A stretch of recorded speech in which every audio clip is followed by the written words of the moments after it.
All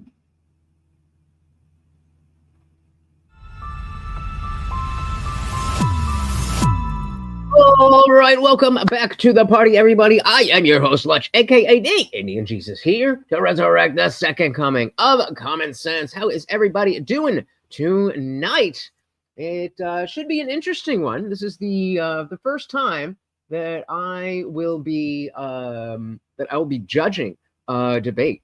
I've done a number of my own debates, but very interesting to see that what it'll be like from the other side.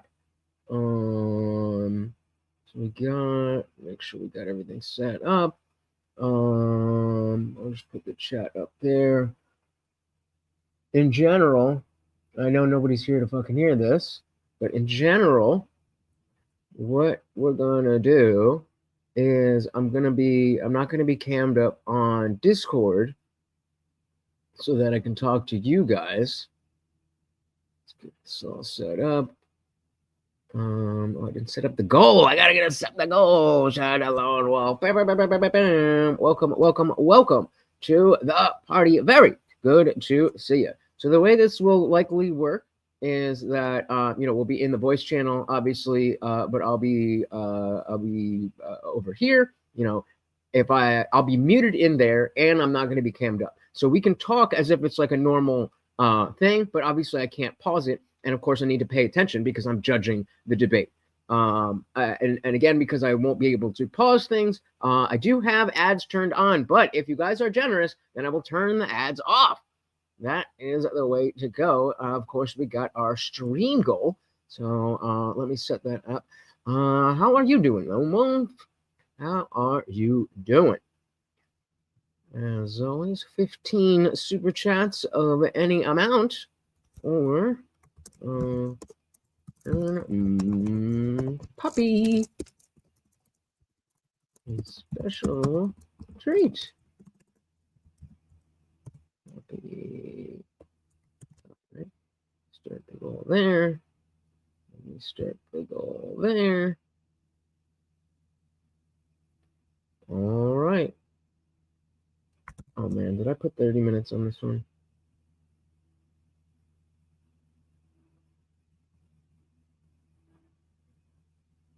Yup, I did. All right, take two on move. Okay, take two. So this was on the vertical one, not the vertical one, the landscape one. Shout out to the landscapers. Yeah, well, and that's exactly what I want. You're judging me. I've never done this before, so I'm definitely going to be. I'm not going to let you guys tell me what to think, obviously, but in terms of things that come up and whether I should be focusing on this versus that and all that stuff. I very much want you guys to judge me. But the other, so there's that side of it. And then, of course, there's the side of instead of hearing just the debate, and then at the end I come in and I'm saying, well, this is what I think. Throughout the debate, you'll be able to hear me. And like, he said that and said this and da-da-da-da-da. I don't know. Because on the vertical stream, it's such a big difference between my camera here versus here. But I want you guys to be able to see it. I don't want to completely go away, right? Good enough. All right. Well, here's the thing. The thing is, I am going to be focused on the things that I like to see in debates. So it's actually very convenient that I don't really have a strong opinion on the IP rights topic itself, because so that way I can go in very neutral, because I'm not pro IP rights or against IP rights. I generally think that intellectual property is a good thing, but shout out to Zippy and Liberty Plus TV, always talking about how they're not good things, and I don't really understand their arguments. But so hopefully these guys will be able to articulate it in a way that's more easily understood. So I think the the opening statement is important, but I'm looking to see, are you setting up what you think, like your thesis? You need to put out your thesis, and you need to talk about why you think the other side thinks what they think. Other than that, I don't care too much about sticking close to your opening statement. You know, once you get into the debate, it's the debate. And then in terms of the debate itself, I'm going to be looking at things like how you are using the rhetoric that's out there. So even if somebody, let's say side, because it's 3v3, so it's 3 on each side. So let's say someone on the positive said something that I disagree with. Or no. Let's say someone on the positive said something I agree with, but someone on the other side, oh, you guys can't see. So as soon as this guy said something I agree with, this guy comes in and says something that I don't agree with, but rhetorically is done well. That's what the debate is for. That's what the debate is for. So we're definitely going to be judging, and it's not just about was I convinced. Although, again, because I don't have a strong opinion, that is not going to be a non-factor. Shout out to the first Avenger. So the party told you to reject the evidence of your eyes and ears is their final, most essential command. Well, I gotta give you the projection whistle there. I'm not screaming and doing all that stuff tonight, but we also got CDB Music. Welcome. Why the name? Because I'm Indian and I look like Jesus. All right, so we're gonna jump into in here and make sure everything is good. Let me know if you guys can hear them, because if not, we got some issues. So, sweet Jesus. Hello. Okay. Can you guys hear me? Welcome in, everybody. Yep, can actually say a few more things for me, Jesus. Testing. 1, 2, 3. Everybody should subscribe to my channel. I agree. And put your link in the chat. Castle, same thing. If you could say a few things for me, just so I can get everybody sound checked as they come in. Can you hear me? I'm working on my stuff right now. Okay. I can't. My audio is. So can you guys hear the Discord? As you can hear me, I guess that's. Can you guys hear the Discord? Yeah, that is a very important. Grufus, give me a few bars. Because if not, I gotta figure some stuff out. Shout out to Death Poet. Welcome to the party. Jesus, there you go. Fair enough. Tyler has all right, brilliant, beautiful. Thank you. Awesome. So but everybody else looks good already. And I was worried Jesus wasn't going to make it, so I'm glad. I was actually just about to tell everybody that we might have a slightly slow start of people. The only other person who didn't confirm was Kay, who just Doomer's here. Welcome in, Doomer. Can you give me a few words, sir, so I can get you sound checked?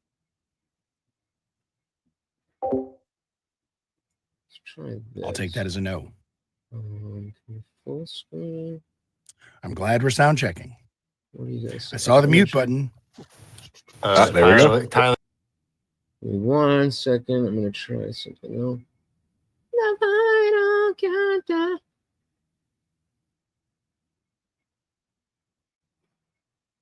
Okay. Fucking hell, man. So just so you know, that is going to be the after party. Normally the after party is us going over everything that we did in the debates, but I'm pretty sure we're going to poke all the corners in the debate. So I don't think we're necessarily going to need to. But it was requested for us to start a meaningful conversation about what's going on. Are they not moving? Tonight. So we will be getting to that in the after party. But you did sound good. Doomer, still, I heard you start talking there for a second. If you can give me a few words. Can you hear me? Sound check 1, 2. Yep. Beautiful. Perfect.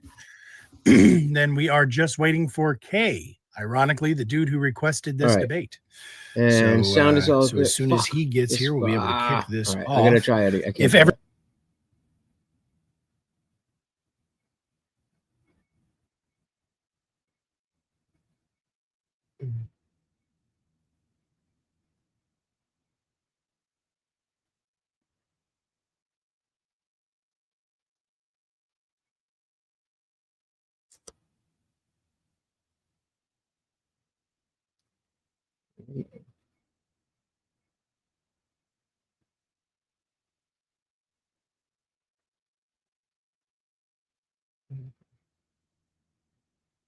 is going to be streaming on Twitch tonight, correct? So maybe Kay will. I don't know. We'll see. But I don't think we're going to have to worry about the shared comments and chat. However, well, actually, no. Jesus, are you going to be live? Because I know you have been starting to do the Twitch as well. Yeah, actually, I just forgot. Indeed, I am on Twitch. I forgot that. Well, then let me get that going. Get you them fucking views, bud. And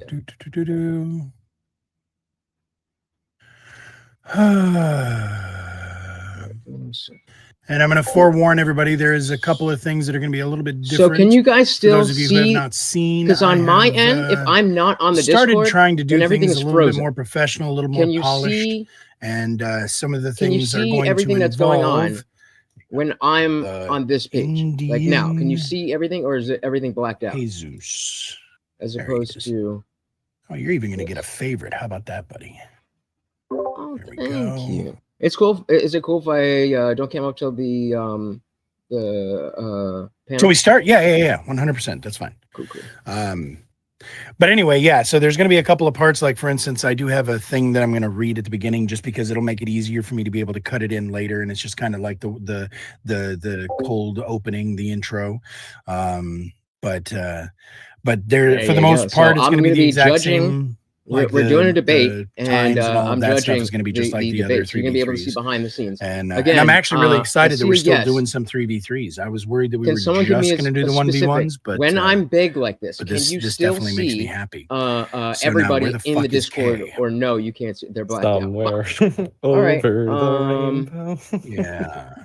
All right. So, Radish, you need me on cam the whole time once we start, or what's the, just so I know? Yeah. Well, okay. So it's better that way, just because, and it doesn't have to be your face. Hey, beautiful timing. There we go. I'm gonna go cam up real on quick, there. Hang on 1 second. Kay, so that we do that.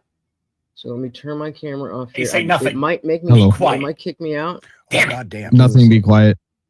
Holy shit, bro. When you EQ your voice, just because bass is good doesn't mean you should only put up the bass frequency. Right? Like I actually felt that in my nostrils. I'll be right back. Say it again. I just plugged in my No, it's just your voice sounds really low compared to you. God, you sound super fuckable. All right. 2 seconds. 2 seconds. All right, so I'm going to have to dip out of here and come back in. Give me 1 second. 1 second.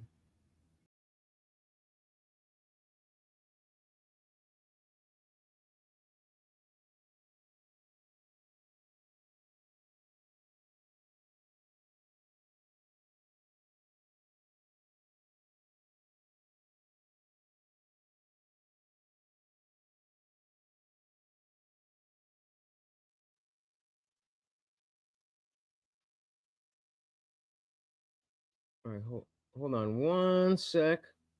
So what we're going to do instead is this. I've learned that there are pluses and minuses to Discord. And some people have told me that there are this Discord studio thing might be a solve for this, but I haven't tried it yet. So basically, in order to make it so that all of the affirmative is on the top row, all of the negative is on the bottom row, and the judges and moderators are on the center row. Right, so that's why I put the little letter in front of your name, because alphabetically it just kind of works out that way. But it prioritizes people with their cams on. So what that means is, if you don't want to have your camera on, that's fine. You can see like Doomer is using a virtual cam. And he just has a picture. Same thing with who is that? McGruff, and even LetsChief. LetsChief is doing a moving virtual cam. So whatever works for you. I'm glad you find it emotionally touching. So what I'll do? It does. No, I get choked up every once in a while. I'll hop back. It's the flowers. I like the flowers. No, is Lutch in his bed? Are we being judged by Lutch in bed? After he does dark, appear to be in bed. After dark. Oh my. Yeah. So I'm just trying to. I'm gonna roll some cones just to fit in. It's Lutch after dark. Yeah. See, so I'm actually. Who knows if he's wearing pants even?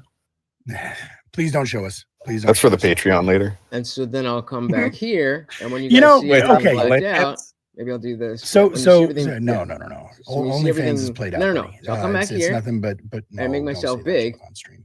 So I talk to you. So real Then- quick, can we all acknowledge I love Circa? He's the best, but his icon kind of makes me uncomfortable because I'm pretty sure it's like him sprawled out in a really naughty bed, and it makes me Is it think he really? might be a porn star. Yeah. If you look really closely at his avatar, it's him shirtless, sprawled on a bed, and it's like, bro, like I don't know what you're fishing for here, but I mean, you might. That get is it. I don't funny. know. Anyways, so. All right. This, I think I have to say, is the most professional debates I have seen yet because every goddamn one of you is here on time, and I thank you for it. Okay. Can you give us any sort of a cam, sir? No matter what it is. At your leisure. Working on it. Mm-hmm. And I will wait until you are done. To let everybody know, oh, did we get the stream together thing going? We did not. Yeah, Invite so when I- send invite. So Actually, yeah, already when taken. I go All right, so over- just so you know, whenever you Lutch, I know you're talking your stream real quick, but if you go to your Twitch, what do you call it, dashboard, where you've got your notifications, you'll be able to see the invite. If you click the little box that says that you Okay, have. I don't even have Twitch open. I just go through StreamYard. Is that something you need me to do? Yeah, now? no worries. Well, in order to be able to do the stream together. So. Okay. Hold on. Let's see. So, Twitch. Yeah, I usually just pop it into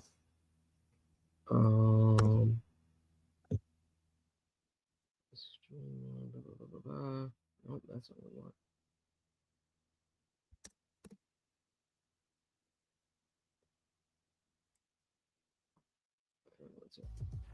I always forget these are a thing. Maximus, Prophet. Oh, come on. All right, yeah, it's making me do all this sign in and extra stuff. What if I Said take your time. We're in no huge hurry. It looks That like just seems Tyler like a is lot of talking to work. his I'll just chat. do Are it you just later. streaming on YouTube, Tyler? Yeah, just YouTube. All right, cool. I don't support Twitch because I support Israel. I don't understand what that means, but okay. Like, I mean, I understand the words, but I don't understand what it Yeah, so Like when the I'm up like context. this, Damn, I'm okay. talking to you guys. Tyler, move your mic closer, bud.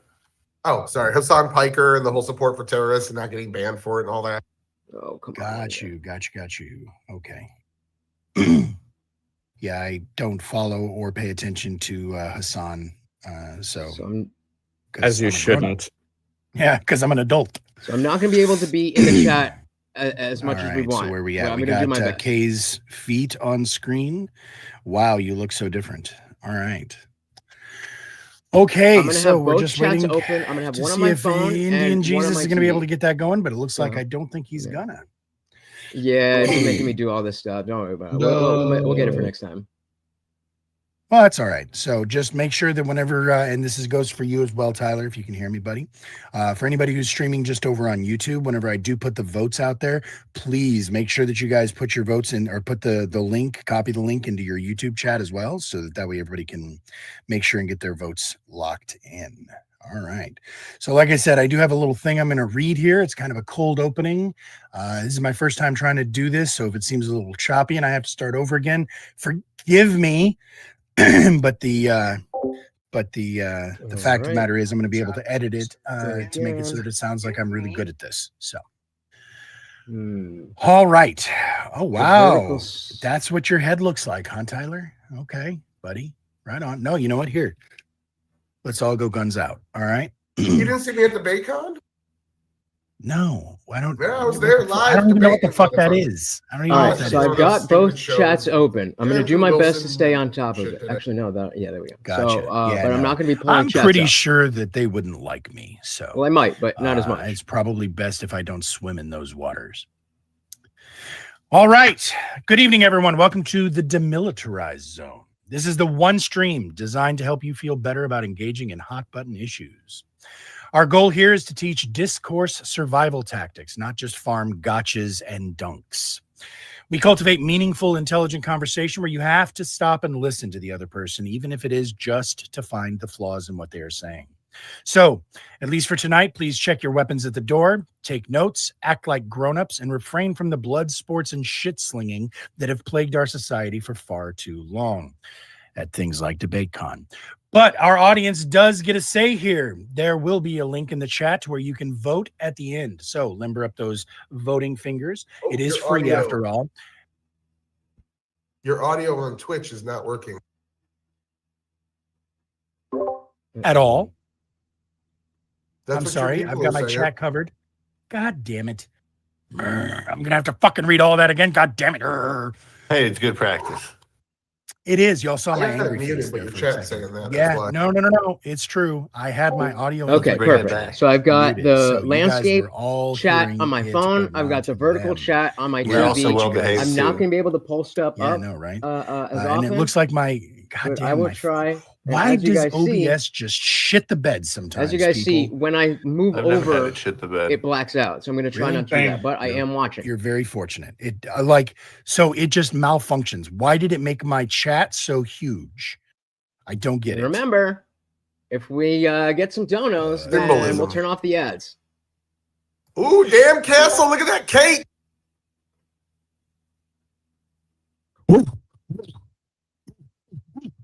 Were you just staring at his ass? Is that what cake is? Is that what that means? I was also Yep. thinking about putting a thumb up there. My goodness. You only get one look. That's it. Only get one one. thumb. Oh, I was gonna say one thumb. All right. Make it count. I heard one lick. Ugh. Yeah. All right. So give me 1 second. Let me fucking start this over because now oh no, my goddamn chat still doesn't look right. Some bitch. Properties. Let's go width of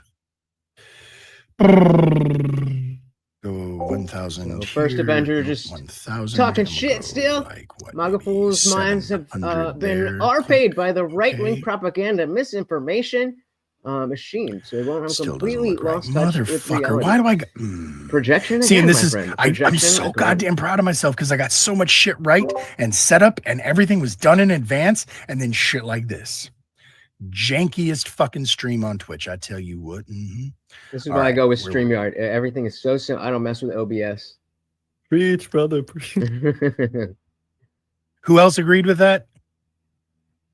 No, I was being Because sarcastic. I'm just gonna kick No. you out. Oh, okay, cool. You were just joking. StreamYard for the win. All right. That's it. Yeah. Oh, wait a Shout minute. out You're not. to, You are a judge, so you don't have to butter up any judges tonight. Good job. Lots of wiggles. Says Welcome, Keep it welcome. simple. Keep it fucking simple. Stupid. There we go. Okay. That should do the trick. Huzzah. Yeah.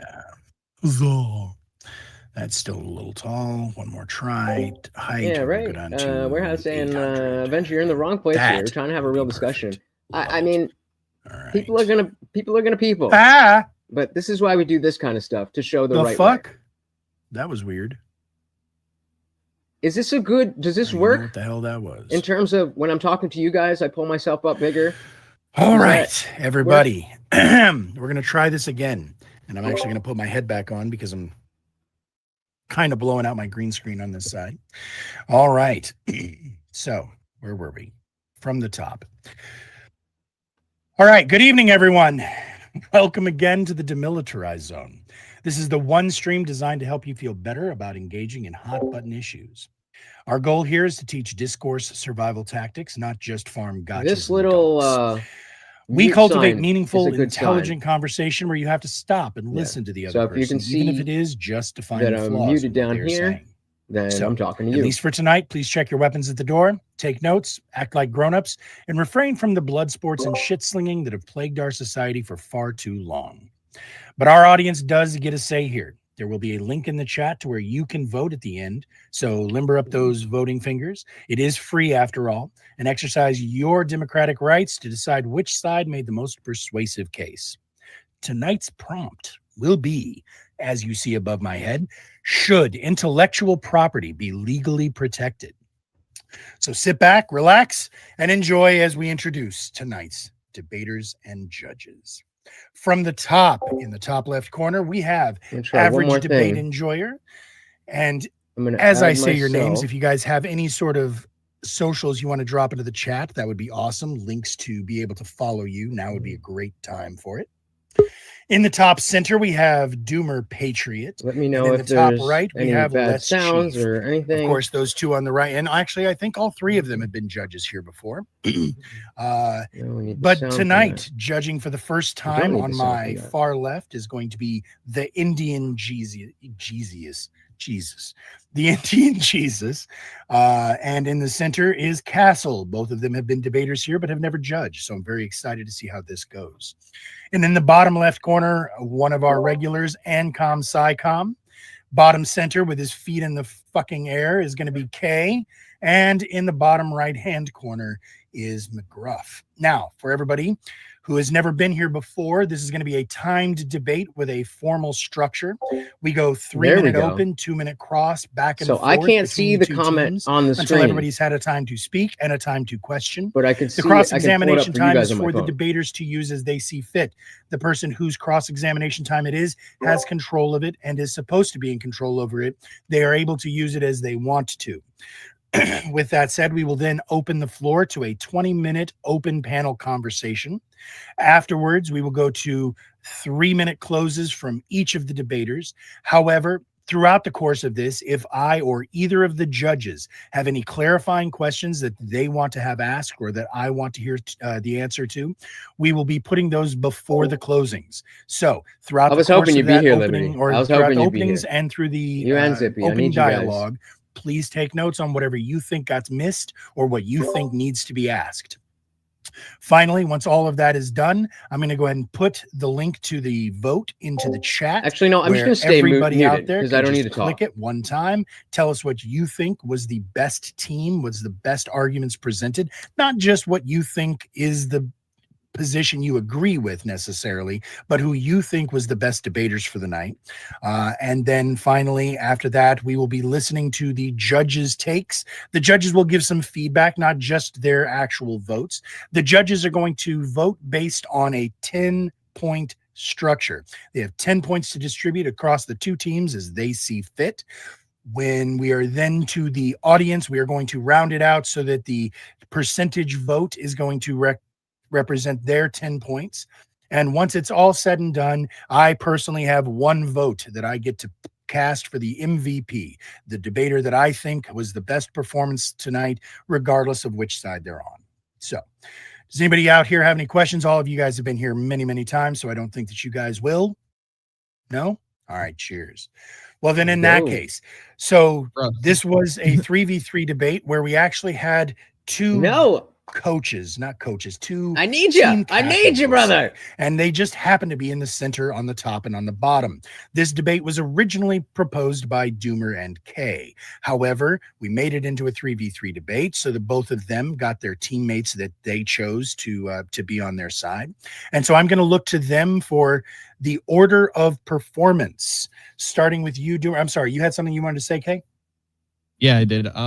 Yeah, so I messaged you about something in regards to our opening just to get permission to do it because it's a first that would happen in the debates. So I wanted to make sure before. Is it a song? Close. Yeah, close. The affirmative It's a side didn't rap get a copy of Once this we get motion. into it, we're going to get into it. We just slow rolling a little bit, but we here now. Honestly, yeah, I checked my docket. I didn't get any filed motions today. Yeah, nope. So you know what? Here's what I'm going to do, okay? And I feel like this is the most fair. It is a video clip. How long is this clip? It's about 20 seconds. 20-second clip that he would like, that Kay's team, that the negative team would like to open with. It will take it out of his opening time.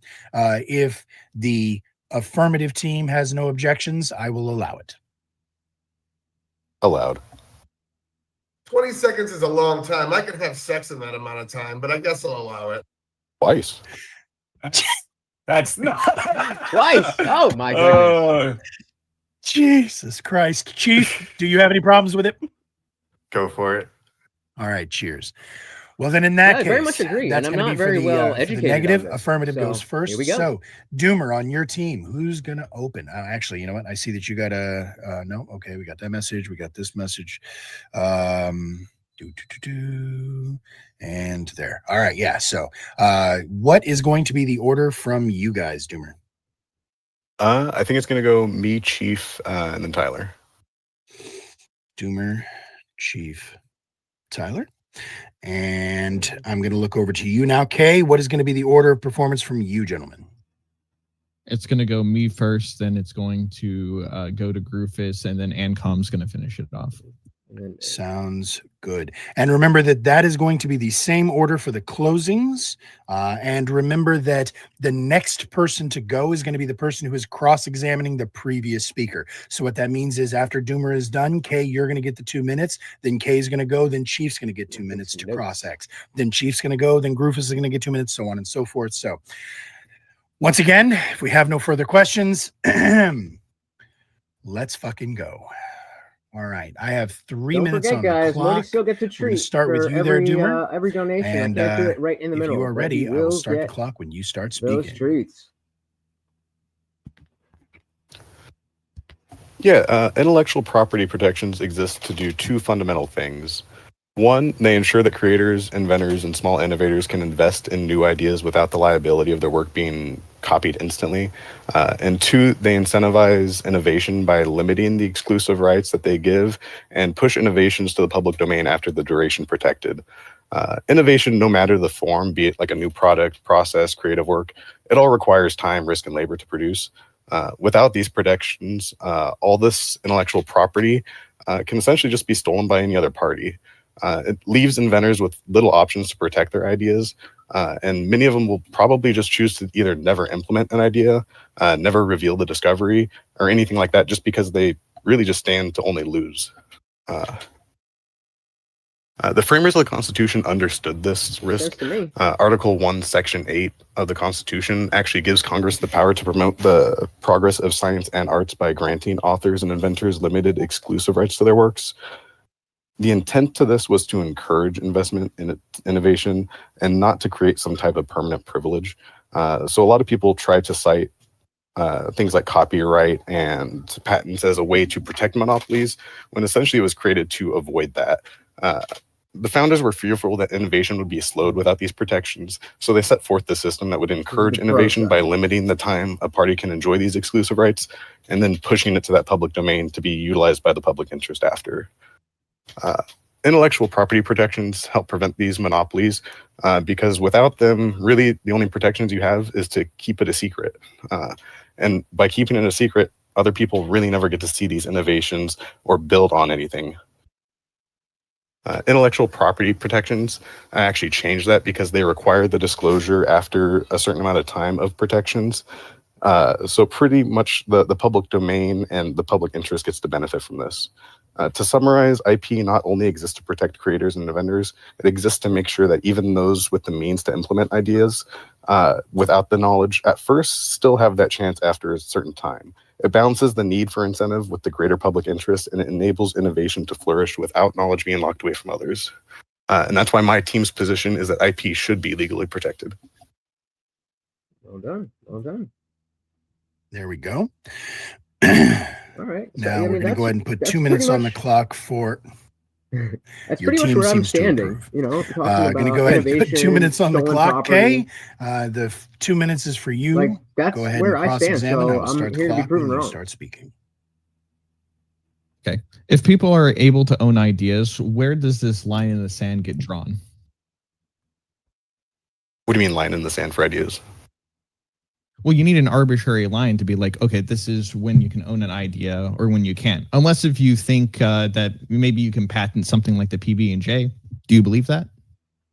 Oh, no, there's certain standards for copyright and patents. It has to like contain a certain use. It has to be specific. It can't be just a copy of anything else, because that's kind of implied in the whole copyright kind of deal. A PB&J would be not specific enough and not different enough from any other type of idea to be patented, I believe. That'd be more of like a trade secret kind of thing. So you don't believe in broad patents? For a PB&J, no. All right. And when it comes to patents preventing monopolies, it states in the very same government that you're citing that patent law is actually a privileged temporary monopoly. So you're saying that they prevent monopolies, though the government that provides these patent laws actively acknowledges that it is a granted limited monopoly. Yeah, limited by what? It's time. It's like the exclusive rights is the time period. So you get the exclusive rights for a certain amount of time, and then you have to share that knowledge with everyone else. Without it, people can just take that knowledge, keep it to themselves, never share it, and then no one gets to benefit at the end. Does any other property expire because of time? Like, should I be able to take your home away after 7 years, or? No, but this is intellectual property. It's nothing like scarcity, like that'd be introduced in like real estate or whatnot. Well, do you believe in supporting artificial scarcity then? For ideas, this would be kind of that, correct? Like it would be introducing a slight artificial scarcity for a certain amount of time to protect those inventors and creators' interests. Yes, but it's not a permanent monopoly. This isn't saying like these people get this technology forever. That'd be more aligned with no protections, and they just keep the trade secrets themselves. And that's time. All right, so I'm going to go ahead and put 3 minutes on the clock here for Kay's opening. I'm going to share the video clip into the Discord channel, I think, or I should be able to. I basically came down on innovation, protecting copyright, and the notion that if we have to keep everything a secret, then people don't benefit from that. I think that's where's that at? Right there. A good point. Dude, the perfect time. Twitch just ran an ad. They know. So that's fine. All right. So I'm going to go ahead and start absolutely. The clock. I didn't understand the video. But you're absolutely right. Oh, I screwed that up. Hang on. I had it muted. I'm going to reset the clock as I start the video. Right here, Kevin, is the patent for the product. Right here is the patent for the process. Can I see the process patent? Here, take them both. So nobody else can make boneless ribs? Let me be more specific. No one else can They make a fucked that guy over. with either one or more bones removed from it. Wow. So this is kind of in line with the peanut butter and jelly thing. And going back. So there you go. Like, all right. What you? Oh, do you want me to start now? No, go ahead. Yeah, no, go ahead. I'm sorry. Right. What you just witnessed, ladies and gentlemen, was a man patenting both the product and the process of making boneless ribs. Think about that for a second. A food company is telling you that you can't take bones out of ribs and sell them like he did. So ask yourself when you see something like this, who and what is this protecting? Earlier, during my cross-examination, it was stated that they would not patent the peanut butter and jelly because it's too broad. Yet, we have examples of the patent fully working in such a manner to prevent people from simply cooking and selling ribs without bones in them. So before they say the patent law does not work like this, it doesn't operate like this, and it only does this, I want to keep in mind that that is from one of the largest shows in America, showing a full example of granted patents doing such a thing. The idea of IP is one that's artificial, draws lines in the sand to create barriers and prevent others from capitalizing on pure thought. This essentially makes any violation of IP a thought crime. I challenge the audience and the judges here today to think about what life would have been like if IP laws have always existed. Imagine a life for the first person that whittled a bow, brewed a stew, developed the wheel, created bricks, or even forged swords, had exclusive rights over the idea. And ask yourself, would we have gotten where we are today with that mentality? My opponents are going to have to justify either a moral or a case to justify the authoritarian use of IP law. I find that it's hard to justify either when IP law infringes on natural property rights, restricts inherent freedoms, and it's this adherence to a system that perpetuates poverty and needless loss of life. I also want to point out the fact that we're all streamers here. I think the fact that the streaming is propped up by the open source use of technology such as OBS is a pretty telling sign of what life looks like without IP interference. And when he talks about the Constitution and how our founding fathers also supported monopolies, keep in fact that America during Alex Hamilton's time actually took out and paid bounties for people to steal IP law from Britain and bring it back to the US to kick off the Industrial Revolution and is credited for making us such a self-reliant, rich, and prosperous nation. And landed it on the button you did. All right, we're putting 2 minutes on the clock. Let's Chief. I hope you are ready for cross. So then again, we I will have a start the rebuttal. clock when you start. Sounds good. I guess I just want to know generally how you feel about regulation. Do you think there should be like no regulation in general, or do you think it's a good thing, or I think regulation could be good or bad depending on the circumstance of how it's used. But I generally believe whenever you're looking at the government, you should go with the least invasive means of treating stuff. This is a medical concept where, like, if my arm hurts, you don't go to chopping off the arm. You go, oh, try stretching it, try wearing like an arm brace, try medication, try minor surgery, then major surgery. And we should treat all infringement on freedoms in such a way. So when thinking about regulation, so the most, like, essentially, like you're saying, just like the most fringe and frivolous, like, regulation would be, you know, not acceptable and like not ideal to have in the system, right? You would have to define what you mean by like fringent and like. I just said fringe or like frivolous regulation, like just a regulate, like you're saying, like not all regulation is good. So I'm just imagining that there's some level of regulation where you're like, you know, this is actually frivolous and hurting business. So that's why I wouldn't want it. Yeah, there's regulations like that exist. Yes. Right. So would it be possible that not all uses of IP would be ideal, but the most like fringe and frivolous, like saying like a patent on baby back ribs would be like one of those, you know, fringe and frivolous things that you could like cut off and like not even like say is like a prime example of what intellectual property is even meant to protect. It's just one of those kind of more frivolous things that, you know, like too much regulation. It's just not saying, like the exception doesn't doing make the its rule. job, I So guess. that's a bad. That would be a bad example. Time's out, but I'm going to go ahead and let you respond to that, Kay. Go ahead. Okay, cool.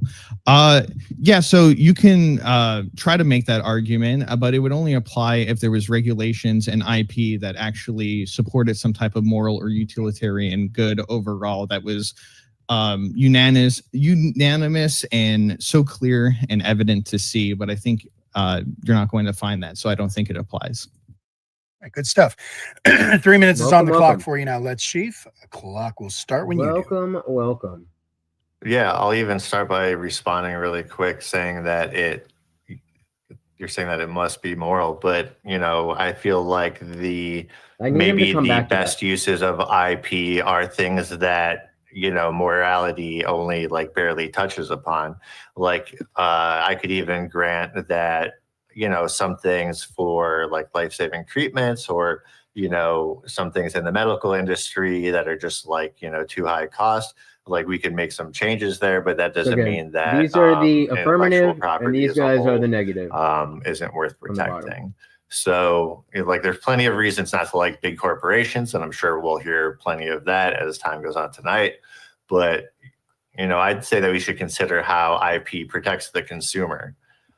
Something we all likely agree upon would be work done by agencies like the FTC, Federal Trade Commission, and maybe its various subdivisions to go after things like faulty or counterfeit products. We've seen videos of vapes exploding in pockets. We've heard stories about like tainted medicines making people sick or even killing them. So I feel that in some way to take away IP is to take away the ability for those consumer protection agencies I only just now read this. to do IP is the work required to prevent serious harm in any number of ways across our country. So if you are truly worried about the power of corporations and their ability to take advantage of people, I feel like that's all the more reason that IP should be protected. And I'm going to yield my time there. was going to try and take notes, but it's getting a little Left almost a minute and a half on the table for us.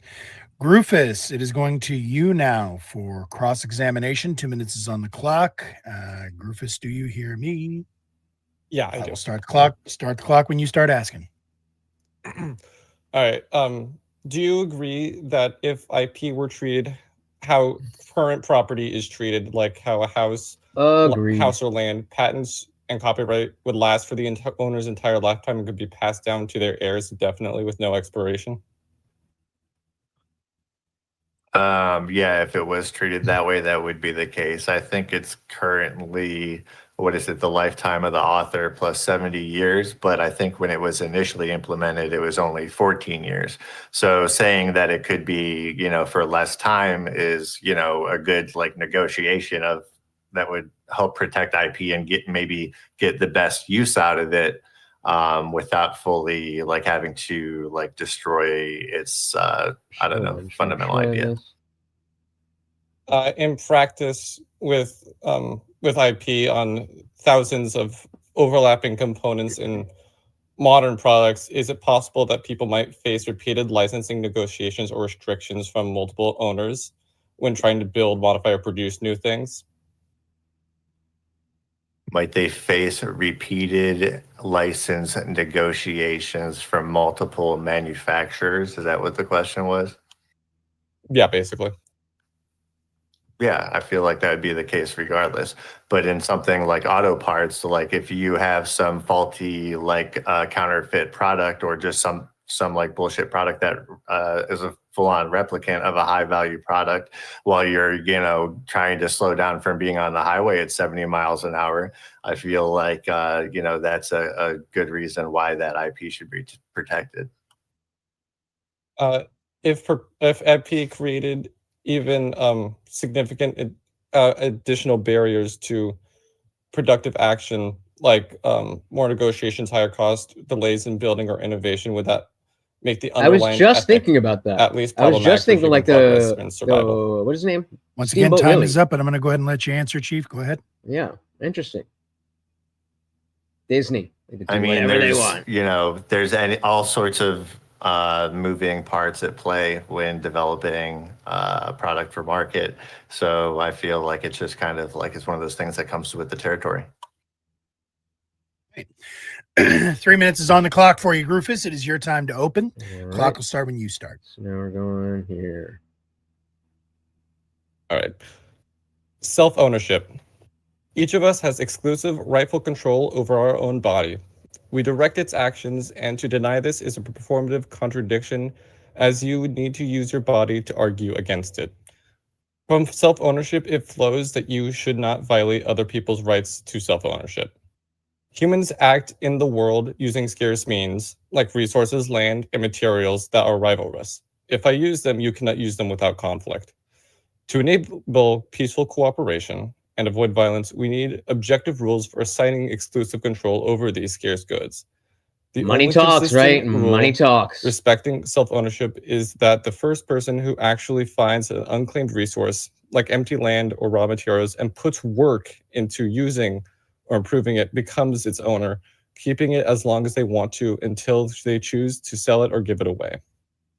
This way, the ownership is actually tied to effort and use, not just saying mine or waiting for someone else to do nothing. It sounds like it goes Now in let's line apply this to with the so-called affirmative. IP. Ideas, patterns, inventions, and symbols are non-scarce and non-rivalrous. My use of a recipe or design doesn't deprive you of it. There is no inherent conflict over the idea itself, only over scarce physical embodiments of your own ink, paper, or factory. Granting IP rights gives the creator partial veto power over everyone else's scarce goods, forbidding you from arranging your own materials to build a device or Sounds like print a good book. thing to me.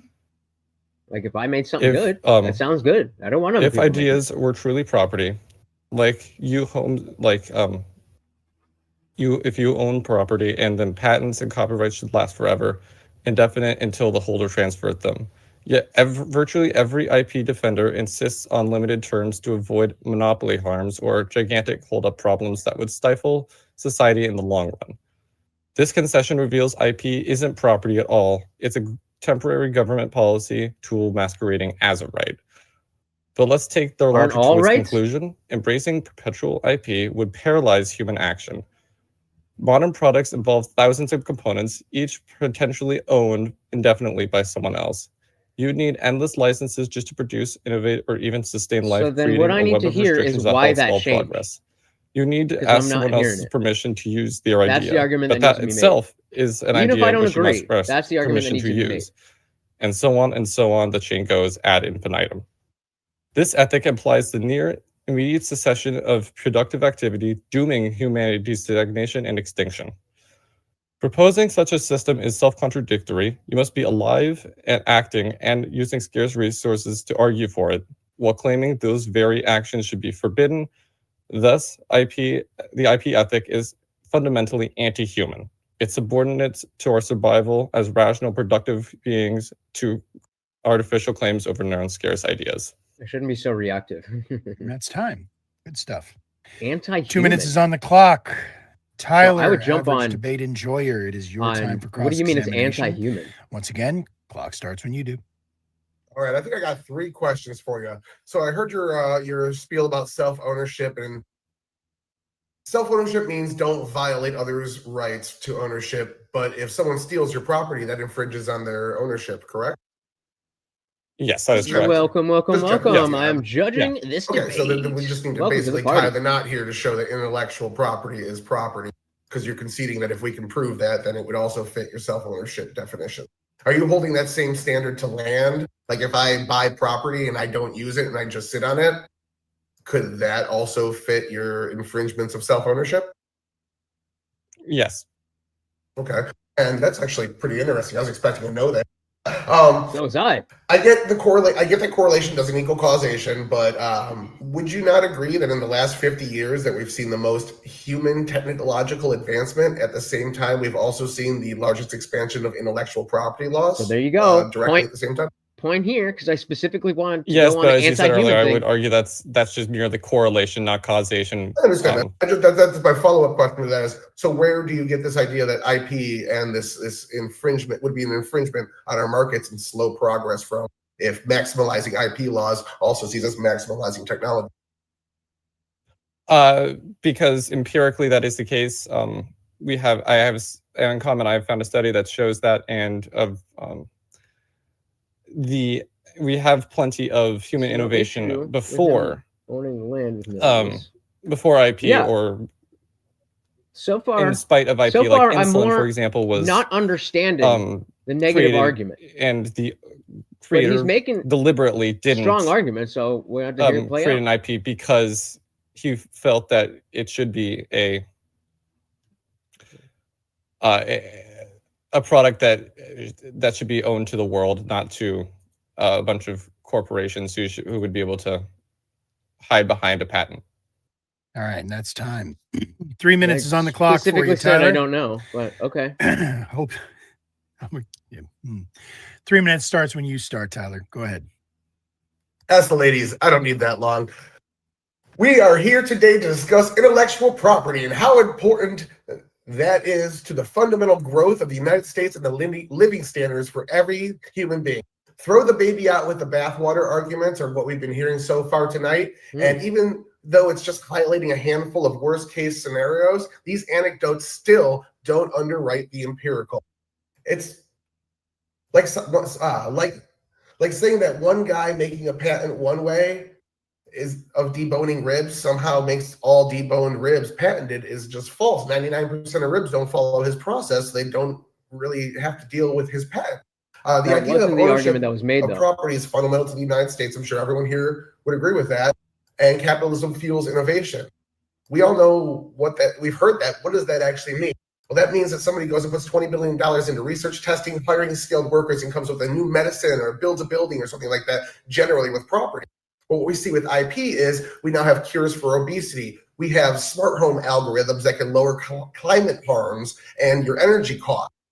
We have unique specialized programs and apps that can order a taxi cab for your fucking dinner with the click of a button. And none of these things would exist without IP because nobody would put up the money to do this. Nobody would ever do this because the $20 billion it costs to build this extensive thing would never get recouped because the next person can just go, oh, cool, thanks, I'm going to sell that now too, and undercut you severely. They'd be waiting for the next sucker to step up and fund something, and then everyone would come and steal it.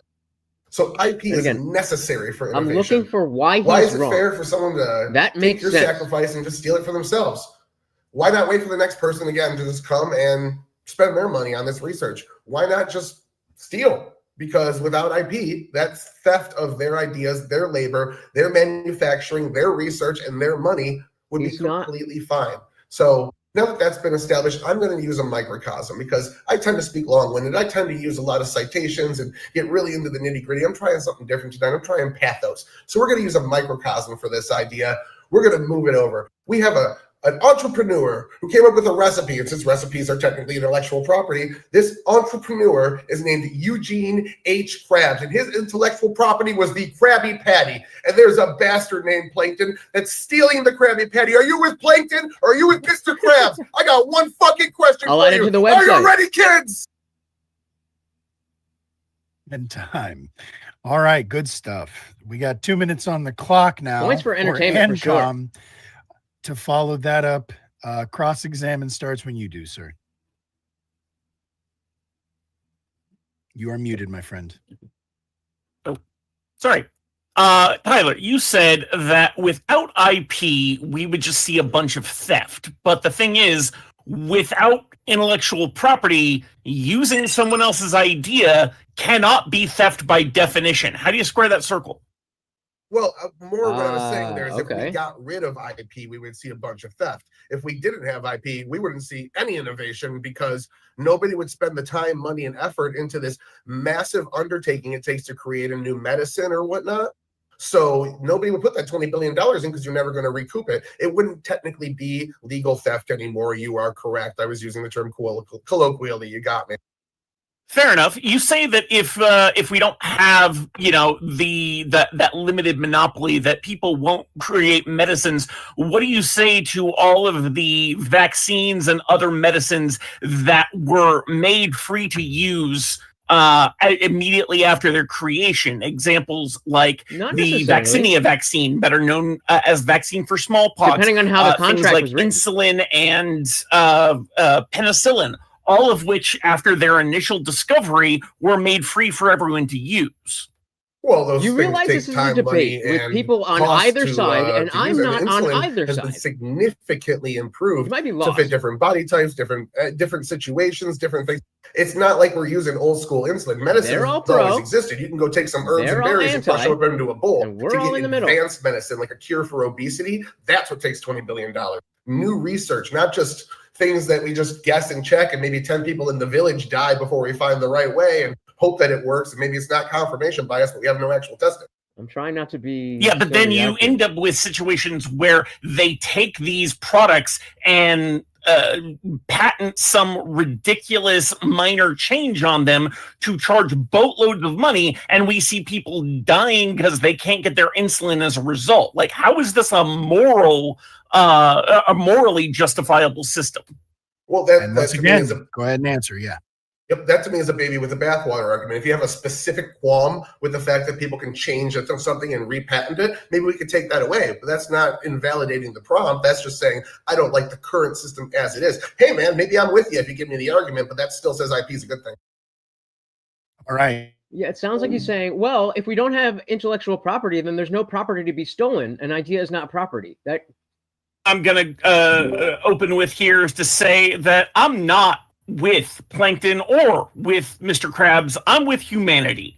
I want everyone to be able to benefit from the ideas and advancement that humanity creates, because we're ultimately creating them as a advancement for the whole human civilization.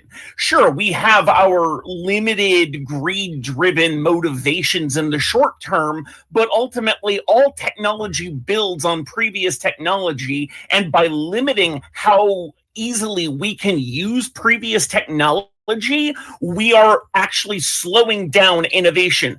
We have studies posted by the St. Louis Fed by economists Boldrin and Levine showing that not only do patents not increase innovation, over the long term, they decrease innovation. If we remove the idea of patents from our productive system, we would actually be able to increase innovation and overall productivity, even despite the fact that there will be, some people that end up putting a lot of money into these advancements that don't get to recoup it.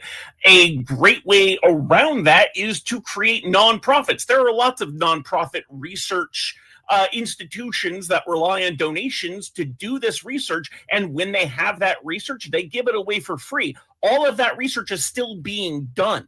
So to say that they're not going to do the research just because they can't make a profit on it ignores the fact that this kind of research, this kind of innovation, this kind of advancement is something that has always happened whether or not patent law exists. Patent law just makes it more difficult to actually get ideas out there and into the hands of the populace as a whole, rather than limiting it to some limited ownership. How? I'm just not so hearing they can how. make billions of dollars in profit on something that would benefit everyone. I'm hearing that's that. That's my in time will happen, but I'm not hearing how. 2 minutes going on the clock. Doomer, it is your time to cross. No, he's going to cross. When you're ready. Much like Tyler, I probably won't take this whole time. First off, just want to say baller ass shirt. I want one. Thank you. Yeah. Second off, one question: does time limit, like the time limit, the exclusivity rights of a patent, does that stop all innovation from happening? It doesn't stop all innovation, but it does significantly slow it down from what it could be. So if, like, say I patented an idea and it's protected for 10 years, it might be slowed for 10 years, but then my idea gets shared to everyone else. Does that help or hinder innovation? I would say that hinders innovation, because what if that idea can be improved upon by other people, and that process? Well, it still can be after. Like, let's say it could go the other way too. But why would other you? people Why could would fuck you it want up to delay that before you ever get? Why would you want to purposefully make it to where people couldn't make it better for 10 years? They'll fuck it up. That seems. Well, that seems technically they entirely could. backward to me. Just like you said that they could like repatent a medicine to just change it minutely. They could do the same thing, right? Yeah, but that's the thing is they can't do that until the original patent expires. Well, no, it wouldn't be the same thing, right? Why is that wrong, though? It would be based on if you innovate on my idea, which would be it. If I innovate on your idea that is still under patent, then you can sue me for patent infringement. Rather than if I improve on your idea with no patent in the way, then that improvement can come out that much sooner. They had teepees. That's about it. Okay, would you say that the patent, the time exclusivity on the patent's the main deal for you, correct? Fuck, I should have peed before. Because if I patent something, it has to come out to public domain. Yeah, the exclusivity is the main problem I have with intellectual property generally and patents specifically, yes. What if that was reduced to a blanket 1 year for everything universally? You'd still be against it, obviously? I'll tell you what, go ahead and hold on. Oh, no, go ahead. Answer the question. I was just going to say, it's still slowing things down. So, yeah, on principle. So even if it was a day? I would have less problem with it than the 10-year, but I would still have a problem with it from a principled, basic principle. All right, so I'm going to put 20 minutes on the clock.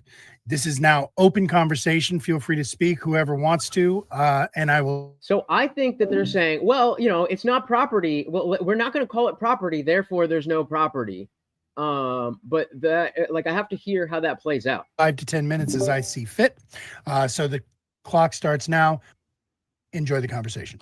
I just have to. I feel like it's important that we touch on what Doomer kind of lightly touched upon, because it's important, worth capping, that if you innovate on an existing patent and develop kind of new, not obvious improvements, those are often patentable themselves as their own thing. So that's actually patently false. We literally saw this with the Google Sophos lawsuit. Sophos Not had only a that- patent on like grouping speakers Who else together is and being able to OG control their loud? volume all together. Google incorporated something like that into their Google Home setup, where you could control the volume of multiple Google speakers at the same time. Sophos sued them and won.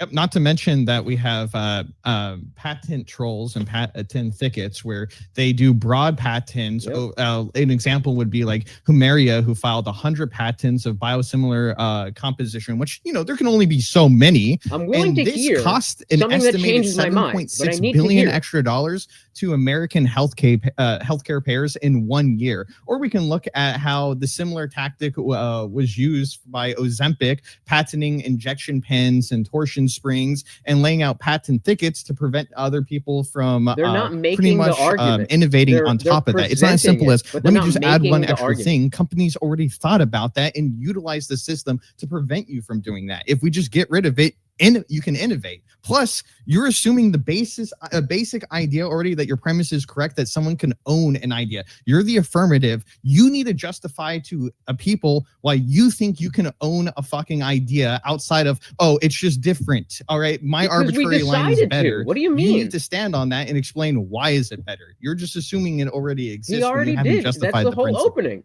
That it I allows think we have people justified the innovation. principle fairly Yeah. well. All of us talked about the fact that like these what? large scale products cost 20-30 billion dollars. Like let's talk about like AI, for instance. You have to build a data center, you have to hire researchers, programmers, QA testers, IT software to maintain the databases and whatnot. This costs you 20-30 billion dollars just to start up. It's a massive barrier to entry that most people can't Well, do. we're here to And resurrect. nobody's Wait, open going source to is- do it. Oh, common Hold on, sense. nobody's AI is going open to do source. it. Some of it's not. How do they get their A training huge data? amount of the AI models Like, that are used today ChatGPT are open is. source, or they are being huge- directly built on top of by the companies that are then closing the source to privatize it. Imagine the kind of innovation we could get in AI if all of these companies were to make all of their AI models and all the training data open source, and then anyone, regardless of whether or not they have access to a giant data center, could improve upon those models, could add additional training data, and then those companies could make use of it. Like, it is a That's what I'm- self-reinforcing That's system the point I'm to trying to make. allow Is them to Well, innovate. your system, one of the hold on, bonuses- your system is propped up on the IP system. These places would not exist. Nobody would have put that billions of dollars in order to build this infrastructure in the first place. If the I next person challenge can that. just I come challenge out, that. hold on, premise. let me get the whole You have sentence not out. demonstrated Hold that, on, though. let me get the whole. If the next person can just hit Control C, Control V, and now they took $20 billion worth of research Yeah, and development, and it's theirs now, and they can undercut you on the market for that thing. How can Certain that products be? are necessary. They need to charge a certain fee to make back the money that they spent in the investment. And the labor. And you're saying they're Yeah. not allowed to do that because they can Right. no longer say that thing I built is mine. You're saying they can build This a is house. outrageous. They want to You're- change the idea and say, You're well, it's just an going idea. off this, or based on this premise that nonprofit research doesn't exist. Like that's basically what you're saying right now, and we know No. this by itself is false. I'm not saying that at all. I'm saying that private research completely dwarfs public research. And again, if Oh, really? Does it? Only because IP exists wait, let's to fact check give that. them that dwarfing. AdCom, let's Yes. fact check that. Interesting. It No, seems but like the let me get the whole NIH funds crucial. Wait. 99%. No, let me get my whole and, sentence out. Okay, You go just ahead. keep cutting me off. If you want Not to my leave it. channel. Again, When I do this it, is the it's world clean. without IP. The world without IP is, instead of this new cure that comes out, for this amazing cure that comes out, because they don't have any privacy rights on it, because the next person can just take it, break it down, replicate it, and undercut them on it, they now say anyone that needs this miracle cure has to fly to our facility in Ohio, go through all sorts of security, then they can come in and get it. Because of the fact that it can't be distributed to every home like every other medicine could, the productivity is significantly lower, meaning we keep the price significantly higher. So now we're purchasing out most common people that would be able to afford something that if it was mass produced would be significantly cheaper. So you're saying, yeah, sorry, no IP. It goes if you want to green. keep your secret, you have to So you keep can it see locked it's up in a green military around whoever's bunker and let talking. nobody have access to it. You're limiting a Yes, potential because So Ozempic there's going down cancer. here. Ozempic pens really So look for the cost green. $1,000 a dose to make. This is a ridiculous argument. Well, let me take that's this the whole. because Speaking let's not of forget ridiculous you stuff, real don't- quick, I just sent Horse a link. Can I ask that you pull that up?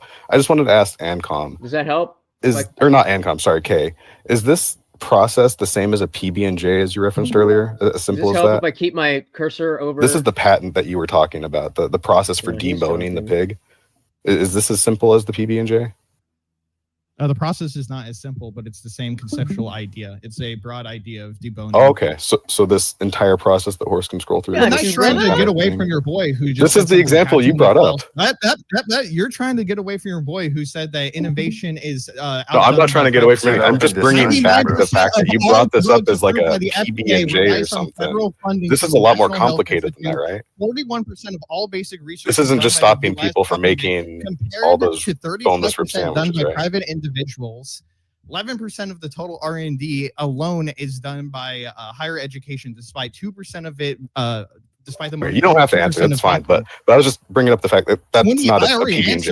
We're not going to let your friend get away with this. Kind of Nearly global 28 to R&D. 30% of all U.S. patents rely directly on previous federal funded research. 30% of that's all better. patents filed today are That's not the rely claim I off made. of government funded technology. 35% of all basic research is done. Yes, laws are being used. They are in place and they are being used. Yes.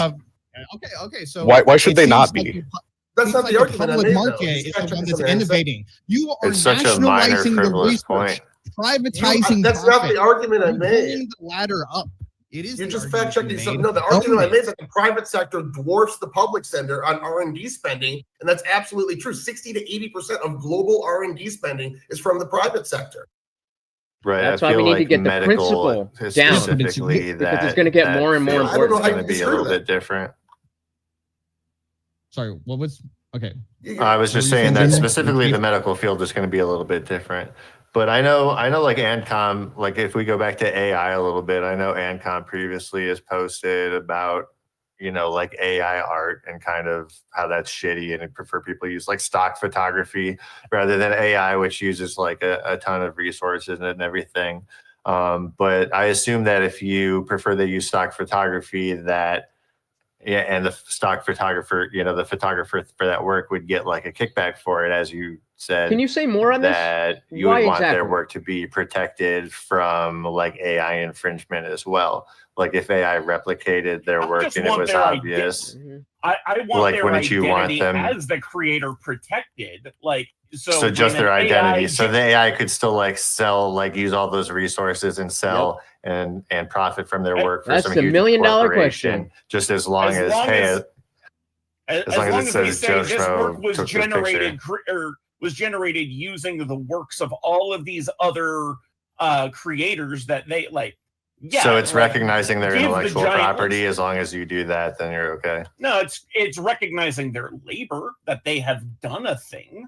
Right. That's what the argument is. He just wants it to be sourced. So Like, you're hey, just listen, changing this is the the words. source of where I got my information from. Like It's not your intellectual property. Like the Creative Commons license or the general public license. These are all forms of copyleft that are designed to get around some of the problems with intellectual property overall. They wouldn't be needed without intellectual property, but they show a world in which intellectual property is not needed to protect the identity That's and the what I'm not labor hearing. of people who create these creative That's what I'm works, not hearing. because Explain all that. they do is they say you have to you have to give attribution for any works that you have done based on this previous work.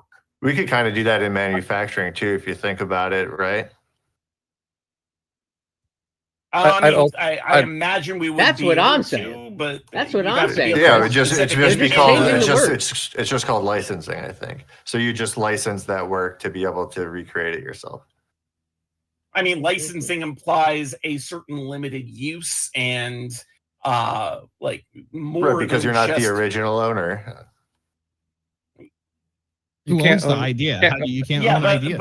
If you own an licensing idea, says what if you have someone to- comes up with it? You How do you have come to up with? go to the person who created it for permission. All I'm saying is give them the attribution, but you don't need to ask them to build upon their work. That's silly.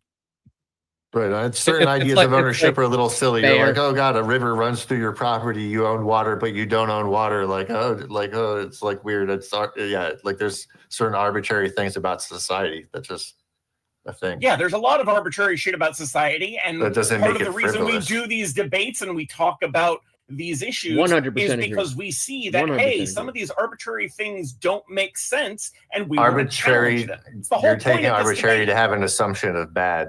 Arbitrary, like No, lots I'm of things saying are arbitrary. Good catch Not- from Let's that Chief. does Lots of not things are automatically mean arbitrary, bad. and we are challenging whether or not they still belong here. Some of them will, some of them won't, because they serve certain purposes. We're arguing that intellectual property, if it ever had a useful purpose, has long outlived that. Okay, what is And, that you know, I know purpose, and Grufus why has it others been would over argue that outlived? it never had a useful purpose.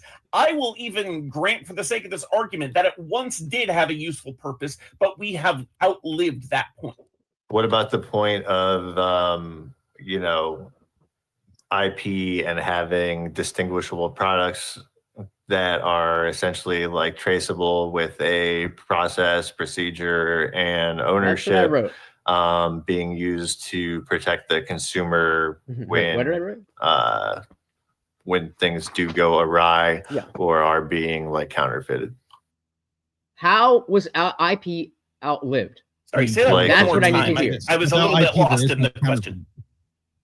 Like when products are being counterfeited, and they say there's like a half a dozen Tylenol PMs on the shelf, and they're all like kind of one-offs of each other, and it's nobody owns any sort of like idea, and it could all just be like there could be legal knockoffs of any product, and like how do we answer for that taking away the ability to enforce regulation and protect consumers?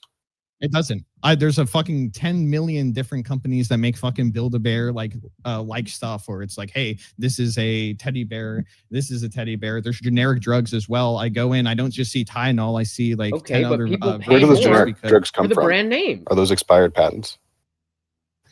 Yes, and they would have existed a lot imagine sooner if to a lot more So, people before they. Imagine if they were just expired. trade secrets and never shared.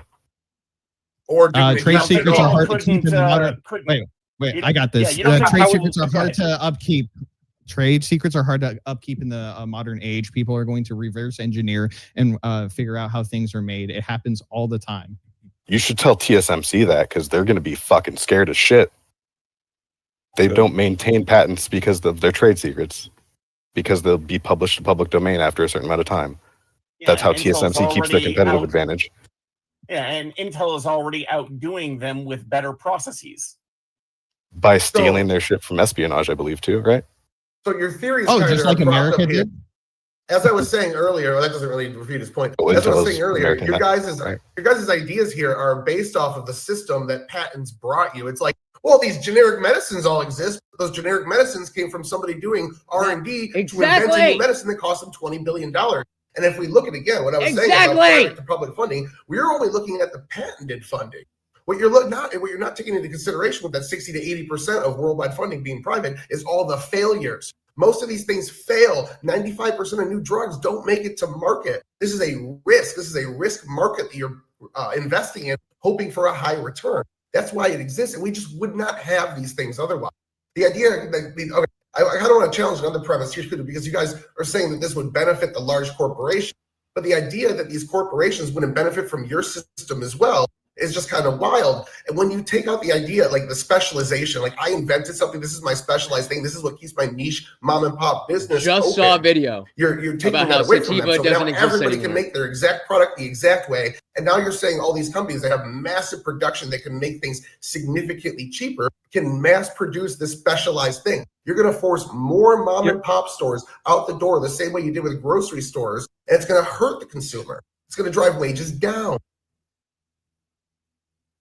No, the biggest way that corporations are the ones that use IP law more than anybody else. Nintendo is a good litigious example of using their IP to strike down other people from innovating on their acknowledge that in ideas my and argument. being able to use it. Okay, I acknowledge that in my argument, but my argument is they're also going to abuse your system just as much. They're going to abuse your every system just has as much. abuse. Every system has Yes, so abuse. then It it's not a depends on good point how for you. much. That's my point. Well, yes, If it it's- is. Your Dude, if system something is going to abused, be like, abused, if 80% of a system can be abused versus only 10% of a other system, and the other system gets you more positive externalities, wouldn't you want the other fucking yeah, system? we were talking about dispensers. Yeah, here. because you're getting fucked less. you're And going to that's grow the thing, is that, monopolies yeah, and everything. cartels.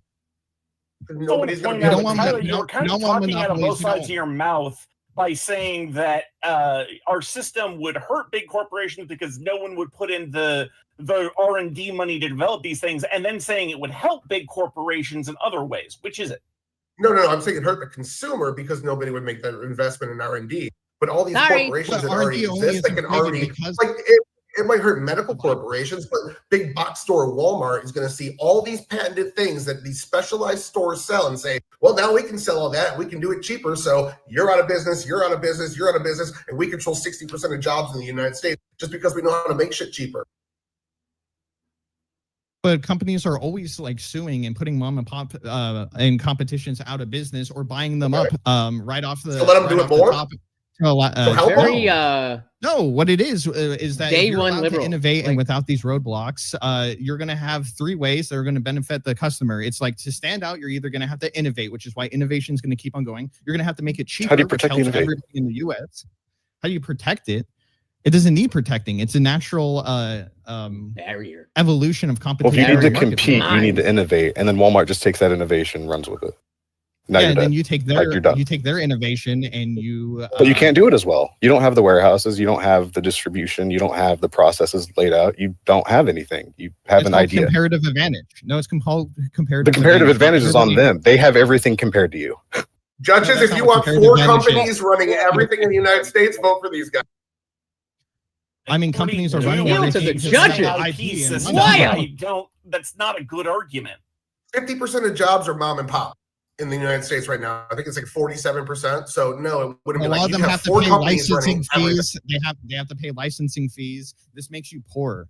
This makes you To poor, who? paying licensing fees. Who does the licensing fee go to? It's going to go to the Creator, original the inventor? Yeah. Okay. Yes, but just you making don't sure. have natural ownership over more an idea. specifically, the patent owner, which if we Oh, get yeah, into whoever owns the patent. problem with patent sharks and patent trolls, that's a whole other argument that we can bring to bear to say the problem. Yeah, but we can regulate that. We don't have to There throw might out be patents some, for that. but right? most are going to create that barrier to. Who's the We can person regulate who- patent one of trolls. the many problems with patents. So, like we're saying, there are so many individual, independent problems with patents that it doesn't make sense to keep them around. Do you recognize any benefit from them? The encouragement for innovation by pushing anything to public question. domain, or Good for question. anything like that? I mean, if everything was question. just public domain to begin with, But they wouldn't. People patent it to get that exclusivity period, to take advantage of their own idea, to be able to license it to Walmart. You already get Like that. that doesn't with happen first advantage. if they don't have the protections. First They can mover's keep it advantage to is- themselves and use it for like their personal benefit. That's fine. People did that historically, but you can't go out and publish your idea or whatnot because someone else is just going to take it. That's why we have so much historical like Science is advantages or literally- protections for like authors and stuff. science has been built on people sharing their ideas and their innovations freely. Yeah, their for ideas. hundreds of years. Their ideas. So, like the history of the very development and But advanced there's innovation that history that of we're IP laws talking have gone about. along with it. There's been if protections for anything- books and authors as long as you're talking about. And if anything, it has hampered innovation because we don't get to see the advancements build upon one another nearly as quickly. Nice. Yeah. Oh, definitely. Yeah. Definitely. I mean, again, No question. If you're a first mover advantage and you're getting your first move, you first create something. It takes time for everybody else to like figure out how to make that. Manufacturing is like, so expensive to get up and running. makes you though. stand up. I mean, No. yes, and that's the investment. I'm you going to take. go ahead and put 5 more minutes that's on why- just so you guys that's- can put a bow on it. Go ahead. And go that's why ahead. such bigger firms existing, like they were saying, already having the infrastructure, like to sweep your legs out from under you after you've invested so much. Just, hello. That's why We're just you deserve finishing a up. I'm period of judging time this to debate recoup, on intellectual off your property. idea. I mean, you only need so much money to recoup off the idea because you use IP law to constrain ideas, which means you're the sole, owner of that idea and need to do big innovations on top of it. If a lot of people are doing small innovations, most of the R&D work is being spread out instead of centralized, so you're able to piggyback off of everybody else as they're allowed to piggyback off of you. R&D would deflate under IP. And most R&D, again, is piggybacking off of public funds and research. Anyway, so In the medical field, at least, is what you cited. It wasn't just I'd also medical like, field. I'd also like to provide a source for what Kay is saying, because there is very little, if not no, evidence to show that IP or having IP shows that innovation, it protects innovation or encourages innovation. If anything, it just allows and incentivizes people and corporations to guard, to create a patent and then to guard it and not to go any further with that and try to prevent people from further innovating so that they can continue to make their money off their patent. And I will drop that study into Radish's chat. Saber, put the link or the you name. can cite whatever up. study you want. At the end of the day, we have seen, again, as you admitted, the largest rise in technology, a growth spurt in humanity that's never been seen before, dwarfs the Industrial Revolution in terms of what we've grown from the first computer to right now. And also, patent what laws also been dwarfs taken the up for that time. Industrial Revolution? Population. Population increase is the best predictor of innovation. Not to mention the Industrial Revolution was credited to the push by the U.S. government to do corporate espionage and steal ideas from Britain and bring it into the U.S. Basically what China did. Basically what China did for... So China is out innovating us instead of stealing all of our IP? Because I think they're stealing hundreds of billions of dollars in IP in every year, not out innovating us. Perfect name. Inaccurate number, but also what happened when they ignored patent law. They had the biggest leap for any country ever in modern human history. They brought so many people out of poverty, and I'm sure they did. Catch up in a few decades. Example? I'm sure they did. And piggybacking off of all of our fucking work. They took in it America, all piggybacked off of Britain, and Britain piggybacked off of other No. people. You're ignoring the fact. No. Treasury Secretary. But who do you want to piggyback off Hamilton, of us right now by taking this away? Treasurer Secretary Hamilton literally gave rewards to individuals who brought secrets of extraordinary value from abroad.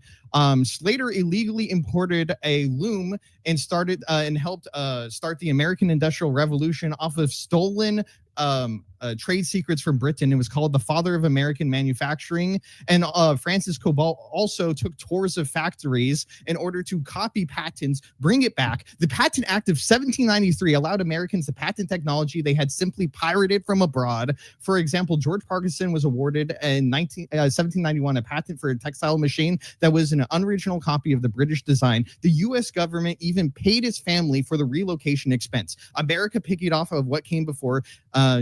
In China the 1700s, that has to do with my tech point from the last 50 years. So I think you're missing about 200 years in between. You just mentioned the Industrial Revolution. Don't act like you didn't. I said since the Industrial Revolution. I use it as a goalpost to say how crazy the tech revolution's been. That's it. And the tech I was revolution talking about the last right now 50 is years. piggybacking off of public-funded research and government. All ideas piggyback off other ideas. I really don't think this is that big of gotcha, whether it's like music or manufacturing. All ideas literally piggyback off another. This isn't that big of a surprise, I don't think. What was the Patent Act that you said passed? No, it's blatant. It's just obvious. 1793. The Patent Act of 1793. 1793. I was about to say, I think that year's off. Same. I got you. No, 1793. The Patent Community. Act of It's all about community. Yeah, I definitely agree. So what do we that have early here, stuff? gentlemen? I mean, that early stuff is good. You say that it boosts innovation, but it seems that innovation existed before. I'd like to. Innovation's not going to go away. It's just going to be less. We're not going to get big things. I'd like to end this discussion with kind of a rhetorical question. Should Philosopher X be charged with copyright infringement for using or taking the ideas from a previous philosopher? Did they What was patent the their idea? Exactly. Did they copyright it? Did So- they patent their ideas? For what it's worth, I the was time talking is up, to and copyright. he did specifically say it was going to be a rhetorical question, which, if I'm not mistaken, means Well, I said no. an answer. So, funny enough, I think Welcome. both of the Welcome. judges asked the exact same question, which is kind of All right. ironic. So I'm going to be I'm going to unmuting go and ahead talking. and interestingly enough, they are both asking the question about one specific person. So we only have one. I have a couple myself as well. We'll see how this first question goes to see if I'm going to ask mine. So I'm going to ask this first, and then I want I want to make sure that it is covering the question that the other judge wanted asked as well. AnCom, you said something to the effect of there was a study saying patents decrease innovation and not increase them. Is that the same question that both of you wanted asked or expounded on? Yeah. Okay, cool. Yeah. Can you please expand on that just a little bit and explain to the judges what it is you meant by that? There was a study saying patents decrease innovation, not increase. The study that Grufus posted is the study I was referring to. That's the study. Okay, fantastic. Yes. And okay. And can you just give us a quick paraphrase, just a quick 1 minute telling us what it was that said? Because we obviously don't have the time to sit here and read it right now. Yeah, no, I can give I can just read the introduction because I think it sums it up nicely. The case against patents can be summarized briefly. There is no empirical evidence that they serve to increase innovation and productivity unless the latter is identified with the number of patents awarded, which, as evidence shows, has no correlation with measured productivity. This is at the root of the patent puzzle. In spite of the enormous increase in the number of patents and in the strength of their legal protection, we have neither seen a dramatic acceleration in the rate of technological progress, nor a major increase in levels of R&D expenditure. And then it goes on to talk about more of the paper, but that's a good summary. Okay. All right. So once again, like I said, if there's no more questions from the judges. Yeah, I got one more. Just yep. Yep. Go ahead. So general, real quick before you ask, I'm going to say to the debaters, please answer the question. Do not debate the judges. Go ahead. Yeah, no, I was just you made the claim, ANCAP, that we've outlived the need for IP, and I don't know if you'd specifically explain that. So I just wanted to ask you about that. So you said ANCAP. I think you meant AnCom because Grufus is AnCom, the sorry. ANCAP, and Yeah. I just want to make sure that AnCom, the right person was being addressed. Yeah. So like this was more of a personal opinion that I can see why it may have had some utility in the past, but I don't think that we can make an argument that it still maintains whatever utility it has today, and even the utility that may have existed in the past is questionable. Okay. So we are now real quick. Thanks for the raid, Frank. Appreciate y'all. And I still don't know what the fuck he just so said. you guys know, you are at the tail end of a 2-hour long debate, roughly.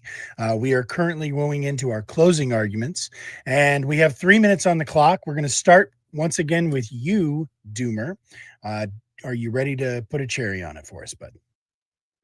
I gave him the opportunity to explain to me how it was used, and clock starts when you start. Now we don't need it anymore, and he did. So yeah, first I just want to say thanks for everyone going coming. Kay and AnComSciComm, always awesome having you guys on the other side of the table.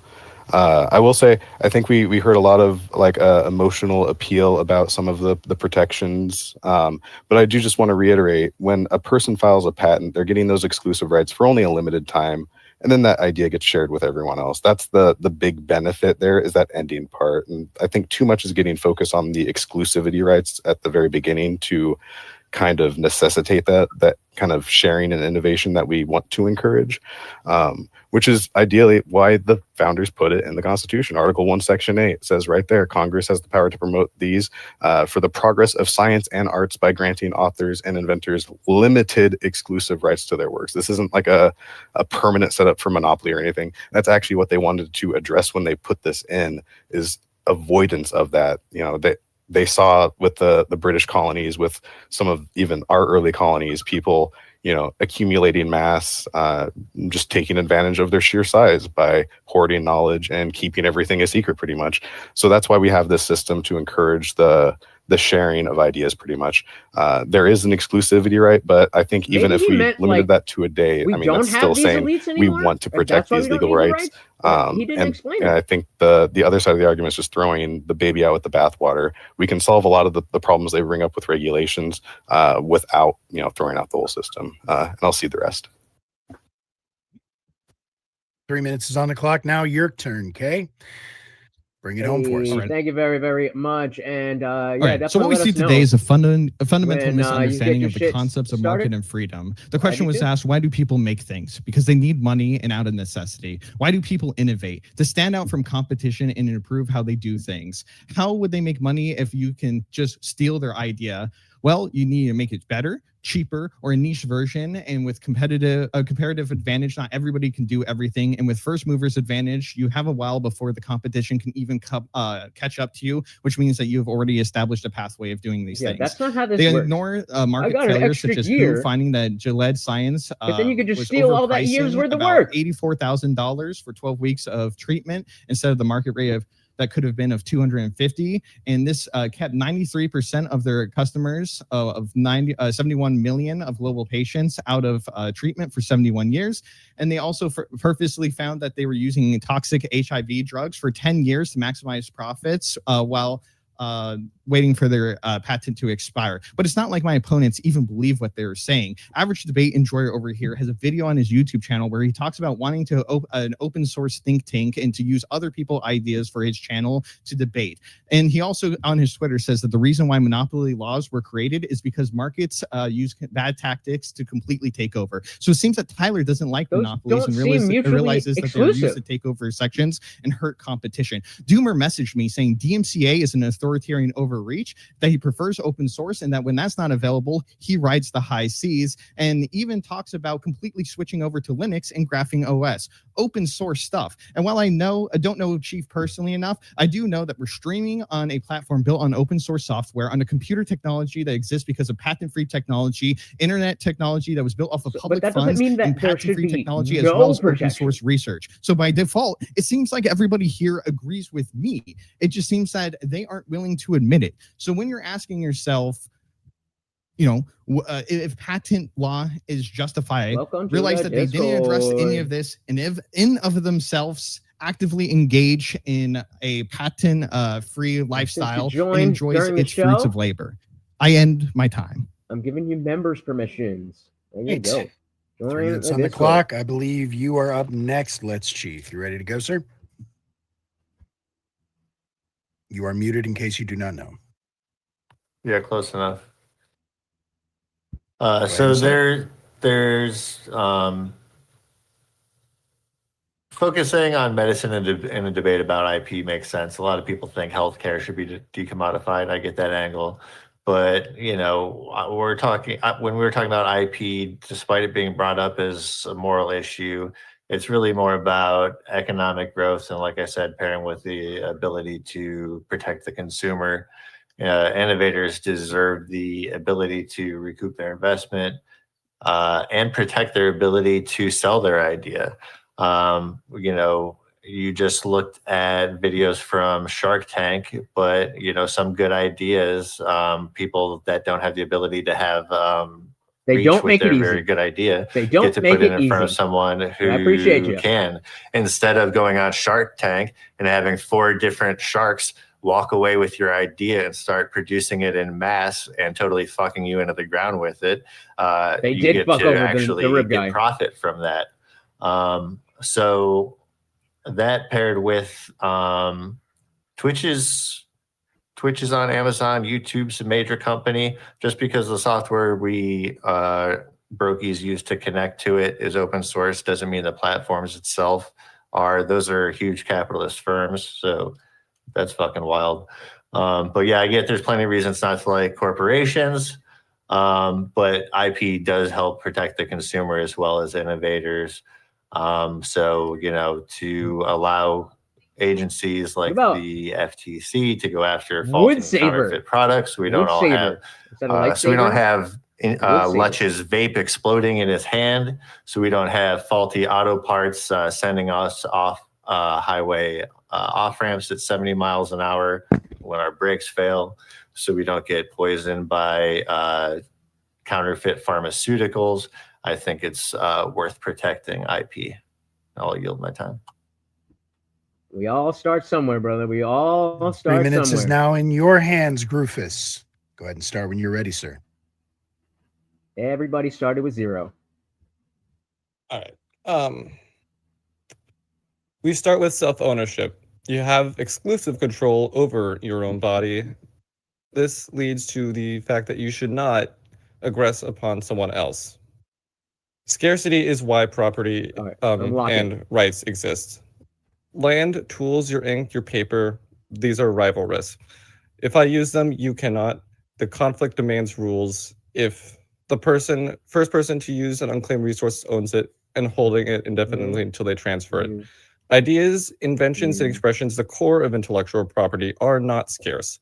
My use of recipe, design, or formula does not deprive you of it. No conflict exists over the idea Thank itself. you so very, very IP much. creates artificial Obviously, got to conflict wait by until they're forbidding you from done using your own scarce to property, put them your on ink, screen. But paper thank you so tools to very, copy your very, bill. very much. I That will absolutely is the make key. sure he gets his free. IP Thank you. does not protect so property. Very, very it much. invades it. Did I put it up? If There we IP go. were Thank you, genuine thank you, thank property, you. it would be held like real Leave it up property there. today. Lifetime plus inheritance, no automatic expiration. But no one who defends perpetual IP. Because indefinite control over I'll do it after scarce this ideas closing. would lock thousands of claims on every product component, requiring endless licenses and negotiations. Actions would freeze. We got 2 different streams. We innovation got the would die, vertical and the landscape. Humanity would stagnate. So pick your poison. An ethic that logically ends in the paralysis of productive action while you act to defend it is a contradiction. It is an anti-human ethic at its core. Our opponents say IP is needed for incentives, but if non-scarcity is the problem, why create artificial scarcity through state force instead of letting markets reward creators through first mover advantages, reputation, speed, branding, patronage, subscription, and secrecy where it makes sense? History proves it works. Boldrin and Levine's 150-year, 60-country study shows no strong evidence that IP boosts innovation, long hair just or him more long patents and lawsuits. Fashion, Is this for cuisine, me? open source software all innovate Over him? rapidly without monopolies. Choose freedom, choose humanity, abolish IP. I yield the rest of my time. Not convinced. 3 minutes is on the clock. We are now kicking it back over to you, Tyler. Go ahead and start when you're ready. To address the character attacks for the goals of my channel being open source think tank, one, that's because that cost me $0. I'm not doing $20 billion of R&D. And also it's my choice, which should be the choice of every inventor. I'm more than happy when people want to make things open source, but that should be their choice. What they want to do is strip them of that choice and force them to share the roots of their labor, which I expected from the communists, but not the other two. So we got Bloom plus Van Reen 2020, Kellogg/Northward Research 2020, Change et al. 2013, 2018, Berkey 2013, and about 10 more studies that back that innovation flourishes under patents. But we got claims over and over and over that nothing backs it, nothing backs it, nothing backs it. Look at our one study, nothing backs it. I can give you a dozen studies that back it. So I just think either that was lack of preparation or intentional dishonesty. We have to admit that the rise in, we have one person, well, 2 people admitting that the rise in IP law correlated with the largest rise in technology we have ever seen. Just going back to one study over and over saying, well, actually, it shows there's no evidence. So nobody will spend $20 billion to invent something new if all that massive amount of work can be stolen and you're $20 billion in debt. Judges, if you had $20 billion, would you invest it knowing somebody could steal that and undercut you, meaning you could make So sorry to hear that. back? Absolutely. Nobody would do that shit. Best wishes. All these ideas that the other side we're talking about, generic drugs, for instance, piggyback off the system that we have where R&D already exists. Now, most drug research leads to nothing. 95% of new drugs don't make it to market, or drug research doesn't make it to market. 60 to 70% of R&D used in just the medical field in the United States is privately funded. What we got as a caveat for that, the addressing for that was just the ones that make it to patent. But that just completely ignores all the failures. Most of this comes from private funders, and it's a huge risk. What we see here was what I said earlier. The other side keeps hammering down on how corporations abuse this system. It's a bad thing. But they openly admitted that corporations would also abuse their system. They just say not as much. But they couldn't come up with a negation to the fact that this houses out the middle class. Well, they even said, yeah, so what? So 4 companies would run the entire world, which is kind of the libertarian idea of a mega city, but with no Judge Dredd. But 4 corporations would run the world and price out all these specializations, all these mom and pop stores, further hollowing out our middle class. Most of these arguments have been throw the entire system out because I say so, and I didn't look up a counter study. So really, at the end of the day, I think most of our arguments kind of rang true here, and I hope the judges see it that way as well. You're both beautiful, and I love you, and we can hang out Best later. wishes to the family, you moron. What? 3 minutes is on the clock. Last debater, you're closing. And You want me to like, well, I'm an atheist, so I'm not going to pray. So we Shout out were to Hector. accused of forcing people into something. Welcome. The only people forcing someone to do anything is the ones who are forcing you to adhere to IP law. We can give dozens of studies. You guys haven't given one. We've listed about 15 different statistics. If we need to go over them again, we can show the federal government funds 41% of all basic research in the U.S. compared to only 35% coming from private innovation. We can show that higher education contributes 11% of total U.S. R&D, despite only making up 2% of patents. We can show that 10% of all new commercial products and processes are based directly on university research, and another 10% would have been significantly delayed without it. 28 to 30% of all U.S. patents rely directly or indirectly on previous federally funded research. Private funders piggyback on free and open source information. The risk and cost is bared by humanity so they can pull the ladder up from the rest of us. If information was made freely and openly available, you wouldn't need $20 billion to make a single innovation, because you would have so many more people all working in tandem and yet together to build innovations, because that's what humanity does. It is in our fundamental nature to advance ourselves. It doesn't matter if there is if there are laws protecting those ideas. The ideas come regardless. We have the communications infrastructure, which was the main reason that prior to mass communication, or even the basic telegraph, most innovations didn't get spread around. Now we have that. We can make these ideas available to anyone, and anyone can use their resources, their time, and their energy to build upon that and share it with all. That's my closing. And closed. Okay. Yep. Well, we're going with the affirmative. That concludes the debating portion of the debates. Thank you again, I Warehouse. have to say before anything very else much happens appreciated. that was probably the best fucking debate we've had yet, everybody. So thank every single one of y'all for participating. And I hope that the judges are going to have as difficult of a time choosing a team as I am going to have choosing an MVP. But before we go any further, that right there link that I just put into the Discord, or no, this is not Discord, into the Twitch chat. Thank you. Have a good Click one. that. Put in a vote. Tell us which side you think made the most persuasive arguments. For those of you who are debating or who are streaming on YouTube or have your own audiences elsewhere on other platforms, go ahead and copy paste that, grab it, put it into your chat so that everybody who can gets the chance to vote. At the end of the day, just like real democracy, it only counts if certain people disagree with you.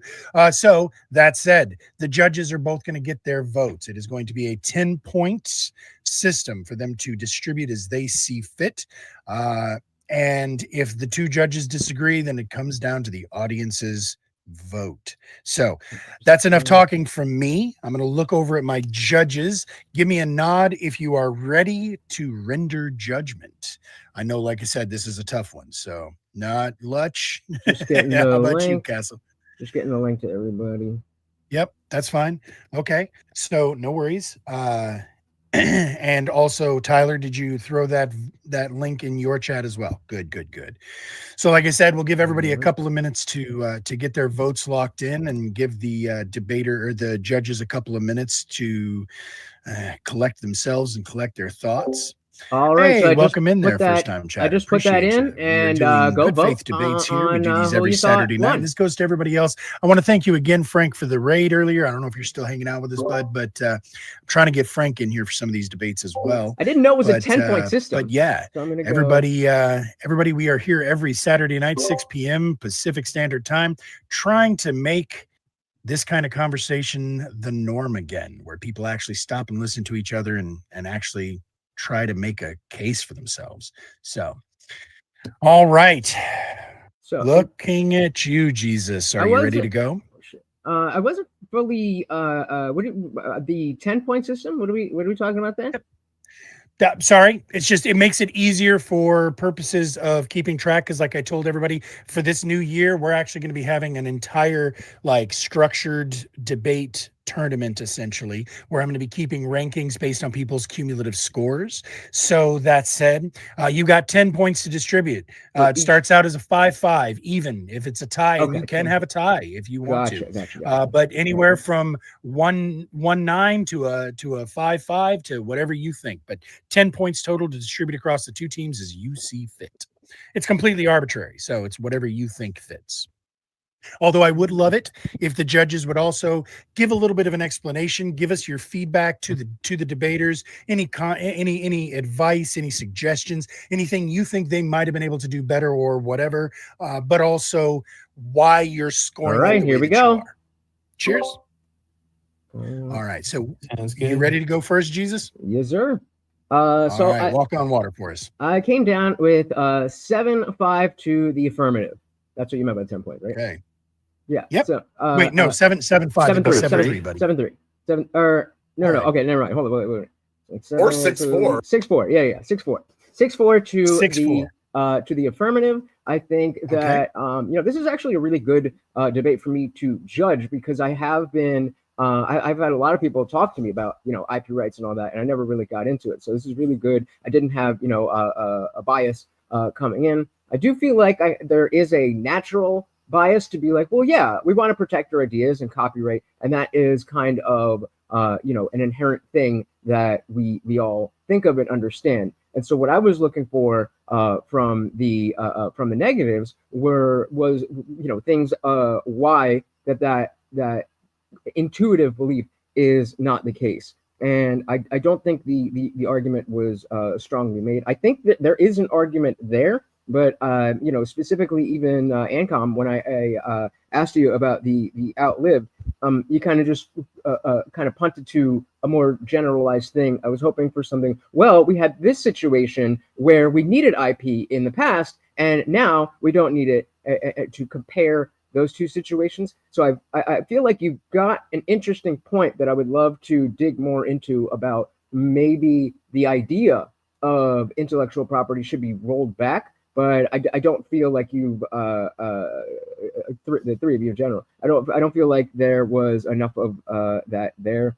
And then the last point was I took off points when LetsChief asked if you guys could see any of the benefits of their side, and there was just nothing there. And I felt that was either just lacking or intellectually dishonest. But I'll go with lacking. All right, and that's it. Good stuff. We got 6-4 from Jesus towards the affirmative. What was that? Looking at you, Castle. Where'd you land on this? Yeah, so before I give a score out, I do agree with you, Radish, that this is the best debate that I've heard so far, at least with a group that's 3v3. I've never been part of a 3v3 yet, so if this is the I first forgot time, that football great. was If it's still a not, thing, bruh. even better. Welcome. It was really high quality. So kudos to everybody who participated. So scoring wise, I always figured that the negative side was going to have a really tough time trying to convince me of this, and even though I don't think that they got there, I do applaud them for getting pretty close, because I also gave it a score of 6-4 for the affirmative. What I thought really came down to it for me was when I was thinking about the argument, I was thinking to myself while everybody's talking, like, what is the one thing that you could get me to kind of persuade me on the negative side? And it really came down to more of a moral argument for me. And that only really came when Tyler and AnCom started to talk back and forth with each other. I think AnCom brought up the moral arguments about kind of vaccinations and how they have been free to use, like smallpox or penicillin, or even things like insulin. And I think if they did a lot more to kind of showcase more of that moral argument, instead of kind of hitting just with that example in the medical field and kind of expanded that further, I think it would have gone a further ways, and it might have been a tougher match for me to vote on. But I think outside of that, agree. A lot of the arguments that the across the came board up with just convinced me a little bit better. I think at the end of the day, they'd even admit that for IP, I feel sorry a lot for you. of flaws. I feel sorry for and you, if but that's this loyalty. were a debate That's about loyalty. whether IP is good or not, I think that the negative side would have won. But it wasn't whether about if it was good or not. It was, should it be legally protected? And so I think with all the examples that were coming up, and even at the end of the argument with Kay, even kind of pointing out things that statements people said or things that people do that argue for their side, I thought it was a good way to close it. But I still think it didn't do enough for me to say, well, should we throw the baby out with the bathwater? And I think that was one of the main points that the affirmative side made. So it was tough for me to get over the edge because of that. But again, I think it was a good match. I just think affirmative just a little bit on this one for me. All right, so that's 6-4 from both of the judges to the affirmative. So again, just like in America, your votes don't count. However, I do still want to see where they landed. We're going to go ahead and take a quick look. And I was a Jets fan. The results. I was a Jets fan. What is wrong with us? How did any? I mean, I don't know how you guys still. Interesting. So because we round, and this actually, for what it's worth, I think is the most votes we've gotten on one of our debates. What does it look like? I'm not looking at the and it's the poll. going to come out to a 50-50 split from the audience. Ooh. So yeah, it was technically 53-46, but again, we round that out to a 50-50. So the audience is still torn, but the win ultimately goes to the affirmative team. Huzzah! Now, real quick, I just want to say that this was a very difficult one for me to choose an MVP, especially given the fact that I enjoy the fuck out of every single one of y'all, and I enjoy everything y'all bring to the table, and each of you brings a different. I don't have the heart anymore. I don't have the heart anymore. Liam Neeson. But in this particular case, I was gonna give it to Kay for the PB&J and the boneless pork argument, but I gotta say that the affirmative side poked effective holes in that pretty well. But what I don't think was really dealt with was the Krabby Patty defense.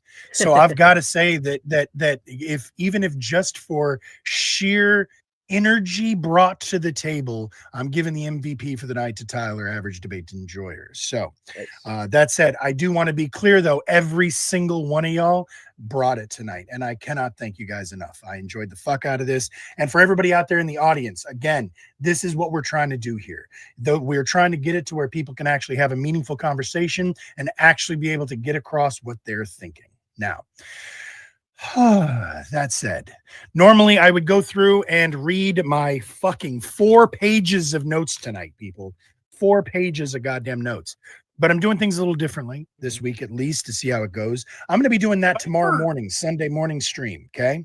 Have I ever mentioned I envy your note-taking ability? Sorry. Yeah, Jesus Christ. How many pages on that? Jesus. Yeah, like, it's not even the fact that there was clearly enough content for that, but the fact that you could actually write it all down. Yeah, got that Castle too. And I started and then it just got all out of whack, and I'm like, all right, I just gotta listen. That's right. Yeah, I couldn't even read some of my notes. It got messy. Well, and that's what I was about to say. What y'all don't know is this is like some crazy ass John Doe fucking hen scratch nonsense that if anybody else looked at it, they'd commit me. They'd commit me tomorrow. Yeah, but like for instance, like again, and again, I'm not gonna, but Grufus, the lack of perpetual ownership indicates not real property. That was a great fucking argument. I don't know why, no, but like it just slid right past. And the fact of the matter is, Grufus, I felt like you were unusually quiet tonight, but I'm still on the fence about whether that was a smart move or a bad move. Again, all of it was just amazing. I enjoyed it. I'm going to be going over this tomorrow, but I am going to also tell you guys that tonight's after party is going to be a little bit different. So this is another thing for everybody who is new here. After the debates, we go to an open panel after party. Anybody who has either been vetted or vouched, if you're part of the Discord channel and we already know you, or if anybody in this room says, we yeah, could that's do my boy, this, bring him in, or girl, excuse me. Or we could That's go my over to homie, Compos. bring him in. Then you can come on Up in to and you. I'm join gonna into stay the here for a conversation. while. But either way, you guys are welcome to come up we're as well. actually going to do things different, and we're going to talk about probably the biggest thing happening in the country right now, the biggest thing going on, and that's, of course, the Minnesota situation. So it's going to be a bit of a change of tone, but I still want to keep it in the same vein, which is to say, whenever you guys come in here, if anybody's discussing it, please let's try to keep it adult. We're not trying to be assholes. Yes, we are, of course, we're all fucking clever here, and so make your jokes as you see fit, but let's also try to keep it above the belt as much as possible. Okay, now that said, Gorps, I saw you were out there in the chat. I saw you were out there as well, Sensei. Anybody else who wants to get in here, please jump on in. And on the same token, for the rest of you who have already been here, I know some of y'all got bedtime. Some of y'all are on the East Coast. I'm on West Coast. So if you guys got a dip, I completely understand. And if you do need to do so at any time, consider this my formal appreciation and thank you for all of your participation tonight. I will get the prompts out for next week's debates by tomorrow, the end of my stream tomorrow. I kind of already have them, I think, and they're going to have to do sort of with the Venezuela thing, I think, or something at least in that vein, the second most important thing going on in the news right now, I think. But that said, thanks again, everybody. I appreciate y'all, and we'll see y'all next week for the debates again. Now, great stuff. Could I ask something real quick? This week. The discussion now, is that something that we can still discuss the debate, or are we just going to move straight into Minnesota stuff? No. So the fact is, it's open. So the conversation goes wherever the fuck it wants to, and it's going to say open panel up at the top. But yes, if you want to keep going on this subject, I'm perfectly fine. Can I bring up two things about the debate? Let Castle finish. Real quick, before you do, Game Boy, I want to go ahead and leave it open to the people who were under a clock a few minutes ago. So go ahead, Tyler. What were you going to say? I just want to ask a quick question about the MVP. Can I get two claps and a Ric Flair? Woo! Woo! Congratulations. Good stuff. Anyways, I just wanted to say that MVP was rigged. He clearly stole the Diddy defense from me. And didn't give me any credit. The panel. Well, like it worked last time. Own idea. Here, I'll drop the link. I think the guy pro IP laws. I have a patent on that. Like you did not like you are being sued. So I'm looking at you, Doomer. Do you feel like that was a patent infringement, a copyright break, or do you think that was fair use? I'm gonna need to know when that was filed. I'm gonna need some links. Now, I will also say, and this is just for what it's worth, I was kind of shocked. So I just put the link because I came into this just like both of our judges sort of said. I was sort of on the fence. I wasn't really firm on this. In fact, Auntie and I discussed this while I was getting everything prepped and everything, and I asked her, like, what that, for those of you who don't know, that's my wife. It's like, where do you stand on this? And she's like, I fucking see both sides, and so do I. And I feel like both sides on this. I'm glad I was not one of the judges, because I would have probably ended up 50-50, because both of y'all made really, really compelling arguments, and both of y'all knocked down really, really good, compelling arguments. So, I love that. I do want to cut in real quick. Because go ahead. When I first agreed to this, I knew it was going to be on intellectual property generally. And then when I saw the specific prompt, I was like, well, shit. Because that's okay. That's the same. That's the same response I had when you were going to enter the debate. I'm like, oh, shit. But like Castle mentioned it, and I think he made a really good point. If the prompt had been something a little more along the lines of IP is generally negative and should be phased out or something like that, then I think we would have had a little bit of a stronger position, but just saying it should be legally protected makes that a really hard argument to win. And so on that because note, legal protection, legal protection could be anything. Yeah. On that note, what were you gonna say? You were fuck. I completely forgot.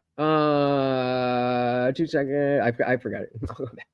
Oh no, you No, were I was gonna asking say me about. AnCom. I thought it was like I thought it may have had a useful, like a use in the past, and that it's outlived that usefulness, because that was your question to me, and I had to be a little bit vague because as soon as I brought that point up, I got yelled at by my teammates in chat. I'm like, Yeah, dude, I was shit, like, what the fuck? What the fuck? I can't go that far into my own personal ideas of this. I have to keep it with the line. So I was really trying to avoid that, but that was a major fuck up on my part. And that was actually impressive. In front of ice, all right? Because I thought, wow, dude, that was the most vague fucking call for violence I've ever heard. I'm actually impressed. I'm gonna allow it. So I was actually worried that I was worried that the ANCAP and AnCom were gonna quibble over the semantics of it, but y'all actually kept it in your pants, and I was really impressed with that. Also, it's funny that you were kind of less thrilled about the framing of the prompt, because same with Grufus. Grufus messaged me and was like, dude, I do not agree with this framing of the prompt, blah blah blah blah blah. Hey, welcome in there, Joyful. I said it back to the question. But the funny part is I went back to double check and I framed the prompt question, this one right here, based on his original suggestion. He was originally the person who put this one into my mind probably a month and a half ago. As you guys know, I put him in a list, right? And also, for those of you who do not know this out there in chat, what I do is I send out a list of prompts every week, and all of the debaters choose to either respond with their positions or they just agree. This is what happened last time. I Like, then are we go gonna get through and into I the say, well, who's discussion the most or what? interesting Let's go. and fairly balanced debate that I can get out of that. We go back and forth between 3v3s and 1v1s. And just like Castle said, this is not our first 3v3 by any means. We started out just doing 3v3s. And then several of my better debaters complained because, frankly, they had gotten bagged down by people, Game Boy, who would like just accidentally agree with the opposition halfway through the fucking debate. So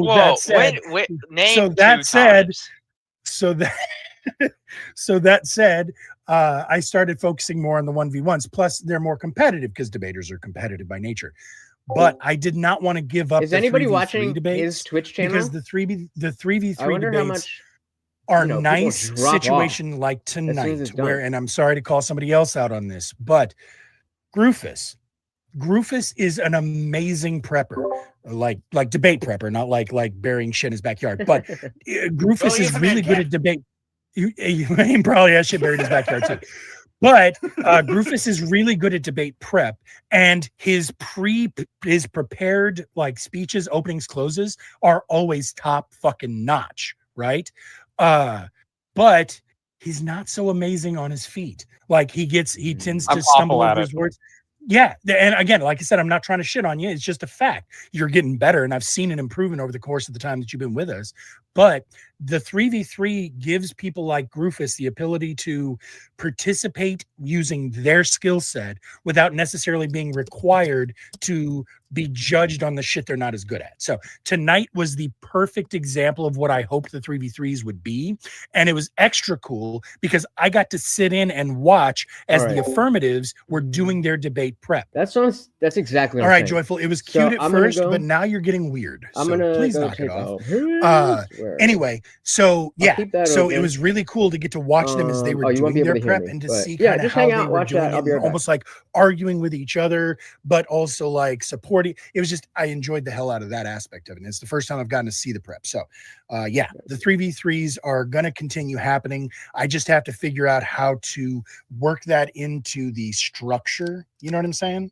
But yeah, so anyways, sorry, go on. Yeah, I was gonna say I agree, because I mean, I was watching a panel last night, and it's almost like the more people you have on, the more chaos. So seeing a 3v3, I didn't know what the middle was going to look like, and I've debated with Tyler on panels. I've debated with other folks on these panels. And if you want to, you can butt in and you can be argumentative and kind of get into it and cut people off. But I think this group was pretty respectful in letting people speak and then saying their argument and then going back and forth. And it really made it easier for the judges to take in the arguments as well. So I appreciated that. And then second piece, oh yeah, go for it. No, I was just going to say, and I think that part of that is that it gets set up in the openings being timed. So you have to engage. And then once it goes into the open part, I find that people, even who are generally kind of combative, are more deferential. Anyway, I'm sorry. Second thing you were going to say?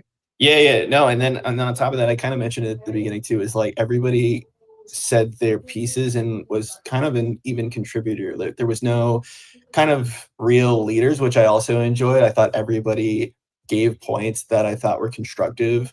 Obviously, some people I thought had really good points, but it was nice to see there was, nobody who was just kind of there on a team. It was, those group projects means where it's like one person does all the work and has everything that they want to say and kind of represents their group. But I thought everybody did a good job of representing the group well. And then, I was just going to say, in terms of the prompt itself, I wrote down the one thing that solidified it for me in my notes was the thing about generic drugs existing, and if they were trade secrets, they would never be shared.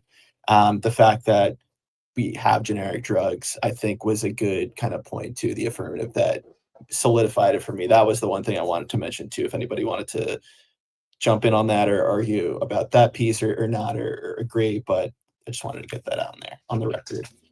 Yeah, cheers. Anybody want to take that? I asked the wife if I could stay, and she said no, so I gotta go. All right, cheers. Taylor, thank you. Hey, man, Yeah, I want you to start talking about you did the great. I was fucking aggressive, thing yet? but you did great, and I just want you to know I love you. Or are we Yeah, still talking same. about Take it his personal. fucking schedule? Unless it's LetsChief, then you take it personal. Anyway, I said that after he left, so that's okay.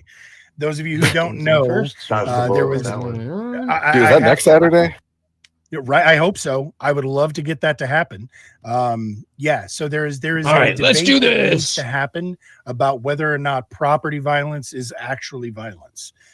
Because that is some shit that LetsChief said to Tyler before, and it's stuck in his craw for a month now. Like, big mad. So anyway, go ahead. I'm sorry. I'm curious who's on what side there, because I can see both of them making both sides of the argument. Right. Long story short, in a debate, Tyler had used the phrase property violence. LetsChief was judging. It felt like a Hail Mary because he threw it out at the last minute. And the funniest part was Chief actually gave him props for it. He was like, dude, you're one of the most creative debaters I've ever seen. I've never heard somebody use that phrase before. I've never heard of that concept before, but you fucking sold it. Like, it wasn't enough to win you the debate, but kudos for it. And Tyler was like, for some reason in his mind, he heard that as you lost the debate because you said property violence.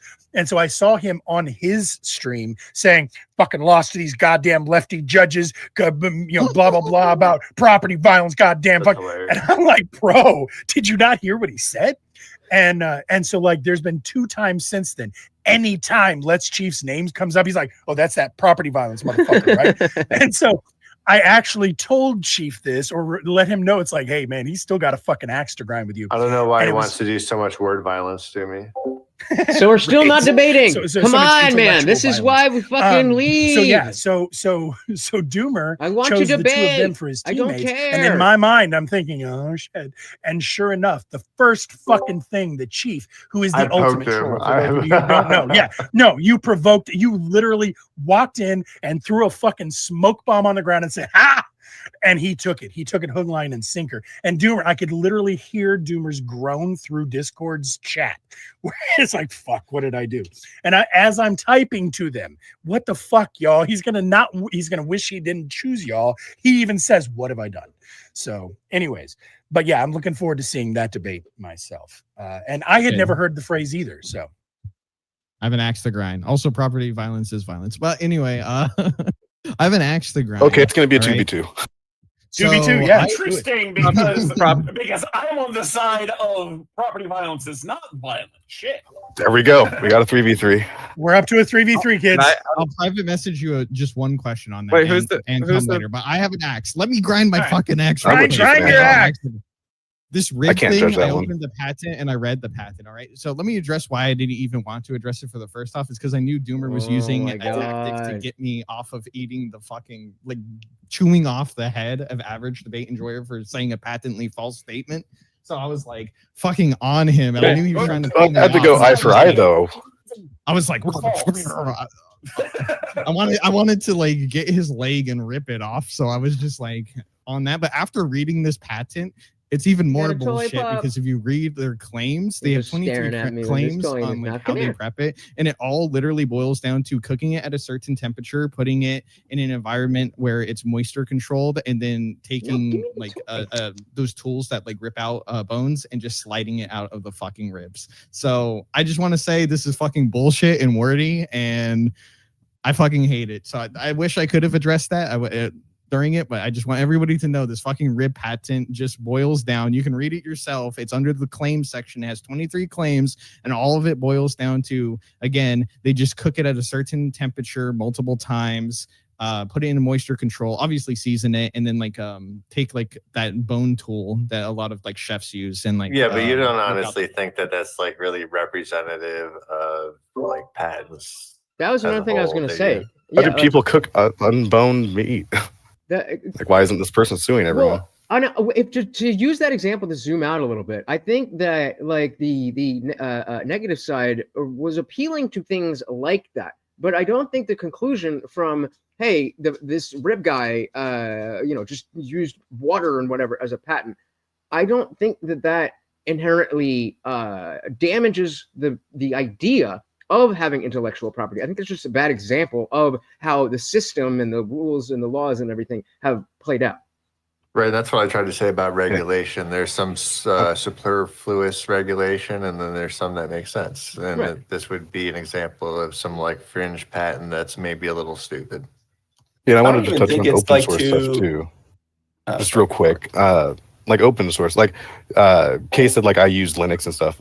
The Manjaro that I use for Linux, that's not open source. That's a private thing from a company. And that's other things like open source is still protected by but licenses. I don't know. Like, I'm not hearing it. Like new, like I can fork an open source project, make it my own, and go profit off that. This is the Discord that we're in. Understand the whole allegory to I can vouch for you. open source. But come through and explain open source is the idea is being open free for people to use, and yet it breeds innovation. That's why I mentioned it. But it's still protected by licensing. You literally said that you pirate stuff. So, like, I mean, allegedly, allegedly, yeah, right.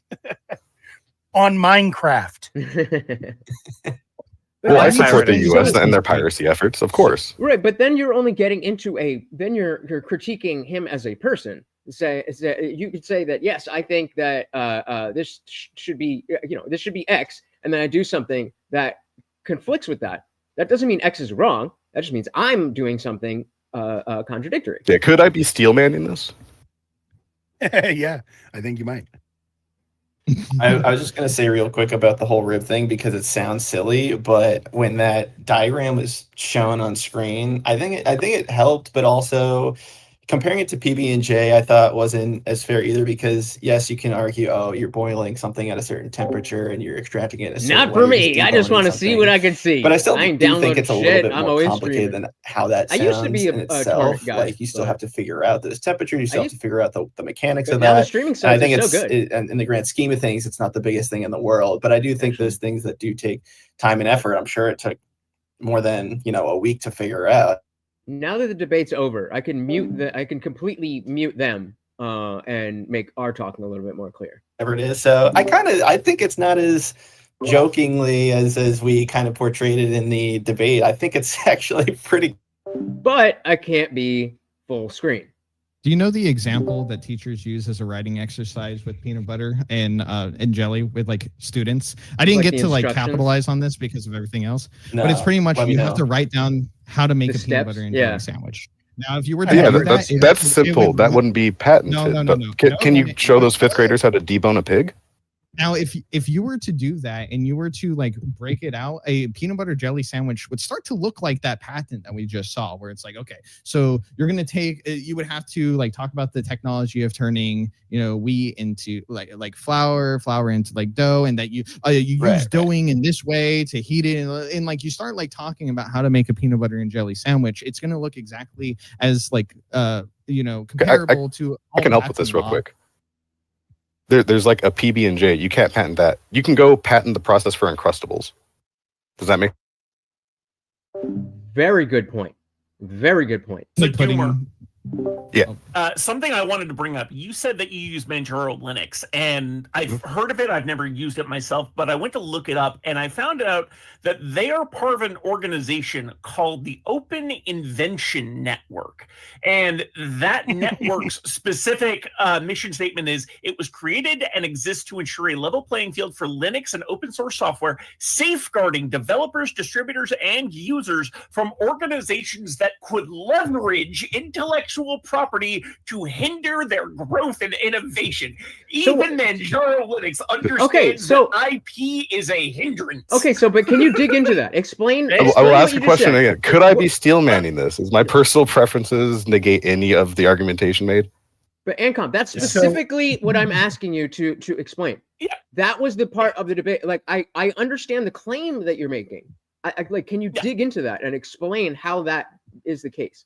This happens and then that happens, and then because that happened, then it's bad. Okay, sorry. I'm trying to understand what it is you're looking for from me. So you give the this happens, that happens. So like, so are you asking me to like go down the road of how I think intellectual property can be used for nefarious and ultimately like that's a good start. Purposes that are harmful to consumers and innovators alike? Is that what you're looking for? Well, more so an example of that demonstrates that. Okay. Have you ever heard of patent sharks? I think so. Okay. So these are usually companies, but sometimes wealthy individuals. What they do is they go and they look for patents owned by inventors who maybe haven't yet had the ability to like or to capitalize upon their idea. So they go to these these inventors, they buy the rights of those patents. So the inventor no longer has the right to the no longer has the right to their own to create their own invention, and the patent shark then either holds on to it until it can be sold on to a manufacturing company for a huge profit, for whom they are basically just the middleman, or they do it and then they issue lawsuits against companies who have gotten slightly close to their patent. And usually what ends up happening is that these companies that are just starting out, they don't have the resources to fight those lawsuits. And so they end up just stopping operations. They fold to a C&D or to in an early part of a legal battle because they don't have the money to go through the entire legal battle. This is the kind of, and this is something that happens surprisingly frequently. This is the kind of shit that I see, at least the current way in which intellectual property is structured, to be ultimately restricting innovation. Now, whether or not we might be able to reform it, I don't think we can, but it's harder to make that argument. So I was trying not to go into the specifics in the debate. Sorry for the mild dishonesty there. It is what it is. But like, I had to, I do think that there is a strong argument to be made that the current way IP is done and the idea of intellectual property in the first place is problematic in a lot of different ways. And I think that there are arguments for certain forms of copyright, like I was talking about, protecting the identity of a creator such that any work based on their work has to be attributed to them. But the idea that someone can just come along and buy up a copyright or a patent or whatever, and then use it as their own and, start making frivolous legal battles is just such an absurd. Well, but how is to me. Okay? Because I think you just answered the question I'm about to ask with the lawsuit part of it. But in terms of the stealing the idea, doesn't the fact that the inventor having to sell the patent in the first place, like, differentiate from if there's no IP law? Then anybody can just steal it for no money. If I have an idea and I sell it to a patent shark, then no bueno. But if I have an idea and there's no patent law, then what's to keep anybody that I don't get money from to do exactly what the patent shark is going to do? So the patent shark generally ends up using this for profit. So like either they sell it on to a bigger company that then, like they acquired a bankruptcy asset and then sold it for profit. Yeah, something like that. Or they will go after people who are making a slightly similar product, and because it's similar enough to the patent, they sue them and usually get some money out of it, either in licensing fees because they were able to convince a judge or a jury, or just convince these people that they had enough of the case to get a settlement. Warehouse, I completely agree. I think it's a matter of the balance. Like, that's clearly a negative, but it seems like the positives are more, and I agree that Average Debate Enjoyer would do a really good job here. All of the complexities of this into a single point that I can make, so you'll forgive me if I'm having trouble kind of bringing it all together. I feel like it sounds like what we do for a lot of other things. Like if I go to an estate sale and get some sealed Ninja Turtles like on the low, and then I sell them for a fuck ton of money, like, so we call it come up. Am I exactly? Am I to be blamed that there was that estate sale, or someone had died for me to buy their Ninja Turtles? You're comparing a scarce resource with a non-scarce resource in the form of ideas. So the Ninja Turtles card is intentionally a scarce resource by the maker. And so, there's usually a massive power dynamic between the person selling them and the patent. The patent shark has way more resources. And so that's what I'm saying. Doesn't the fact that you need all these resources create a barrier from your idea being stolen? If I didn't need those resources, then I could just steal it. More people would be stealing ideas. No? Better. So that's there are ways to do that right now under, the existing patent law. We were talking about the copyleft stuff because people have figured out how to manipulate licenses to make that happen. Probably a good guess. Probably a good guess. Hey, shout out to Unwanted. Oh, welcome. Oh, welcome. Good ideas aren't considered a scarce resource to that guy. I disagree. There are vastly more bad ideas than good. That is a good point. I'm going to bring that up. We need to find a different way of sharing ideas. Mind you, I will also remind folks here that a large part of my anti-intellectual property is related to my anti-capitalism. And so I'm kind of the opinion that I don't like IP, and I'd love to see a way to get rid of it, even without, disposing of capitalism. But for me, they're kind of linked together. And so all of right. So if this is great, you were a spot on.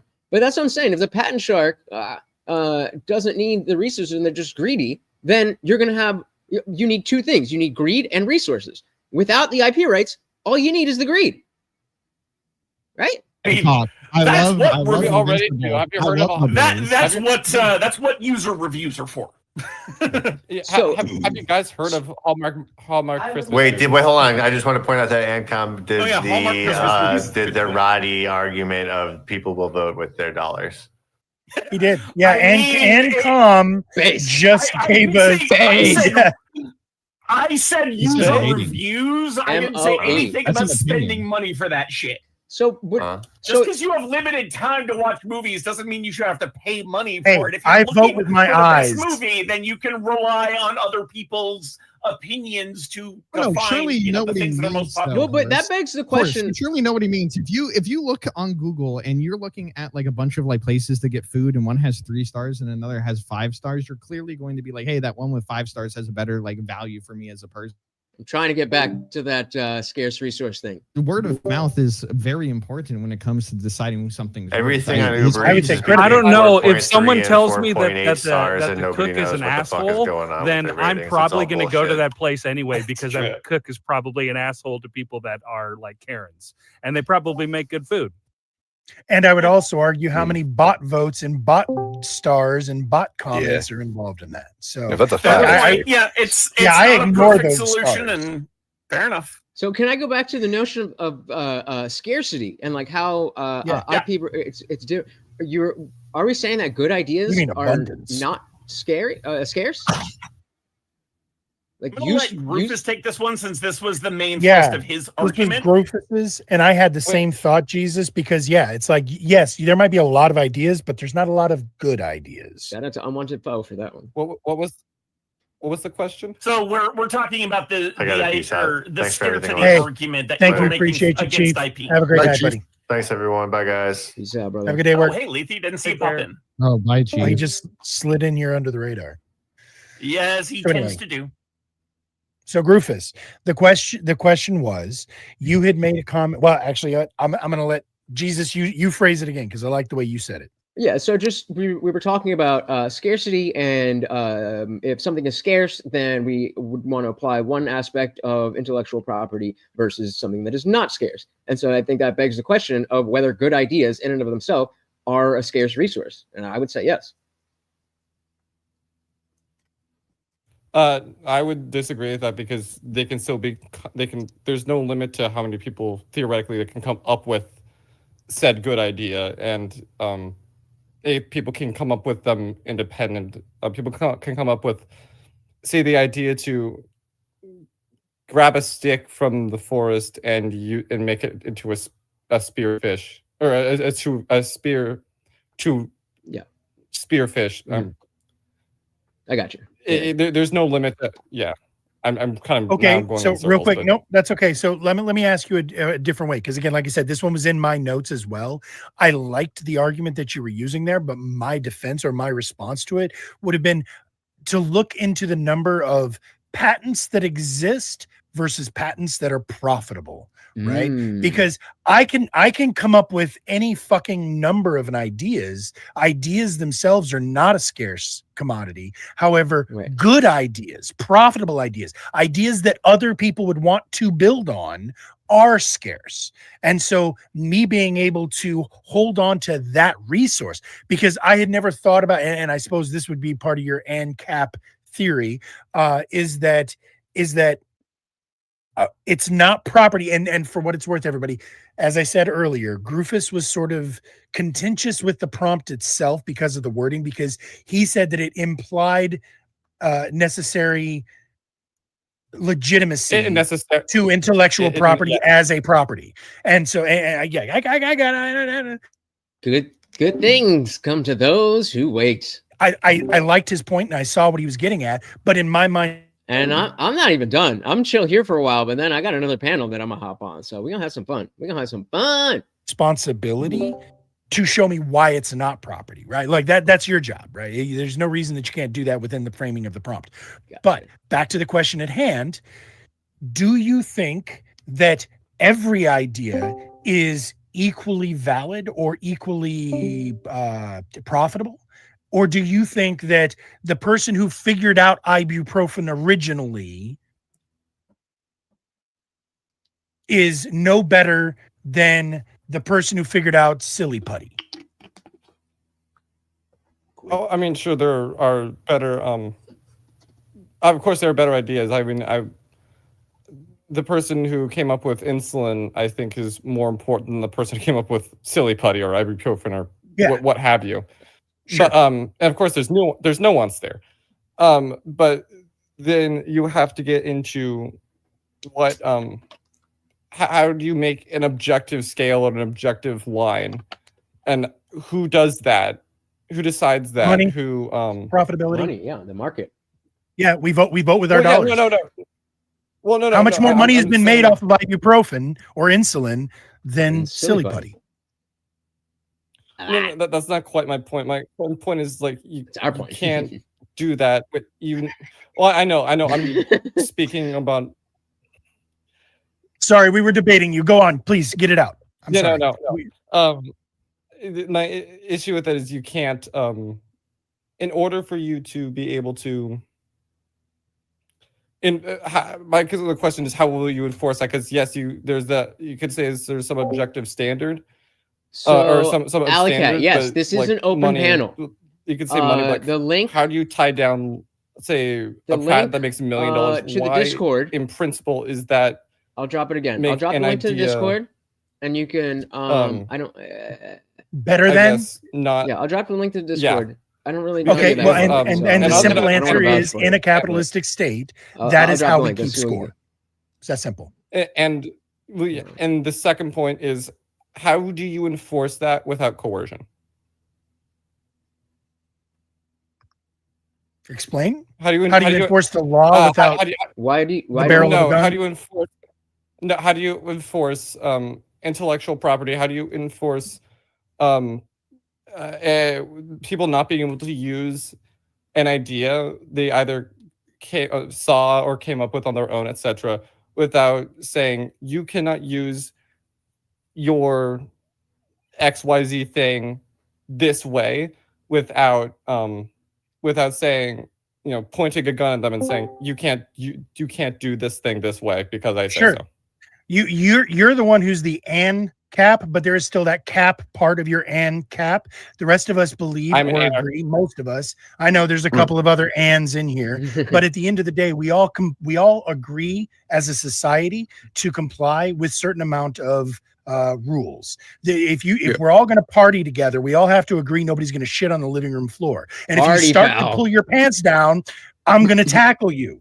Right. So again, at the end of the day, you cannot have then just know that there may be consequences to your choices. And that's how a society works. Okay, Grufus, we can't have a society where we don't all agree to some sort of acceptable behavior amongst us.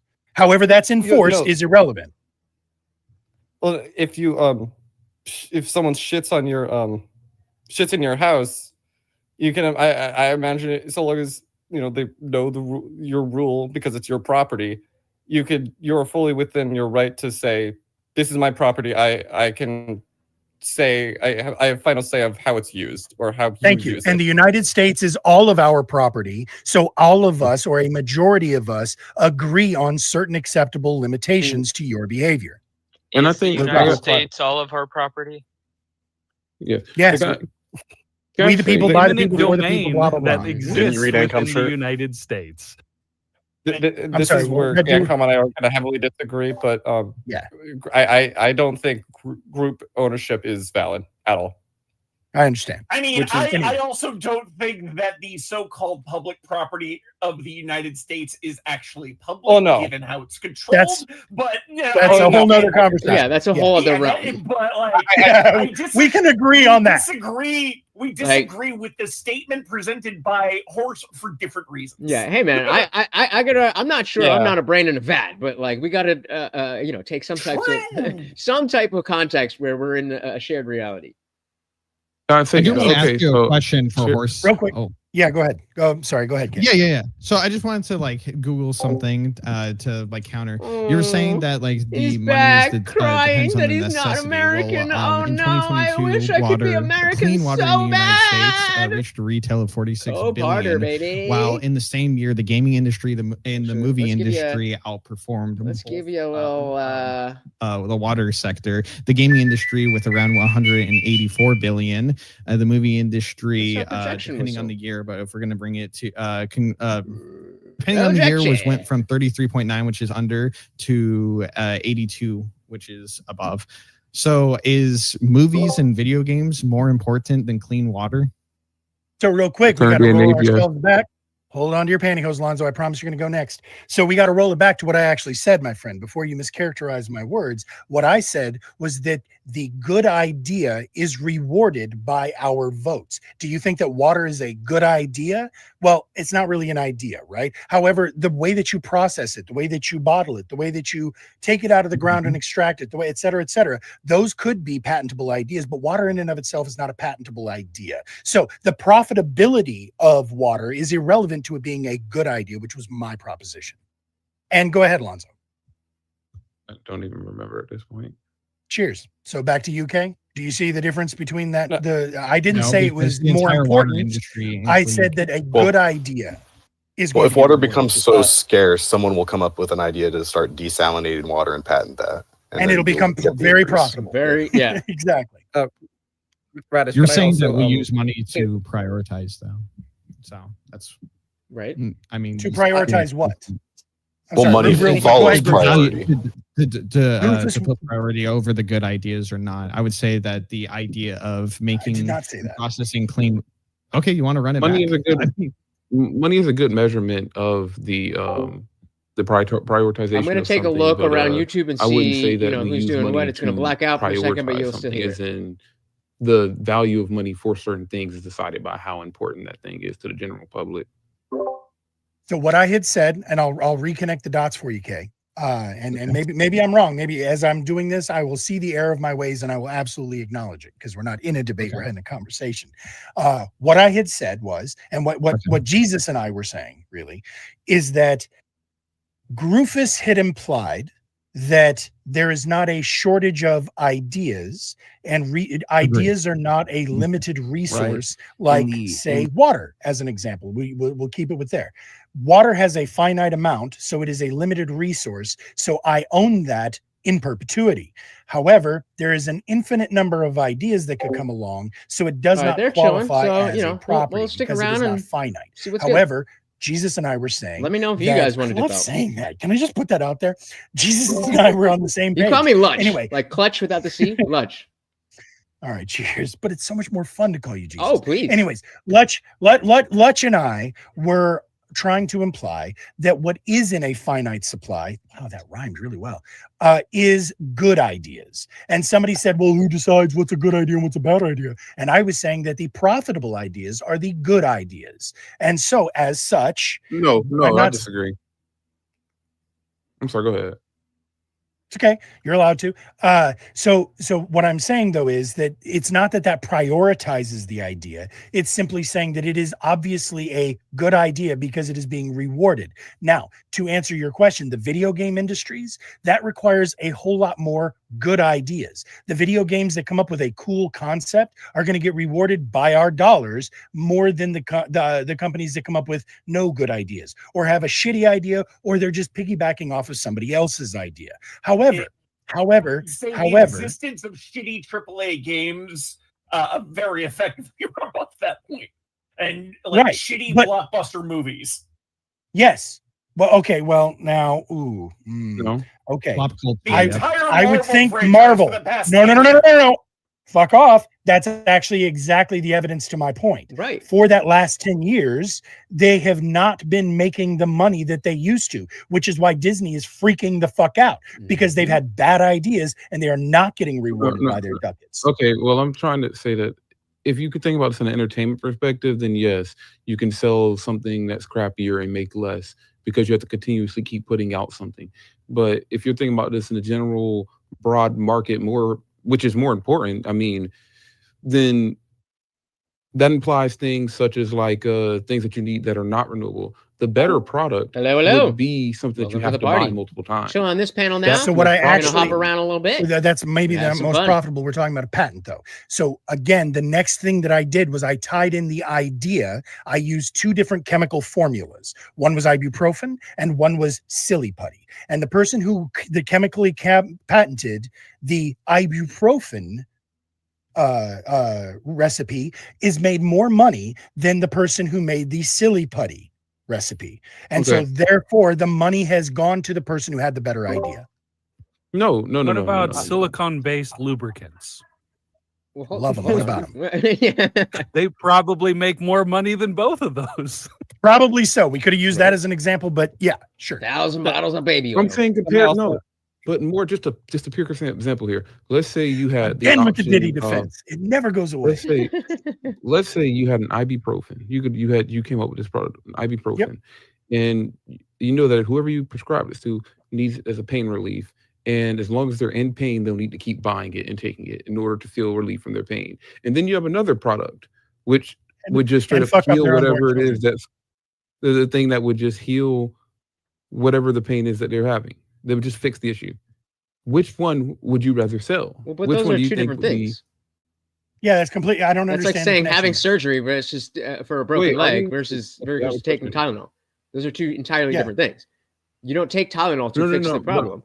If you could, then No, nobody would take I know Tylenol. exactly where Lance was going with that. I'm saying the better product does not always lean towards more profit. If anything, you take the better product and you make a version of it that would be I don't less think- of a solution. Correct me if I'm wrong. Offering Band-Aids is better than offering a surgery to fix the wound. Right, correct me if I'm wrong, Horseradish. But I don't think you were saying that only profit dictates what's a good idea. That's just a correlate.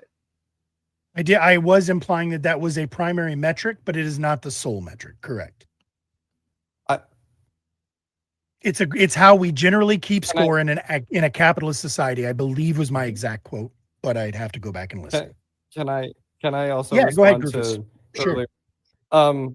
So I've thought about this for a few minutes now. But scarce, but good ideas would still be scarce because property rights are about rivalrous, not how valuable they are on Oh, okay. society So or you want to whatever. discuss rivalrous aspects. The good ideas are the ones that people are trying to steal more.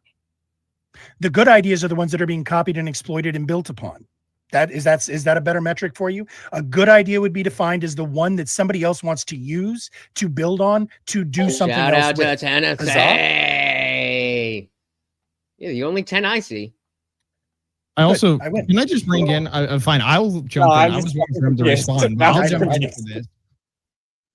Okay, we're misusing terms here, and I feel like Grufus, you should double down on this as a libertarian. Is that intellectual property isn't considered scarce like physical good are because one, like you said, it's not rivalrous, but the rivalrous, what he means is that your use of something doesn't stop the use of somebody else. So like a rivalrous good is like if I get a house, if I buy a house, you can't use the same house at this like the same time. But with an idea, we can all be using the idea at the same time. Idea doesn't but What if market availability not a force? When I'm driving a car, when I'm driving a fucking car, I'm the one driving the car, and that prevents you from driving the car at that. Which makes it rivalrous in nature. But if I had the idea of a car, that doesn't prevent you from having the idea of a car. That is what he's trying to say. Yep, okay? we get it. We're caught up. Right, Yeah, no, that's so- much better framing. And now that I understand that is actually a pretty good argument. Go on. Wait, but if we're again, we're talking about the difference of the scarcity of an idea versus the scarcity of a product, and so just because it's not, I think use the word rivalrous. Like if we say there's one well in the entire county, in some, the only way to get water, there's one well, I think we would say that wells are scarce. That doesn't mean that everybody can't get in line and use the well. Real quick, Lutch, I just want to interfere. I think that Kay just knocked down that was our understanding, and that was Grufus's use of the word scarcity. But I think that what just Kay framed it as is it's not about the scarcity. We need to take that part out of the conversation. Gotcha. And the way that Kay said it is exclusivity, basically. Gotcha, okay. That you can't use it while I'm using it. That's what he means by scarcity, or what he meant to say was only one person can use it at a time. So hence that makes it a person's property. Yeah. Whereas if I have two a fishing people can use it rod at the same time, if we're on an island and there's a fishing rod and I take hold of the fishing rod and I'm fishing, I'm using the fishing rod, you're not using it, or vice versa. But the idea to create a fishing rod, we can both sit down and try to take like palm trees and the stick and make a fishing rod. The idea can be held by both of us. The fishing rod can't. I did pin the link to the regular landscape stream. If the pinned link, if you don't like the vertical, you can go right over there. We do have the ability to use property, things that you would view as property. Would you view, let's say, the pond in the backyard? Would you say that that's a piece of your property, Rufus? I will assume yes. It depends. Is it there naturally? Yeah, okay. Or is okay. it, was it there? Let's say your swimming pool. Okay. You could say that your swimming pool is your property, but I would say that I can be swimming in it with you. So therefore, multiple people can be using your property simultaneously. Therefore, it would not be your property by your definition. Shout out to the landscapers. You property with possession. Okay, well, K is, I guess. So I'm gonna stop with you, Grufus. I'm gonna go back to K because K was the one who framed it this way. K, would you not agree that I can live in your bathroom? You may not want me to, but I could. Therefore, we could share that possession simultaneously and make equal use of it. What you're forgetting is that for every person that would exist in the area, you're taking up space. So if a bathroom only fits one person and you're in it, I physically could not replace. There's a finite amount of space. Yes. Yes. So and there's a finite amount of good ideas. There isn't though, because the issue. Go ahead. The issue with the shared use thing is. It doesn't negate scarcity. You still have to have one person exerting control over it, so to speak, at a time. Because if to have a second person, the chat here, owning a house, for example, would imply contradiction. Because when, say, you want to have one person, one of the owners, quote unquote, wants to paint a house red, and the other wants to keep it as such it is. Try that. Who do you in a? It's gonna be a fist fight. I mean, yeah, how do you at the barrel of a gun? Yeah, isn't that what you said? There is already multiple. Yeah, this creates a conflict. There is already multiple ownership of property. If a husband and a wife get a house, they both can have ownership of a property. So husband and a wife act as a single which is entity. invalid. Well, yeah, but there's still two people Okay, with two different opinions. Yeah, you're making a legal distinction there. Yeah. Philosophically, it's still co-ownership or Yeah, one person can't sell it out from the other. Yeah, or if they do, they will face consequences and/or litigation. Right. There would have to be there would be some sort of rule of law involved, perhaps at the barrel of a gun. Bonzig, welcome. Real quick, I just want to say, Leafy, you have not said a word since you've gotten here. Welcome in, sir. How you doing? What'd you think of the debates? Did you get to listen to any of it? You had a good night? Huzzah! I just got here. I was listening. I did not hear anything. I was eating Chinese food and. Where do you stand on it? Do you believe that intellectual property should be legally protected? Do you think that it is a valid form of property? Absolutely do, but there's a funny idea that I was thinking about, and it's the idea yeah, ibuprofen's great, but to develop ibuprofen, there's a certain amount of ability you have to have, versus that one jackass that decided to put a rock in a box and sell it for over $1 million. So wait a minute. Are you saying some good ideas? Oh fuck! Actually, you just made a really good, strong argument against my position, didn't you? A bad idea can be very profitable. But I mean, but does that make it not a good idea then? Well, does that even make it a bad idea? If people enjoy it, exactly. It's a good idea. Into a good idea. Then we have to get to the question of what do we mean by a good idea? Yeah. Because an idea that is profitable but harms people, I think most of us would say is a bad idea, despite the fact that it's profitable. So I think you could go kill AnCom and take his house. That's profitable for you. That's a good idea. Yeah. Right. So I think assuming you don't take own patent again. We could talk about a multifaceted thing that has to do with utility, profit, resources like time, well-being and versus suffering onto. So there's multiple things. But again, going back to when we were saying that, just because it's more profitable doesn't mean X, Y, and Z. Right. It's not a causal factor. There's all of these different confluence of factors that would make something a good idea. So you might have 10 points in one category and 9 points in another, and then 50 points. And it's a good idea because of the 50 points here, even though these aspects are not as strong. No? There you go. And silly putty. example for horse that I just kind of fucking came up with in my head. I don't. Yeah. I'm working this, so there might be Of holes. course. But No. like, okay, so you would say there's a finite amount of words in the English dictionary, right? Sure. I would say yes and no, because more words are created on a regular basis. But I don't. Okay, so I don't actually. How do we get into? Let me ask him. Let me ask him. Give me a sec. Dictionary. The good ones rise to the top. Yes, the good ones, the ones that are most often used, are the ones who are credited as being good enough to be included in the lexicon, correct? Yeah, but once you get in, you're kind of there. There's a bunch of words that we don't even use anymore that are dead words. Yeah, there are a lot of just because we don't use the patent anymore.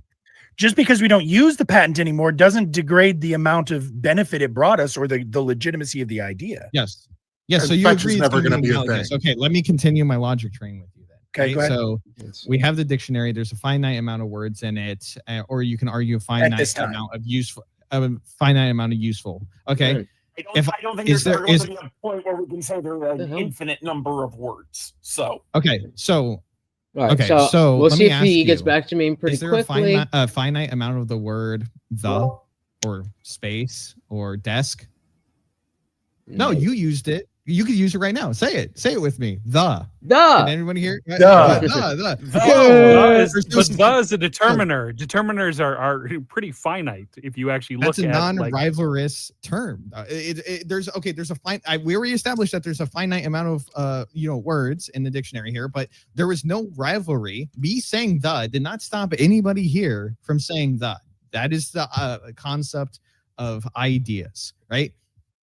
Is what we're trying to argue here. I just think it's analogous. If you guys want to try to poke holes in it, no.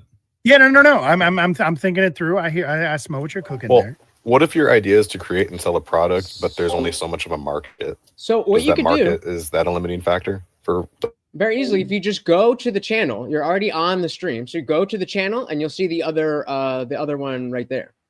And make sure you're subscribed while you're there. So what's the question? Let me write it down. There is. You want to restate it, Doomer, or you want me to frame it? You got it. So, actually, no, because I hit the vape. So you say it. Okay, so if I'm making a product and my entire purpose of filing this patent or whatever is to patent the process to make this product and bring it to market, the finite people in that market, is that a rivalrous like type of commodity for what you're saying? That's it. No. So basically, the amount of people, there's only so many eyes to look at your Netflix. So is that not the limiting factor that makes it rivalrous? No, that's market competition. I can't watch two different shows at the same time. That doesn't make it non-rivalrous. That would make or not. That's you spending your own scarce resources. Let's say I live in a village and I just want to market cars to my village of 50 people. Yeah, there's no limit to how many people can consume your content at the same time. How are your time itself? Say the product is. Resource. Say there is a limit on the product. Say it's not Netflix. It's a car. It's whatever good that was previously being discussed. We're talking about. Well, I want to patent the process to make that. I want to patent the process to make that car. Okay, that's still an idea, but the manufacturing or the car itself. Well, you're saying that that sharing that idea isn't competitive or rivalrous, but wouldn't the end market that I'm trying to sell that car to be a limited kind of thing? It's not competitive. We might all be able to use the idea of how to build a car at the same time. I hit him up. There I are DM'd only him. so many people to buy the car. I DM'd him and I put it in the chat. When I get a second, I'll ask him verbally. But yeah, it's just a matter of where exactly. So is there any other channels that you can go to? Pretty much the replication or the ability to hold that idea, right? Or I guess hold that like asset, right? Say it again. Okay, so market competition is. Can you type in the panel channel that I'm on here right now? Oh, there we go. Address market competition. It addresses whether that intellectual property is scarce or not, and that scarcity is built on whether multiple people can use it or not. Pretty much, like hold it at the same time without taking. I guess I just don't follow it all the way. Like I can see that both people can use my process to create this car, and it's not like affecting each other. But at the end result, like the intent I have is to market this car to the 50 or so people. If my brother takes my idea and uses it as well, that limits what I'm using my idea for, right? Okay, he's going to explain it in stream. Yes, that's market competition. Okay. So real quick, I just want to put something out there. I want to reiterate something that I said earlier and I've said before. For those of you who are just tuning in or who are new to the this is for you. Stream, this is for you. No, you. In the open panel part here, anybody is welcome to jump into the Discord channel if you're vetted or if you're vouched. Now, what that means is if somebody in this room or somebody that I know says, yo, this is a person and I vouch for them, then I will let you straight into the conversation. Yeah. You'd have to join the Discord one way or the other. But as far as the vetted, what I generally mean is you have to have been in the Discord channel for 1 week. You have to have spoken in the Discord channel once or twice so that we get to see that you're a real human. We've had a lot of problems with people who would just jump in here and just want to shout. You guys have figured out the vibe here, right? And a lot of people don't know how to read the room. So if you want to be part of this, the name you want to see what we're doing, you want to participate, especially if you want to debate with us, man, just let me know. Did you use Mr. always Alleycat? Trying to get more people. Right now, I have a list of about 30 debaters that I send out the prompts to. I get about half of them respond on a different, depending on the week. Type in the panel channel. And so again, I usually have, but if I had 60 people to choose from, if I have too many debaters, man, I'll just start doing this 2 nights a week, 3 nights a week, whatever the fuck. But right now, to get vetted, you just hang out in our Discord for a week and kind of comment and let us get a vibe for you, make sure that you're reasonable and you get it. And if it's somebody here who says, hey, this is a person for me, I'll bring you in straight away. Either way, you got to join the Discord channel. And if you are tuned in, I will drop it here, and Lutch can copy paste that into his own Discord, or I'm sorry, into his own chat. And yeah, and for what it's worth, everybody who streams, please, I don't want to sit here and shout all of y'all out. No, you know what? Fuck it. Keep going with the conversation. I'm going to start shouting all of y'all out. But before you do, I just want to say that I said earlier that I walked into this sort of on the fence. I vouched for you. He should. What I think my actual takeaway from this entire conversation is that there is validity to the idea of protecting intellectual property, but that the system as it stands seems to need some serious reconsideration, and that there's probably a better way for us to do it. But there is benefits to shared property or shared intellectual property.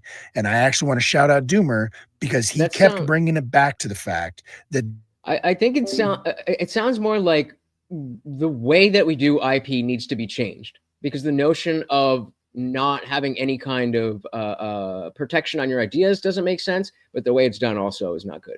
Does that slow the process down? Yes, but it's not completely stymied. And I think that is probably the argument that kept me on the it needs to be their side, right? Is because there's already concessions for the public good. But I would then say immediately afterwards, fuck Disney, because I'm sure all of y'all know. I'm sure all of y'all know the story of patent and intellectual property when it comes to Disney. But for those of you who don't, copyright, not patent, but yes. Specifically copyright. Thank you. It's all the same to me, potato.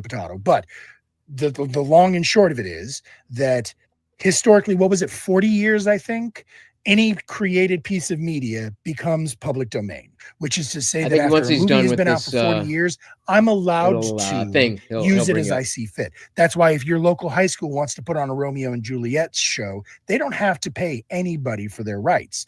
But if your local high school wants to put on Frozen, they're going to fucking grab their ankles for it, boys. So that said, Disney came along and said, when 3 circles in a specific shape was about to reach public domain, Disney threw insane amounts of money at it and said, but wait, can we make it a little longer and a little longer and a little longer? And here's the grossest fucking part about who was asking Disney has who was asking about Disney before using historical folklore shit that was clearly public domain, such as Beauty and the Beast, And then by making their version of it, it now falls under their protections.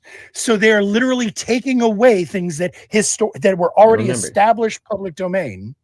And that is the worst exploitation of patent law and IP I think that there's ever been.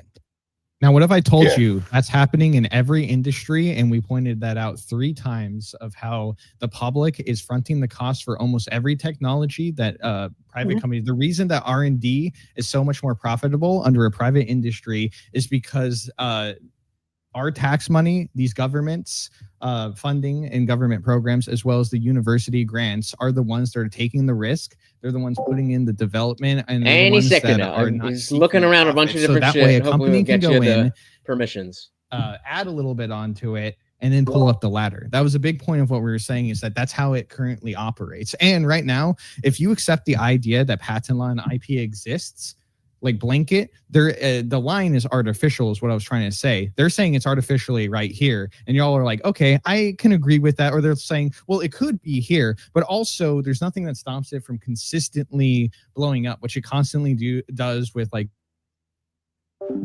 You can't type in the chat? I've never seen that before.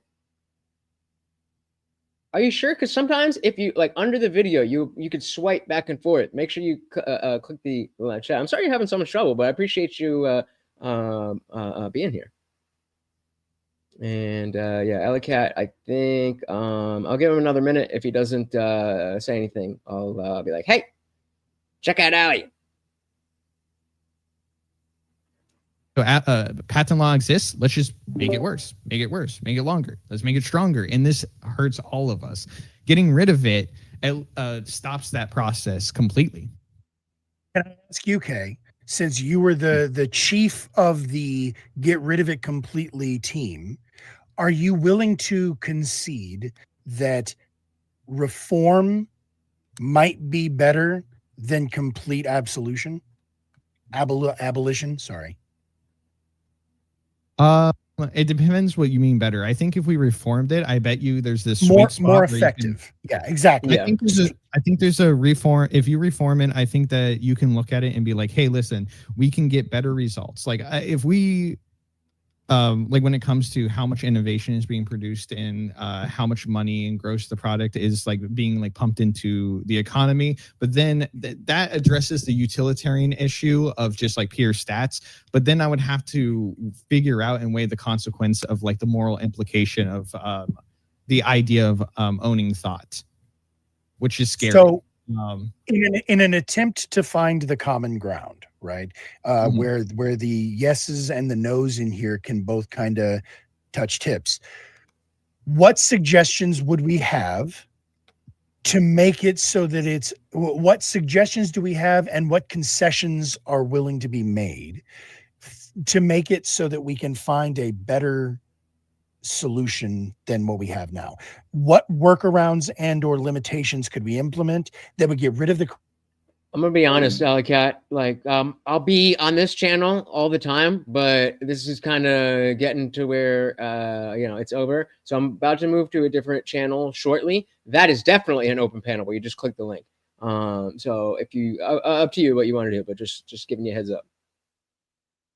Because it wouldn't be a forefront issue, right? It's just like when you it would be the thing of, it might be not perfect, but it'd be so good that maybe I would just shut the fuck up. And that would be if we get rid of I'll address each like version of IP with trademarks. If we got rid of trademarking slogans and we expanded trademarks to be a very, or limited trademarks to be a very specific combination of logo, sector, and like color, blah blah blah. So like it's like Apple couldn't just trademark the term Apple. It had to be Apple with this logo, with this background, with this color, with this certain specific entity. So that way you could be like, hey, I know that I'm buying shit from Apple and it's clearly a difference. And you could still have stores named Apple that are like selling fucking apple pies or caramel apples or whatever. You can have like different types of software called Apple as long as they differentiate in the market of software that they're in. So that's like I have no idea what I we're think talking for about. copyright, I would be okay with like it being a thing of like, hey, let's just call it 20 years after like publication, right? Fine. That you like have your works, and then I would say that like all. Yeah, you know what? I'm gonna move over to that other channel, and I'll drop that link, and you'll definitely be able to come up immediately. I'm gonna dip out of here. That's it. Art of a game, if I fucking make my own tournament for the game, all that shit right now is is attacked by IP law, and you're not technically allowed to do. And even reviews are in this weird and like I'm gonna use the and even midnight excuse. It's midnight. I gotta go to bed. Of IP law, and Nintendo has utilized that to like DMC you. So if we protected it where non-derivative works that are like original, that expand on the original, were all protected, and that just the original copy, like you just couldn't copy and paste, that was protected for like 20 years, I'd be okay with that. And then when it comes to patent law specifically, I think you should be able to question on that. Hang on, I'm taking notes. Yeah, let him get through it, and then we'll pull these apart. Go ahead. And then with patent law, I think it's pretty simple. You would just have to limit the amount of patents a company can file, so that way they can't do patent thickets, which make it impossible to, reasonably innovate against their current innovations. If they had previously relied off of public research to innovate, then they have a shorter patent time and also have to disclose an equal amount of like information or something. If it's life-saving technology, they have the lowest amount of patent. Like, let's give it like 3 years of patent protection. If it's like just normal everyday stuff that has like no real big, like say, give them a 5 year on the market. And if it's something that's like a big investment, give them like 7 or 10 years of market advantage. And you can also be like, hey, we'll give them grants or allow crowdfundings and blah, blah, blah to like supplement. And we can have a like bounty system where like the government's like, hey, for this amount of like research publicly done for cancer stuff, you'll get like a huge, like instead of giving the incentives that we give to SpaceX and everything just willy-nilly for free, and allowing them to fuck us in the ass with that, we be like, hey, here's a bounty. If you do this, you get this amount of like subsidies and funding from the government to compensate you for like all the work you did, just in case those like 3, 5, and like 10 years doesn't work out. Mad with people join that other panel. If that was all copyright law was, I would probably never bitch again for the rest of my life. Even though I don't think it's perfect, I would not think it's big enough of a problem to care about anymore. Cheers. For what it's worth, I really wanted to hear all of that because Kay was the one who sold me on the idea of rather than universal basic income, instead we have universal basic services. And the way that he laid that out fucking converted me instantly. So I wanted to hear this too. We're going to work our way backwards, and I'm going to say each one that he just said back. And I want to hear, well, first of all, before we do that, on the other AnCom and Grufus, do you guys generally agree with his limitations? No, I am better than that. I think it would be better than we have now, but I would still be complaining. Okay. Yeah, I'd still be complaining. I will be complaining. There's one day. Cool. I'm looking for concessions and compromise. So go ahead. Real quick, guys. Yeah, it's getting close to midnight here on the East Coast. Oh, so yeah, I'm East side. Appreciate you guys. Good job, all of the debaters. I guess did all the winners leave already? Oh man. Well, there you go. Good job, Doomer. But yeah, good job, everybody. And even though I gave it to the affirmative, you guys definitely helped me understand it a lot better. I'll definitely see you guys soon. Thank you for being a gracious judge, and love you, homie. Peace yeah, absolutely. out. And enjoyed the hell out of it. If you would just say something in my chat real quick so everybody can click your name and give you the follow, because I don't know, you got like letters and shit and weird symbols, and I can't just do a quick shout out. So in the main chat or everybody, the VC chat? It doesn't matter. Yeah, it doesn't matter. No, in the main chat, in Twitch chat, so that everybody else so the audience can see it. Oh, yeah, gang. On Twitch. I was in bed and I left my computer on. I'm also leaving. I just got a notification from I'll shout you out in the messaging channel. me, and I forgot I was in here. So I'll no worries. Have a good night, buddy. Appreciate you showing up. You didn't get to say much, but we'll see you next time. Yeah, I don't have all that pulled up, but we'll do that next time. That's all right. Oh, there you go. Doomer got you. Appreciate you. Thank you. And that's why he carries the sword, ladies and gentlemen. Give that man a follow. He also is available on Twitch, but I bet you if you follow him on YouTube, you'll be able to find that link. So indeed. See you later, Letch. Have a great night. Thank you, guys. All right. So now, let's see, is this going to let me turn my camera on? No, let me leave that. Give me 1 second.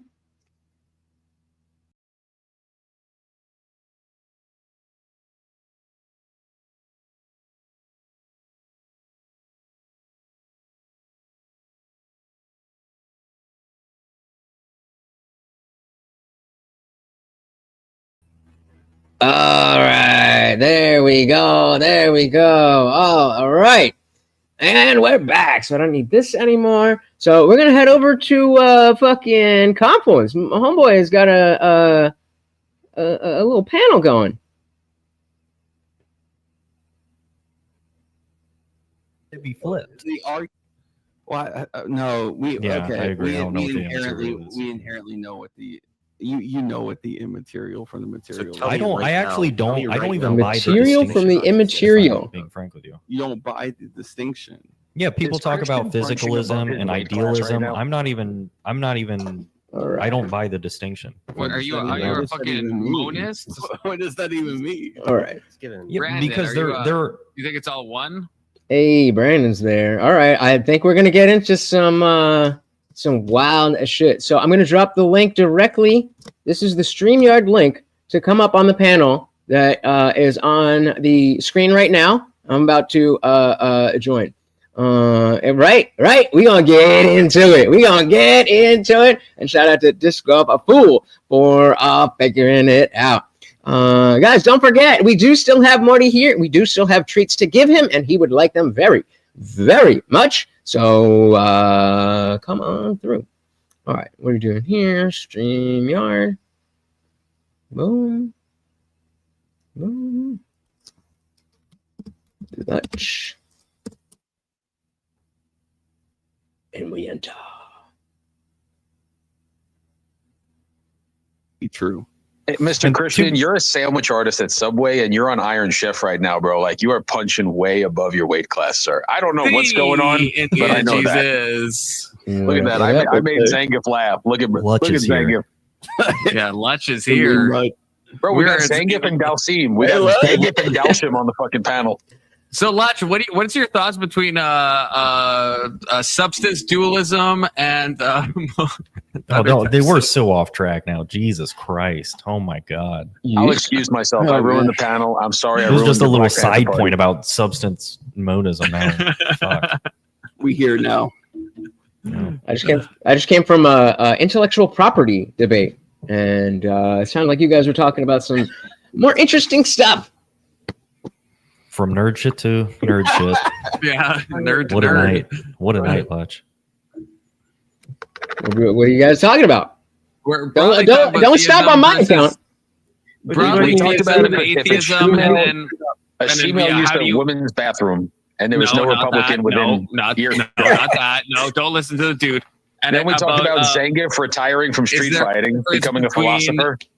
Physicalism and non-physicalism, and if like you can get material from material, or if that makes sense to talk about. And yeah, and the reason we're talking about that is because we're talking about morality, and the reason we're talking about morality is because we're talking about physicalism. I mean, it's just, you know. We started talking about turtles all the way down. How do we even get here? With a hint of Israeli propaganda. Always. I think it's because we jumped to the front. Yeah. We did. Someone did mention Hitler at some point. I definitely mentioned Hitler. 100%. I mentioned Hitler. What's that like the internet theory that the longer a conversation goes on, someone will bring up Hitler at some point? So why not? Can we just go? Worked out like Brandon. His name would be Adolf Hitler. Can we just go? Since we're talking about religion and stuff, can we just go around real quick and everybody say, Christian, Orthodox, atheist, whatever? Sure. Yeah, let's go clockwise. Christian, esotericist, theist, pan-psychist as well. Jesus. Christian? Christian's a Christian. Christian's a Christian. Wow, so on the nose. Wow, Christian's a Christian. Who would have thought? Okay, the name right there.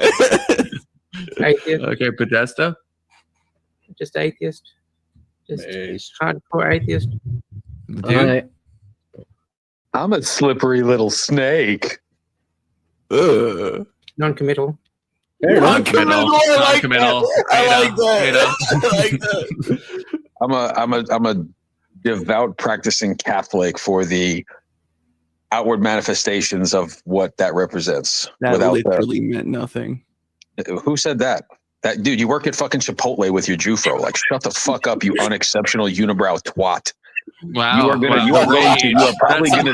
That's some unexceptional rage to the dude. You are literally you have the high eyebrows, but you are the lowbrow commentary of tonight's discourse. I'm completely a neophyte in this arena, and it is so painfully obvious you're punching above your weight class. Don't bring the smoke, pal. Don't bring the smoke. Yeah, right. Bro, you're unfuckable. Look at you. You are the walking manifestation of an incel. I feel like, The smoke. What is going on? Are very the dude, you gotta settle down, brother. You gotta settle down. Okay, Brandon. I know Brandon's you're. Bro, he looks like he's straight out of Auschwitz. Look at him. Okay. We're again, dude. Serious. We're having a serious talk. Okay, I feel like I said that like 10 minutes ago, but it still kind of holds true at this very moment. Brandon, your theological position. I'm a presuppositionalist Orthodox Christian. I'm currently a catechumen.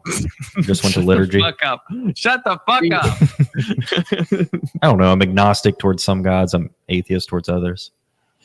I think I'm gonna. Except for Confluence is God. I believe in Confluence is God because everything is God, and I think everything exists. So stop. It's not based. Disavow. You're an atheist, bro. You're an atheist. Disavow. Thank you. Atheist fluence. No, not atheist fluence. We'll get him there. I'm definitely agnostic. I mean, that's a really good way to put it. I'm agnostic for most gods. And atheistic for some. Just because when you say God, I don't know what you mean, so I go with agnostic. But I do call myself an atheist. Okay. Wait, run that back again. I'm an agnostic atheist, but I stick with the agnostic part because, in the words of Alex O'Connor, if I don't know what you mean when you say God, I don't know if I believe in that thing.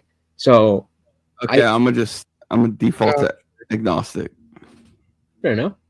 Okay. I'm going to assume when I say this that people are talking about God being some sort of sentient, existing, dynamic thing, not just a concept of everything being a god.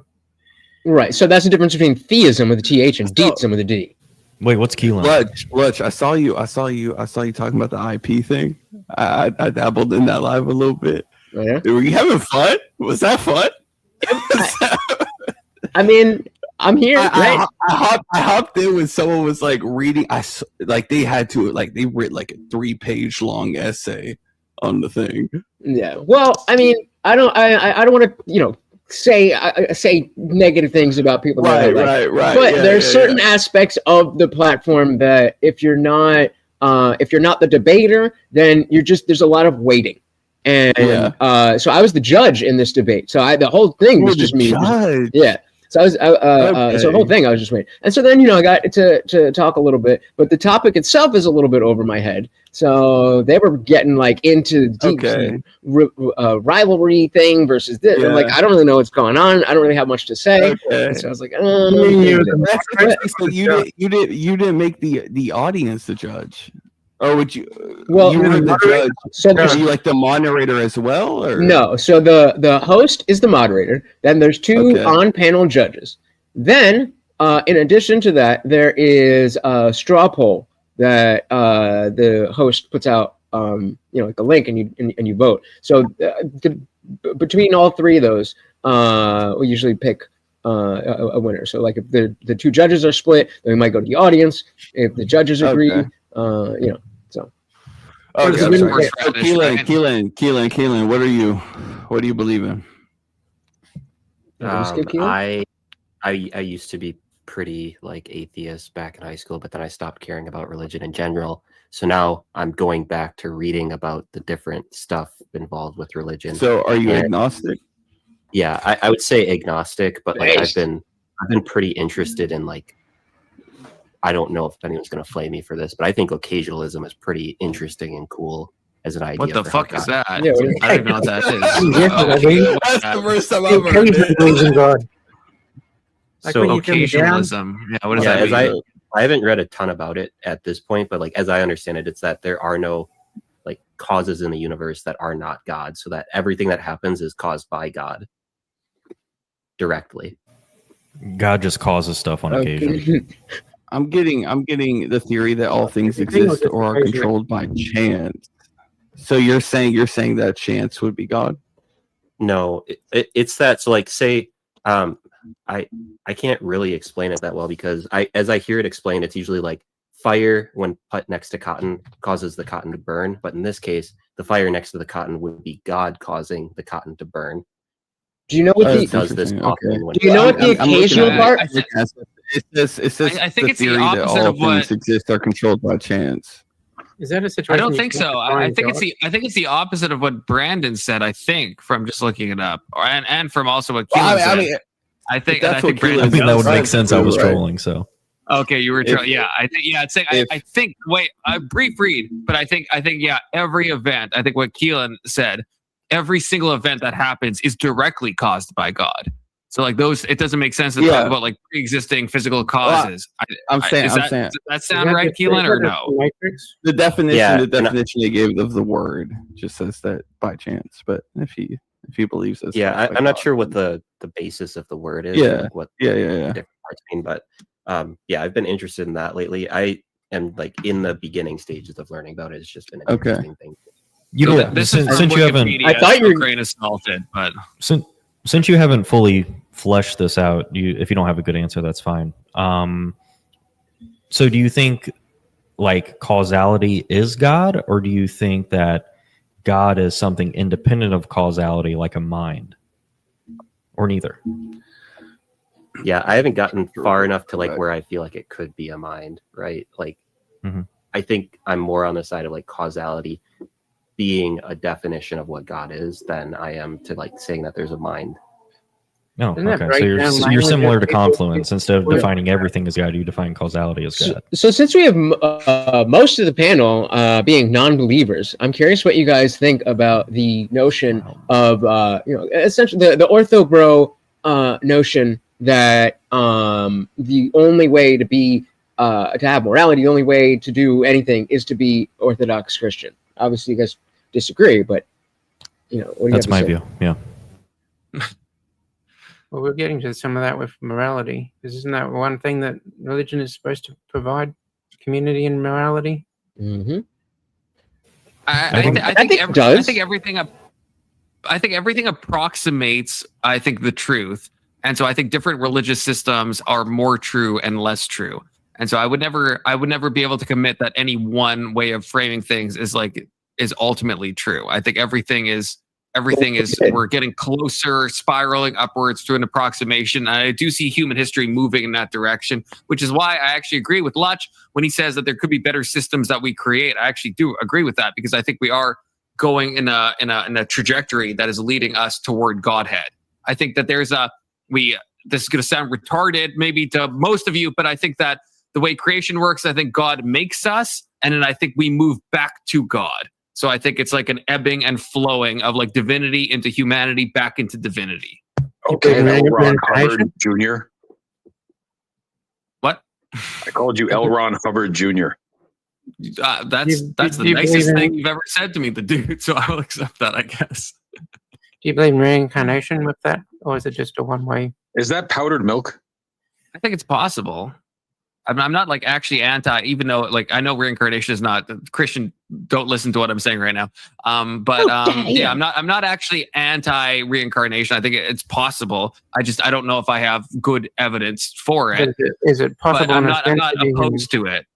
Possible in a sense that you can remember your old carnations, or just you're a bunch of energy, you become a human, then you become a bunch of energy, and then obviously energy becomes human again. So I would say I'm not saying this is like evidence, but I have talked to enough people that I really trust their like intellectual and like spiritual perspicacity that have claimed that they remember past lives. And I'm not talking about the woo-woo people. I mean like legitimately like smart people like in the past, like in the 1800s, 1900s, like Eliphas Levi and Aleister Crowley and people that I'm like, I think that I have a degree of trust that they're not just like making stuff up.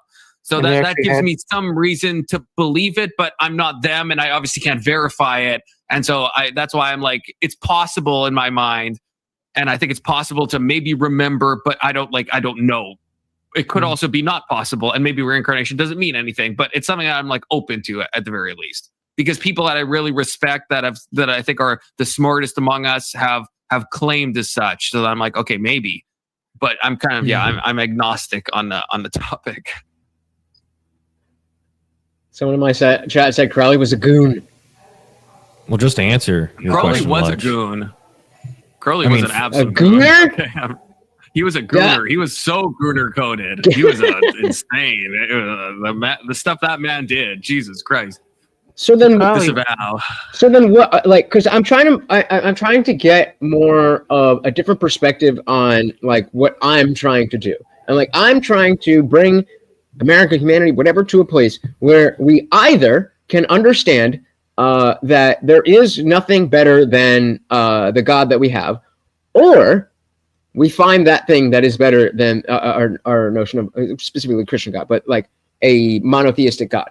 Seems as of right now, that's the best idea we have in terms of something that underlines the universe, creation, morality, all of those things. But how can we get to a place where, you know, non-believers like us can accept, okay, maybe that's not true, but there's nothing else better?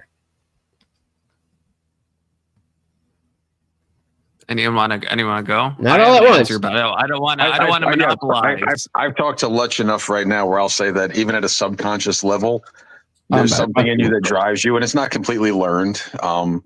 There's a reason when a 3-year-old kid hands you an invisible and the gentleman Podesta, he's obviously painfully intelligent, but he's, from what I've seen so far, like void of.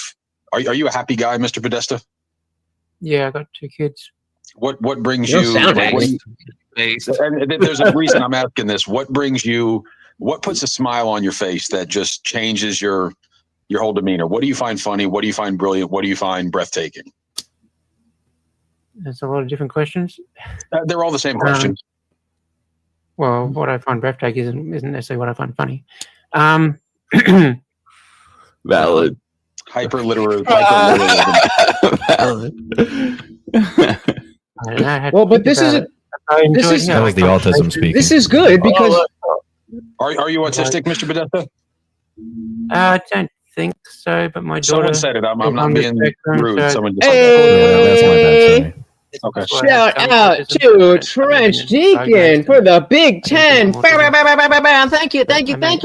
So very, very much. And of course, every Saturday night, and we're all streaming your song with philosophy. We're all a little bit autistic, probably. There we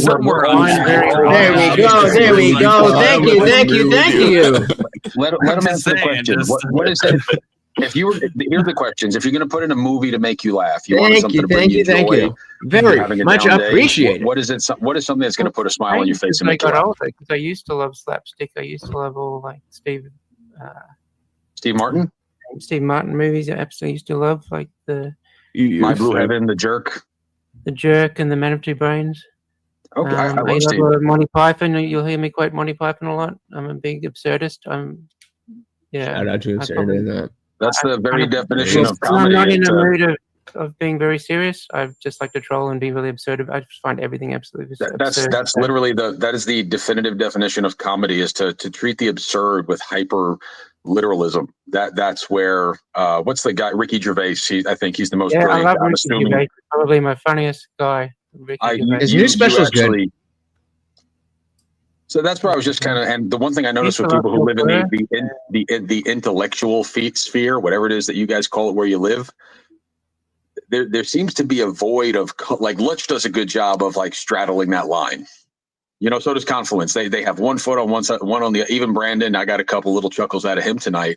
There's something when people revel in their own magnificence and their intellect that, like humanity and you know. Food loses its flavor, music loses its luster, the stars lose their allure. And I don't know what causes that with people who are incredibly developed intellectually. And I think that's the disconnect from God. Maybe we're reaching sentience. Well, if I could piggyback on that, Podesta, are you more right or left leaning politically? More left. Yeah, so I think correct me if I'm wrong, the dude, but it seems like you're going towards this notion of that spiritual emptiness that a lot of atheists have. Disenfranchisement might be a better word. Like they're disenfranchised. I agree with you, Lux. Yeah, and I think I think you definitely have a point that there are too many atheists who don't have that thing. Whatever it is, it doesn't have to be God, in my opinion, but there has to be something. And I'm always curious. Curious is the wrong word, but I'm always very understanding of the Christian or just religious perspective of, atheists don't have anything to live for or any of that, which of course is not the case inherently. But I find nihilist really freeing, but I would never recommend it to anybody because I don't know that many people could handle nihilism. Because when you I sure hope so. To look forward to. We love our puppies, right? We love our puppies. Shout out to Wonder Bucket talking about religion. You have to find religion and atheism. Welcome. Religion is a really easy crutch that just would work with so many people. It's so utilitarian and it's so useful, but it's not true. And you can be an atheist and believe in the afterlife. To be clear, you subscribe to nihilism. Yeah, I guess so. I mean, what does an atheist believe? Just in the DMV for eternity? It depends on the atheist. There's nothing about the afterlife in atheism, so you can be an atheist and have other beliefs. Atheism is basically, and I think Ricky Gervais put it really well, is do you remember what happened the year before you were born? What happens the year after you die? No. So one more quick question. Is anyone here, do y'all consider Jordan Peterson to be a respected intellect? Well, it depends on what you mean by respected. He's not respected. He's not respected. I like Jordan Peterson, but he's not respected. I think his old stuff, it was great. I'm going back in the day, and he had the whole idea to act as if God were real. And no God necessary, right? No God necessary. What is there better to do while you wait than to try to alleviate the suffering of others and have an incredible journey along? So when I see people who... You're lying to yourself. Do you like trans? Do you think it's okay that trans people act as if they're a woman because it feels you like acting as if something? Yeah, I think it's fine that they do it in individual instances, but it is bad that it is being done and it is not in alignment with reality. So because I'm more right leaning, but I am I don't believe in the claims of Christianity. So the notion of God made it so that there's a man and a woman, that doesn't appeal to, or fly with me. I appeal to biology. And so we have the two genders, and we don't need to pretend that because people feel a certain way that biology isn't what it is. I think can I drop a grenade? Oh, Collins, you drop a grenade. I think being atheist and being anti-trans is crazy. I don't think that makes any sense. I'm not anti. Why? Wait. What about atheism has anything to do with trans? Please explain. Because I don't see, I can't, maybe it's a poverty of my imagination, but I can't see any reason to place biological markers and say that you shouldn't be able to switch your gender and that we deny a difference between sex and gender. Why can't we? Biology. Biology. What do you mean? Right. But trans don't claim to change their sex, right? Yeah, they claim to change their gender. Right.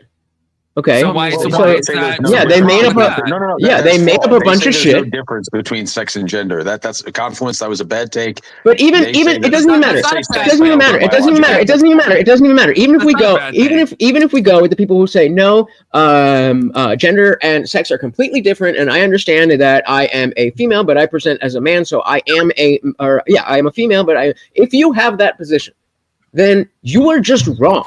So it brings me back to the question: what does any of that have to do with the notion? What does the question is? What does any of that have to do with me not having a God belief?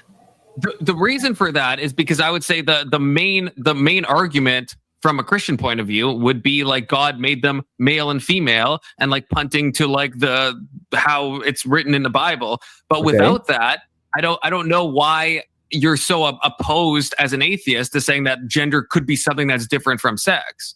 Because of the truth why? idea.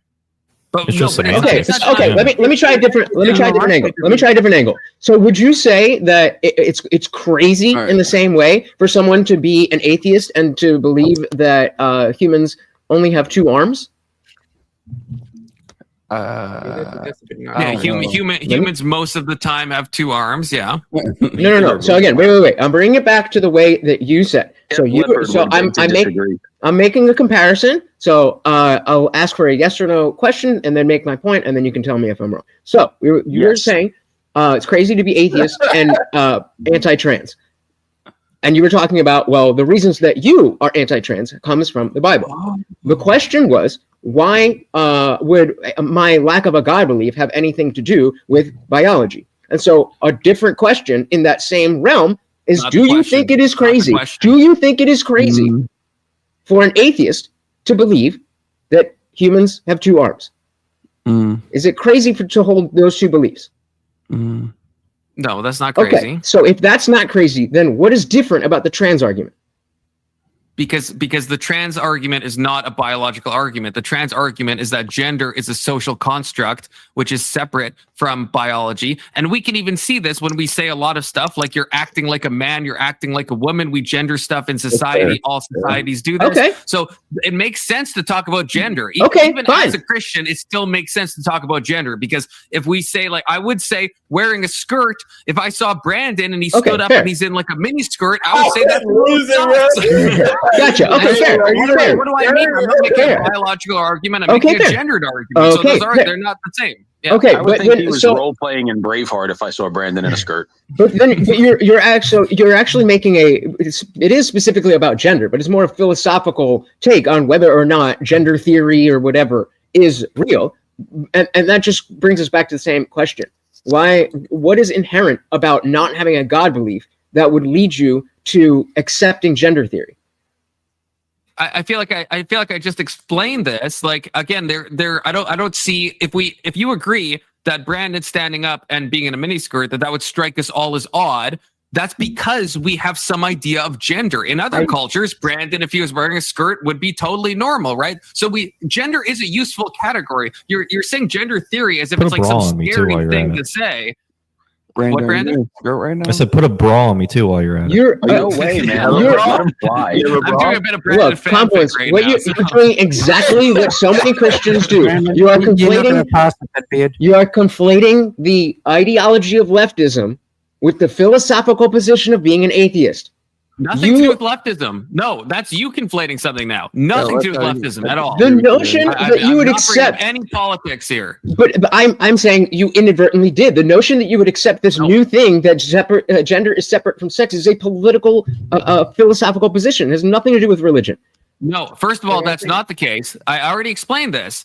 And you're not responding to what my claim is. Okay, so in every culture, there's something you can do that people would say, that's strange. That's not what like men normally do. But we admit that's cultural. In certain cultures, they wear skirts. In certain cultures, they wear pants, right? So we mean something with gender. It's not a nonsense term. Again, that's why I said you're using gender theory as this scary kind of specter. And it's like, but it always has existed. We might not have put it into those words. You can't prove something that doesn't exist. But there's always been something that we mean when, like, oh, you're not acting manly, you're not acting like a woman.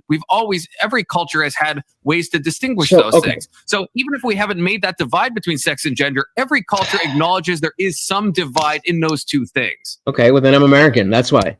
Like the point that I'm trying to make is that you are using the God as your justification as to why you have your conclusion. Fair.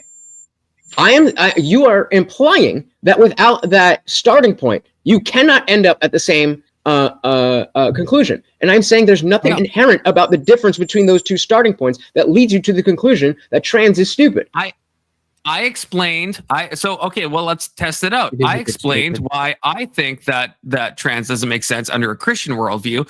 Can you explain why it doesn't make sense under an atheist? Like, build an argument. You can't just say biology. I don't know what is an atheist worldview. Just about biology. I don't know what you mean by an worldview. Okay, so in my worldview, I mean what you believe. Okay, so build it up for me. In my worldview, gender and sex are correlates of each other, and yes, there is a difference. But being a woman is tied to being female, and being a man is tied to of being a male, because that's, I went to school in America and that's what we learned in America.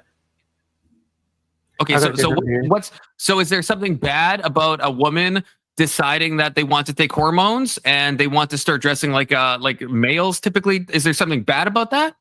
And directly on an individual basis, no, I don't care. But as it's become a fucking trend and kids are being fucked up, then yes, it leads to a bad thing. But no, if somebody randomly were to put on a dress and fucking go do whatever, I don't think that would be a moral.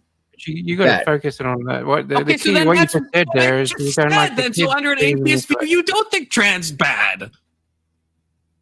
So I was fucking right the whole time. No, you think trans? No. You said just wearing a skirt. Does anybody here not think trans is retarded?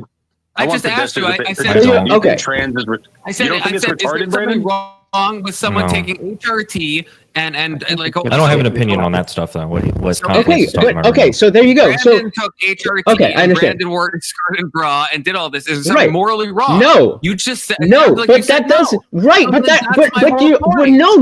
there is no point there. I am saying, despite the fact that I don't have an inherent absolute reason to think it is wrong, I can look at the effects of people doing that and saying, yes, it is wrong when people do that. Because of the effects. I asked you, build it up. Why is that wrong? Why is it wrong for someone to be like, I want to use these pronouns and I want to dress in a certain way and I want to take cross-sex hormones? Why? Because it's not true. You haven't said anything. Because it's not true. That doesn't mean anything. I said why. That literally doesn't even follow at all. I'm saying why would it be wrong for a male to take cross-sex hormones and to dress in female clothes and to want to use different pronouns? And you just said that's not true. That doesn't make sense. That's a non sequitur. What do you mean that's not true? I'm not saying that they change their sex. I'm just saying what's wrong with that. I'm you saying can't answer that's not true. So what's wrong with it is the fact that it is not aligned with reality. It is a lie. Lying is wrong. Well, how is it not aligned with reality? Explain that. You keep asserting stuff, but you're not unpacking it at all. What do you mean? If you say you're a man and you're a woman, that's a lie. I didn't say. I said if you want to. I'll try repeating myself, okay? Is there anything wrong with someone that's using cross-sex hormones that wants to dress as the opposite gender and prefers to use pronouns of a different gender? What is wrong with that? How is that not true definitionally? Like you're saying it's just not true. How is it not true? You can't use. So you're saying people to use your pronouns. So you're saying just the action of addressing and taking the HRT. Not the claiming of pronouns, not the effects of it, just the act of doing it. Is that what you're asking me? Well, the act of, I said, I'll repeat it again. The three things I said. Let's say you're dressing in the clothes of the opposite gender. So again, I'm going to keep using Brandon and build on my fanfic. So Brandon is wearing female clothes. He's taking estrogen. He's taking testosterone blockers. And he's asking us to refer to him as she, her. He's asking that. But I still date women. Sure, he still dates women. So he's a lesbian. I'm just kidding. But like, is there anything wrong with that? I guess is what I'm asking. No, from a Christian point of view, you could say there's a lot wrong with that. That's what I'm saying. From an atheist point of view, I can't imagine the argument if I was an atheist because it's not coming from any. Brandon is doing is right, wrong. I understand, but because it's not coming from anything that has to do with atheism. That is my point. It's my political position. It has nothing to do with God or not God. It does because no, it doesn't. Well, let me speak. What I'm saying is I have built up the argument. I've already said all I have to do is say that God has decided that, and I'm done. I know that's a bit of a cop-out, but let's say I'm saying this, and I'm saying what from an atheist argument could you possibly say in my hypothetical related to Brandon say that he is doing something wrong? Can you come up with anything? So I'm not saying that you have to believe that. I'm just saying if you started atheism, how do you get to Brandon doing something wrong based on the three criteria I said of cross-sex hormones, of dressing a certain way, and of asking people to use certain pronouns for him? By forcing him to partake in someone else's self-delusion, that's wrong without a God argument. Forcing someone to partake in someone else's self-delusion is just wrong. See, that's one of the things I disagree with. That's what I've been saying the entire time.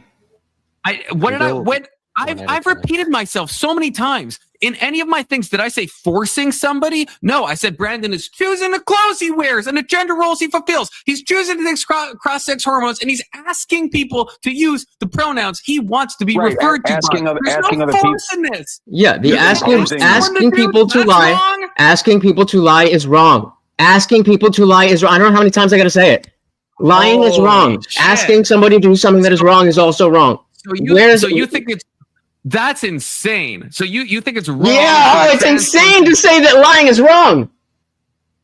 That's not what I said. I'm saying you think that a trans person just asking, be like, hey, this is the pronouns I want. I'm not saying you have to do it. They're not forcing you. They're not trying to cancel you. They're just like, hey, this is what I would prefer.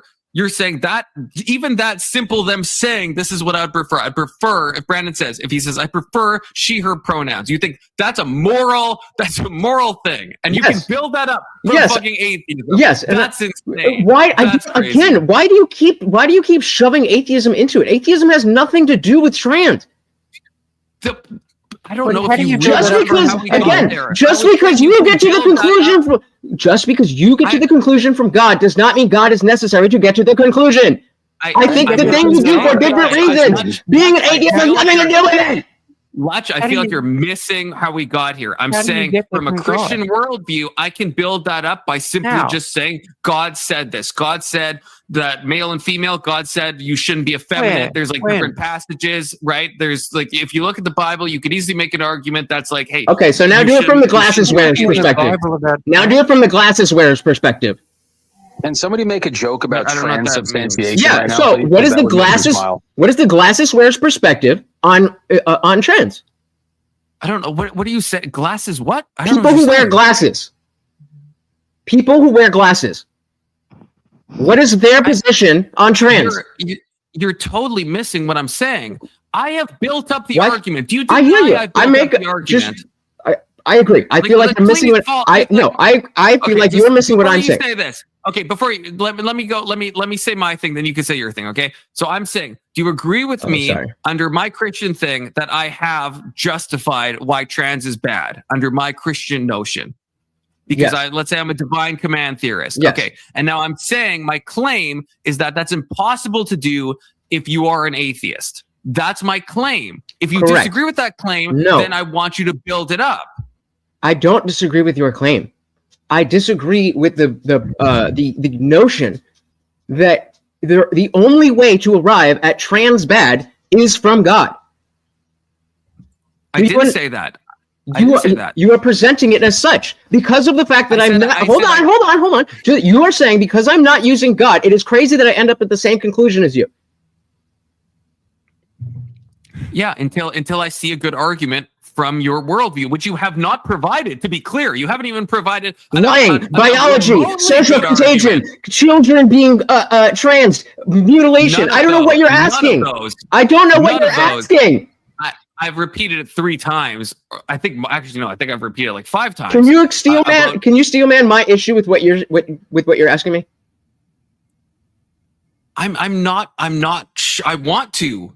I don't know. I don't exactly know what you're saying because you said like then the why are you fighting me? Right. The point with the glasses wearing thing. I'm trying to understand. Okay, so let me explain. We'll go back to that. We'll go back to the glasses wearer's perspective on trans people. That is not really a sensical question because some people who wear glasses are pro-trans and some people who wear glasses are anti-trans, and there's a whole spectrum in the middle. Correct or incorrect? Yes, correct. Okay, and in the same way, some people who don't have a God belief are pro-trans, and some people who don't have a God belief are anti-trans, and there's a spectrum in between. So the fact that one is an atheist is not relevant to their perspective. Hold on. The fact that they're an atheist is not relevant to their reasoning as to why they are anti-trans. Just because God is relevant to your reasoning doesn't mean that God must be relevant to everyone's reason. It doesn't have to be, but then you need to give me an argument why trans is bad. Oh my God. Oh my God. Okay, we'll go down the list again. We'll go down the list again. So at the very basic level, it's a lie. At the very basic level, it's a lie. Then we have mutilation. Then we have the psychological problems. Then we have the aspect of gender-affirming care. Then we have, you know what? Stay for the fucking reasons. I give you the reasons, and you like gift scallop. I have 5 very clear reasons as to why trans is bad, and none of them are God. You asked me for my reasons. I'm giving you the reasons, and now you're saying I'm gift scalloping. Do you want the answers? Do you want the reasons, or do you not want the reasons? Pick one. I don't want you to say like 6 things that I can't respond to in a row in rapid succession. Okay, we'll do them one by one. Okay, we'll do them one by one. We'll do one by one then. We'll do them one by one. Morning. We'll do them one by one. Did you want a steelman for LetsChief's position? Because I think I can build a steelman for his position. Sure. All right. Premise 1, the word she is a truth claim, asserting that someone's gender is that of a woman. Premise 2, someone's gender is that of a woman if and only if they are female. Premise 3, Brandon is not female. Premise 4, it is morally wrong to lie. Premise 5, it is morally wrong to ask other people to do something that is morally wrong. From premise 1 and 2, we get that from premise 1 and 2, we get that the word she is a truth claim asserting that someone's gender, that someone is female. Premise 4, together with premise 4, we get that the word she to refer to Brandon is a lie. Like referring to Brandon with she is a lie. I'm doing something, but can you also put this in the back chat if possible? I'll be right back. I put it in the front chat of Confluence, but I can. I only see your. I only typed out the first half. Premise 3 was Brandon is not female. Sorry for the wild typing. Premise 4. You type so German, Ivor. I know it's been said before, but it's true. Premise 4. It is wrong to lie, and I mean morally wrong. Premise 5. It is wrong to ask wrong of others. Conclusion. 1 and 2.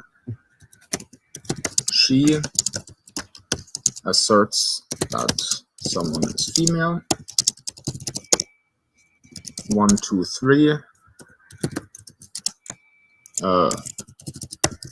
Calling Brandon she is a lie. Argue that she doesn't mean Eat 1, 2, 3, 4. Eat it. Calling Brandon she is wrong. 1, 2, 3, 4, 5. Identifying as gendered female. Brandon asking people to use she is wrong. No God That's necessary. my seal, man. Great job, I Ivor. think beautifully done. There's Beautifully done. It's a good steal, man. I think there's a lot of points to attack, though. Like premise 5, it is wrong to ask others to lie. I at least I think maybe you mistyped it, but is that what that's supposed to be? Premise 5, it's wrong to ask of others to lie. No, that is. It is wrong to ask other people to lie. Do you disagree? Of 4 and 5. Oh, it is wrong to ask wrong. Oh, okay. I misread it. It is wrong to ask wrong of others. Yeah, 4 and 5 is it is wrong to ask others to lie. Okay, yeah. To me, that seems like probably the weakest one because I think it depends. I think there's a lot of circumstances where we are totally fine asking people to not assert something that is like known to be true. Like if let's say I weigh like 600 pounds. I don't think it's wrong for me to ask people, hey, don't like call me like fat. I don't think, that's in some ways that's asking them to lie, but that's like a weak moral claim. No. So this is a good example. So if you're fat and you ask people not to call you fat, you are not asking them to lie to you. You're just asking them not to bring something up. Versus if you say, please call me skinny, now you're crossing the moral boundary.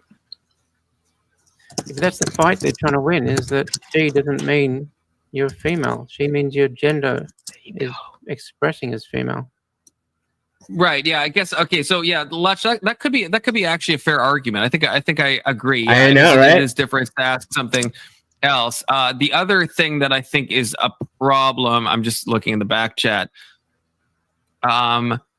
probably, I guess, premise one, right? Like words are descriptive, right? They're not prescriptive.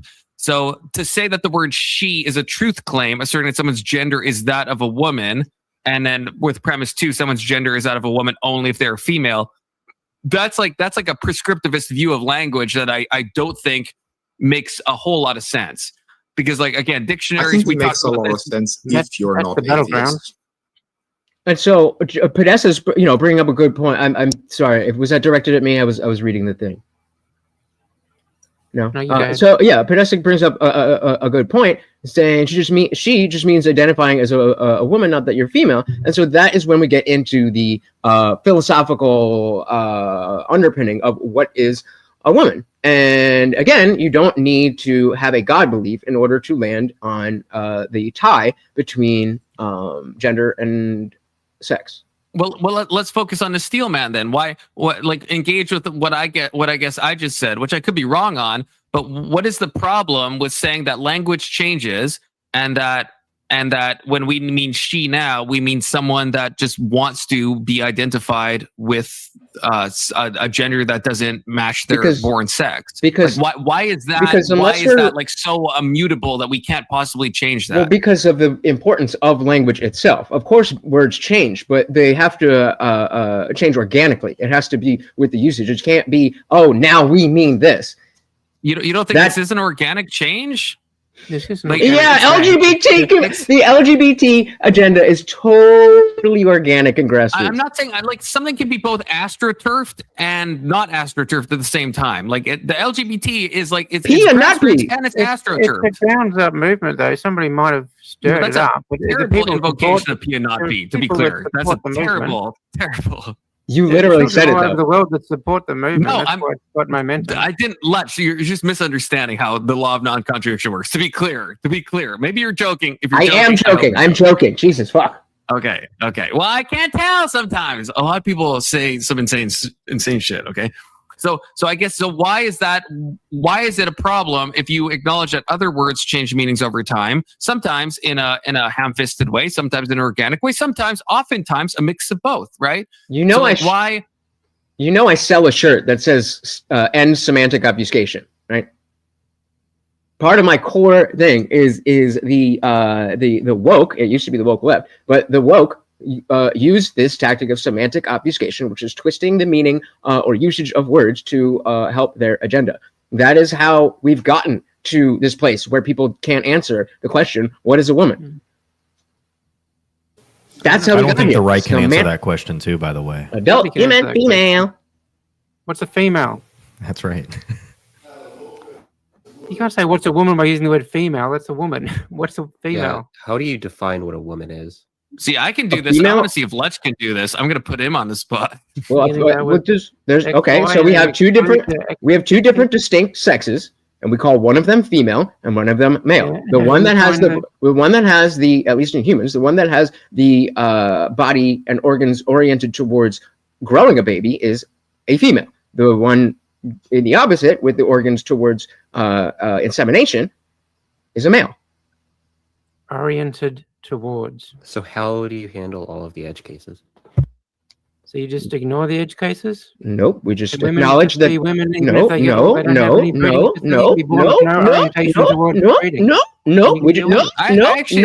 actually think Letch's definition is actually good. We just understand that biological sex is bimodal. That we have two categories, male and female. But that there's overlap. There's a spectrum on what it means to be a male and a female, and there may be some overlap where you have intersex people that don't fit cleanly into the two categories. But that in and of itself does not make a new category. Yeah, just so you can't make a definition that people can just go by. You just have did I not just do that? No, you didn't. You just said oriented towards female reproduction. Okay. Woman with so then I did give you. So then I did give you that definition. How did you just repeat the definition I didn't give you? Because it's not a definition is my point. That doesn't cover all the women.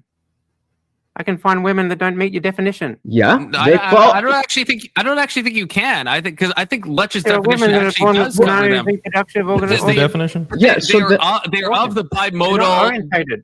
they're of a bimodal category of people that are oriented to bear children. What does oriented Right, to mean? Well, I mean, that's a the in line with in line with the process necessary.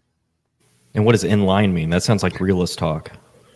No, you're gonna keep asking this, aren't you, Brandon? Yeah, because a lot of the people that I speak to on the right, when they use language like that, like ordered towards, they're smuggling in realist language, and I take that to be gibberish. Can you define what you mean realist language in this context? Define what? I'm sorry. Realist language in this context.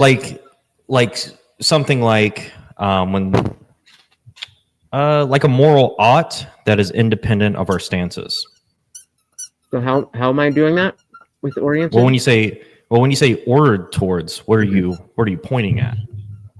I'm saying what does that mean? Can do.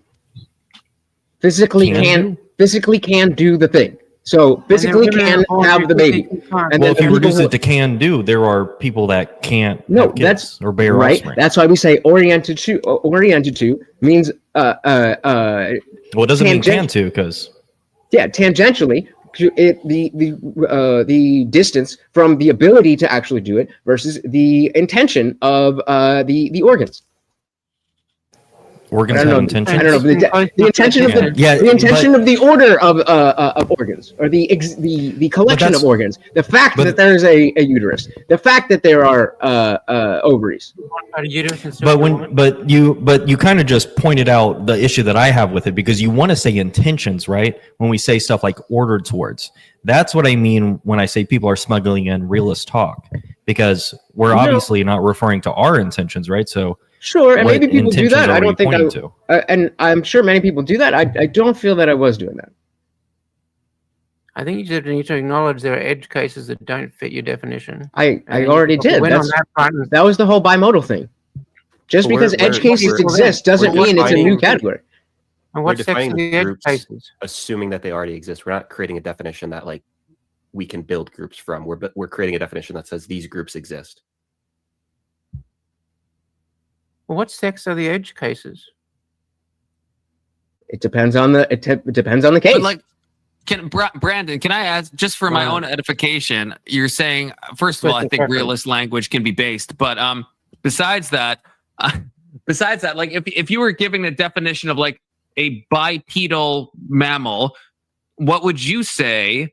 Because there is, and maybe I'm not understanding, but that's something that has edge cases, right? Like, so how would you define that without, in your own words, like smuggling in realist language? If I ask, like, what's the definition of a bipedal notice how well, if we're taking in definition, is the lefty, so whatever. But notice how Confluence is so digging deep on certain categories, a position that he agrees with, and all you guys completely understand what I'm saying, but he's unwilling to accept it because exactly. Exactly. When you're critiquing Lutch's definition, trying to find a way around it because of the fact bunch of other that I'm an definitions atheist. that are like scientifically because of the valid fact there's definitions. no other reason that I'm getting this pushback. Maybe, yeah, that's fine. That I'm getting to the conclusion because I might be a scientific anti-realist. I have a lot of buddies that are scientific anti-realist, so that might be fine. Right. I might be fine I feel like we got to be clear on that though, because the way, maybe I'm misreading this, but the way I was hearing this is that you have like, this is like a special problem with Lutch's definition, but your actual problem would apply to the category of dogs. Like, how do you define a dog? How do you define a fish? How do you define bipedal mammals? All of those would fall under the same critiques of smuggling in realist language. Not realist language, but necessary and sufficient conditions. You can give a definition of like a dog talking about their genes or something, maybe, with no realist talk. So you can still do that, but the issue I'm probably going to run into is the necessary and sufficient conditions part. So what I'm critiquing, I don't think you could do that with a dog, by the way.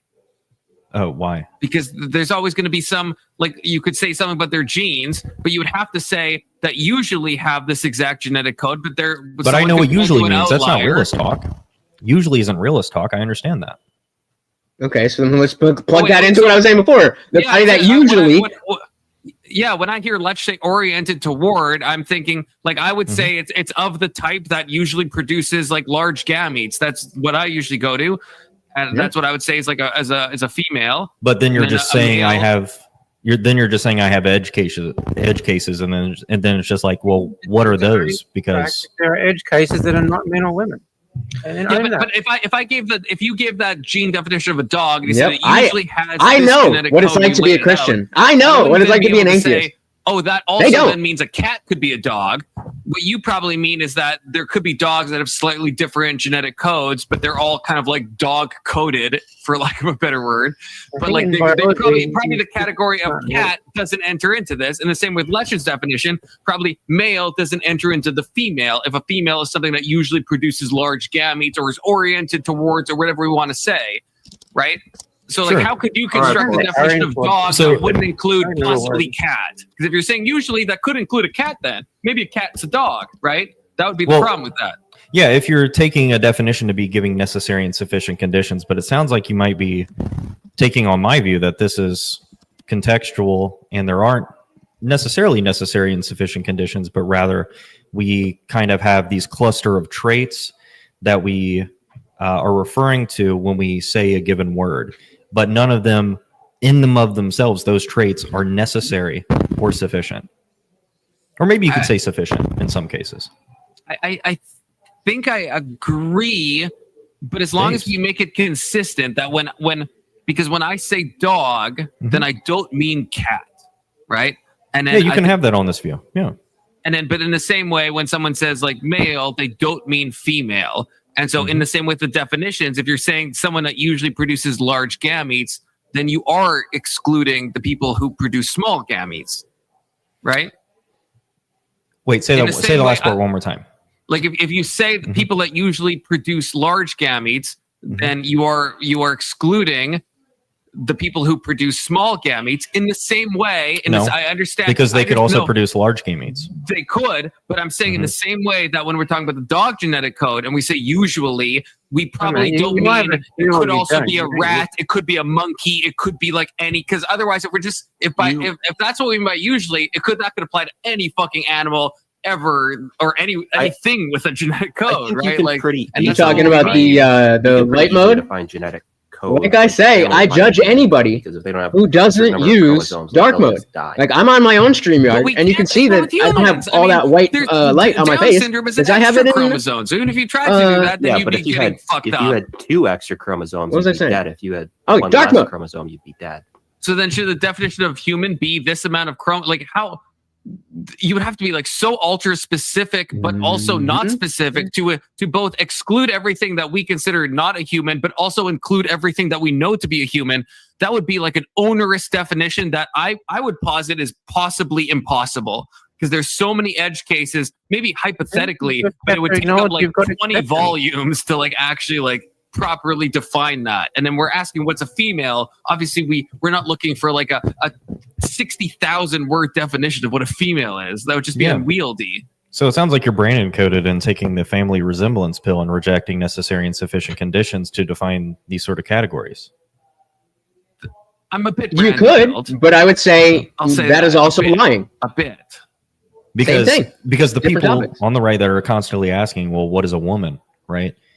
What they're asking for is necessary and sufficient conditions, because what they want to do is, well, if you think a woman is somebody that dresses like a female, well, that seems sexist. Well, what about somebody that identifies as a woman?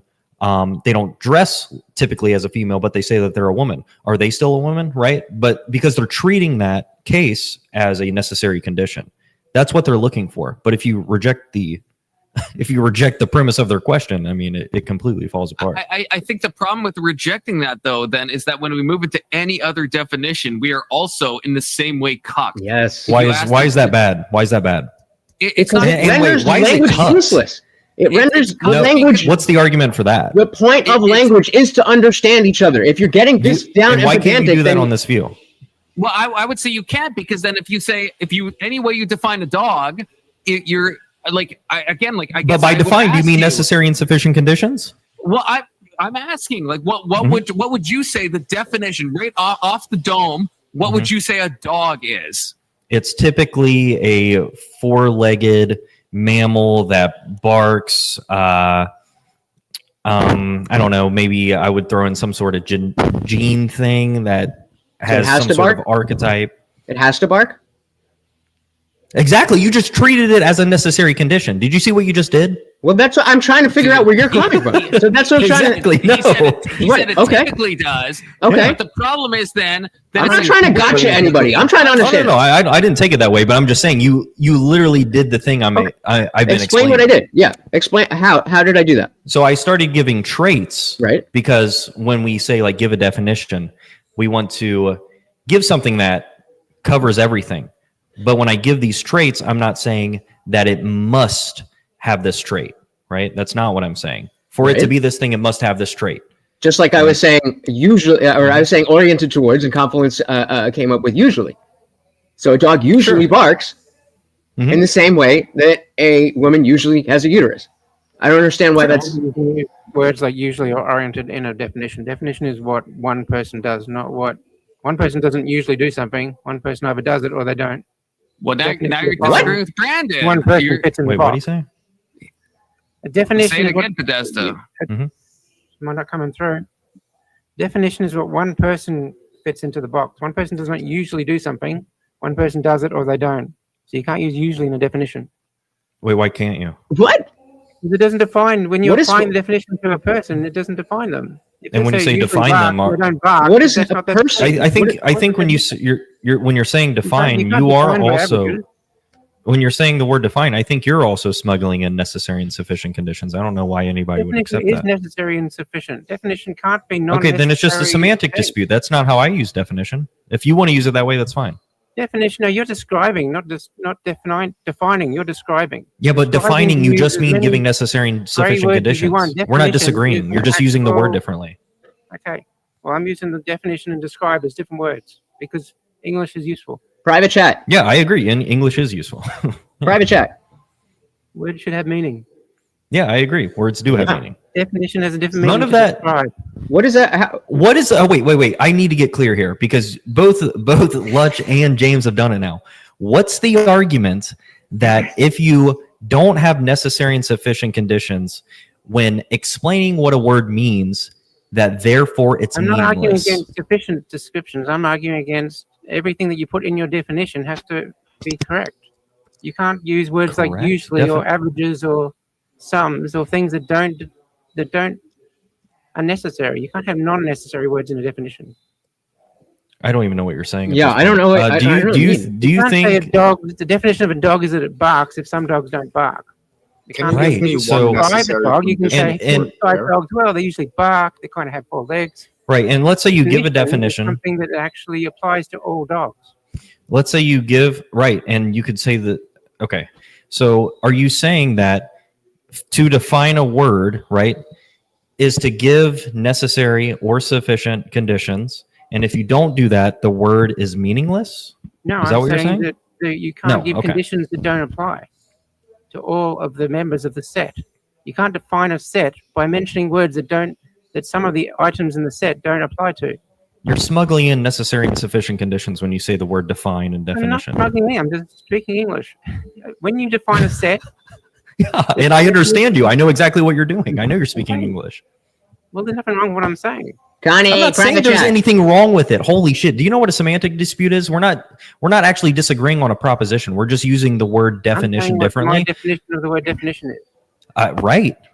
So Okay. I'm trying to put that into I'm not practice. smuggling then. anything in.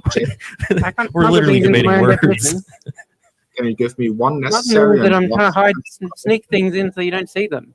Yeah, wait, Ivor, I'm what are smuggling you anything saying? into my definition. Can you give me one necessary condition and one sufficient condition for a chair, and then see how much that narrows it down? Good luck defining a Confluence, can you chair. move Indian But Jesus? yeah, this is exactly what I was saying. That's a classic example. I mean, You can't define a chair. Yeah, so you don't want to. You just don't think that definitions. so You when just somebody don't think says the that word, so you Describe a can't chair, define a but you word can't chair. define a chair. If you so you can't define a word chair with necessary and sufficient conditions. can do there When is somebody describe says chair. the word chair, do you know what they mean? I have ideas of what they might mean, but I don't know. No, if I say there's a Is Brandon chair and sitting I'm in a gonna get into chair? the room, you can't tell me what it's going to look like. Is Brandon sitting in a Is chair? this a chair? That's not what I asked. I said I've got a No, chair. I'm asking. I'm gonna put it on camera. Tell me about it. I've told you the word Okay, chair. so the Tell me what it's question, gonna so look the like. I'm question gonna show was, you in a minute. is Brandon I've sitting in given a you the chair? word chair. Tell me what I just told you. I mean, I ask you when somebody says the word chair, do you know what they mean? I didn't hear Yeah, I a clear just yes said, or no. I just said, I'm going to show you a chair. Tell me about what I'm about to show you. But that's not And an then I'll answer. You show can't. So is that a yes or no? Yeah, I what? don't understand. It's a yes. You can even say sometimes. Yes, no, or sometimes. maybe. Yeah, that's a description. You can get a vague idea, but you don't have a definition. So of what yes, I'm gonna then. show you. So No, you can't. I'm just saying, if I say, I'm going to show you a chair, now you tell me what I'm about to show you. You describe what I'm going to show you. I am not clear on the answer. So when somebody says the word chair to Why you, not? do you know what they mean? That's why you're not. That's the whole point, is that you're not clear on the answer. Am I You ever can't going to give get a me an answer yes because or there's no no or definition. sometimes? No. So you just don't think that things have definitions? No, You chair is just a don't think particularly that bad one. definitions Chair exist is for like most the one. concepts? Chair is the go-to one that people bring up because there's no way to define the damn thing. Because it's Right, such a but great but word. when somebody says the word chair, do you know what they mean? So do you think that most things If cannot be they have more defined? context than just chair, I will. If you chair think can't that be most defined, people- then, then pretty good probably idea like what it most is. nouns can't be defined. I mean, he is the basically said problem, yes, that's right? fine. So he basically just said you can If use there a was like word a- and you can know what it means without chair. giving necessary and sufficient conditions, which is generally speaking my view about certain categories. So it's not I don't know what meaningless. I didn't say it was meaningless. It's just to give you I might have said those words, but I meant that it doesn't. This it is doesn't really give you so an idea what the word is. pedantic. That's- So you're that's the main quibbling. You're quibbling over This a is where- proprietary definition. Why are you quibbling over a proprietary Thank you. definition? Why Thank don't you you. just say, hey, There this we is go. There the we go. definition that I think best suits this situation. You both like state your definitions, and then the differences you can Yes. argue over the differences. Yes. But like to say, hey, you can't make this definition. You're like saying, look, I'm telling you the no true Scotsman fallacy of quibbling over definitions that are proprietary. Like, it is the most annoying fucking conversation I have heard on the internet in a while. Thank you very much. I appreciate it. I didn't know I could be annoyed that much over a fucking conversation over. No, I agree. No, I agree. I mean, it literally we weren't even necessarily. Well, I guess we were disagreeing on one thing, but most of that was just like a semantic dispute to where we're not even disagreeing. We're just using words differently, which I don't care. If you want to use a word differently, I will take whatever you mean by the word. We'll use it in the conversation or vice versa, or maybe we can just use our definitions, but we know what we mean when we talk to each I other. don't want to use the word differently. You don't want to? So I just want. I just want to make. I just want to make sure. That's fine. We're arguing about trans. Yeah, I just want to make sure Confluence comes back and said that it is not crazy to be an atheist and anti-trans. Yeah, I'm an atheist and I'm anti-trans. But according to Confluence, that's crazy because why would you be anti-trans if you don't believe in God? Because he is suffering For very from the many reasons. misconception. He's suffering from the misconception that just because you're an atheist, you've discarded with all forms of tradition and actual meaning of words. That's exactly what I said to him. He's like, no, I'm not, bro. That's what so many Christians do. Does he think that because you're an atheist, you don't have a moral framework that you can have good and bad? Mm-hmm. Like, you can still think trans is bad. You don't have to have God to have a moral framework. Yeah, and that would have been a more interesting way to attack it. So if I'm saying I think it's bad, and he were to Andrew Wilson me and be like, well, by what standard are you using bad? And I say, well, just my preferences. Then okay, we could say that we have different opinions there. But saying that it's crazy, meaning nonsensical, to be an atheist and also be as if they're directly connected. And that's why I use the glasses wearer example, because people. I think he was trying to argue that you couldn't justify your morals as an atheist. Yeah, that's well. If he went that way, then I would be like, yeah, you're right. We're all preferences. Congratulations, Lutch. You and Anson are both retarded. Okay, I have no problem saying that. Okay, but so you guys might agree. But you agreed because you're both, you're both a little crazy. So, so you don't think that something can be bad without a God, in someone's opinion, not your opinion. In someone's opinion, and yeah, anything can be bad or good, or Okay, yeah, so what does God have to do with it? I should have brought it all the way back. I think X is bad. Do I need God for that? Because even you, I guess you. I honestly want you to present like a good argument, like a utilitarian or some consequentialist thing, and the closest you got was a Gish Gallop, because I think there is good arguments you could use, but I want to hear one of them. I said I was willing to go one by one. Okay, well then maybe we should do that, because I guess, yeah, I'm just thinking if I was an atheist, I could, there's some arguments I could use to be against someone being trans. Why would you specifically what I said about Brandon, sorry, Brandon, I just got back, but you're getting fanficked again, bitch. I'm just kidding. Okay, but for real though, again, those three things I said about Brandon, if he chose to wear the clothing that usually women wear, if he took cross-sex hormones, and if he just asked to be called a different gender, and I understand we have Ivor Steelman, I don't think it is. I think it's a good Steelman. I'll give you this. Here, wait. I'll give you some. Hold on. I think this might help a little bit. The big sticking point for me is the asking. So if you take out the asking and you ask me if it's morally wrong for Brandon to do this, that, and the other, then I would say no. It's the asking. It's the putting it out into the world. You can think whatever the fuck you want to do, whatever you want to think. You could do whatever the fuck you want to do until. No. Isn't there an argument that atheists would even be more against trans because the reason that we're not religious is because we feel like it's not true, and we have a particular dislike of things that aren't true. Yeah, but it's just dogmatic. Such a low resolution view of like trans, though. And no, I'm it's not that like though. No, it's not that. It's not that. It's not that. It's I'm not talking about you personally, Podesta, but just in general, the people who have this adherence is a dogmatic adherence in the same way religion is. So it's not Christianity, but it's still in any useful sense of the word, at least in the political context, a religion. What is?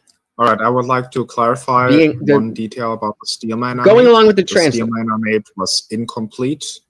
There was a hidden premise number 6, which is to make a false truth claim is to lie, and I think Confluence successfully challenged off this premise 6 and gave reasons for why someone can make a false truth claim that is not a lie. A false truth, so you can say something that's not true and not lie. Well, yeah, you could be mistaken. You could be a moron. Yeah, that's you can make a false truth claim. Or you can say something in a fictional or social context, and you. Like, if everyone already knows the truth, I think Confluence's argument was that if everyone already knows the truth anyway, which is that Brandon is biologically male, Connie, I think you got someone backstage.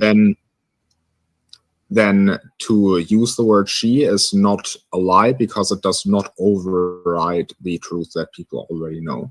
For example, you can also see my profile picture.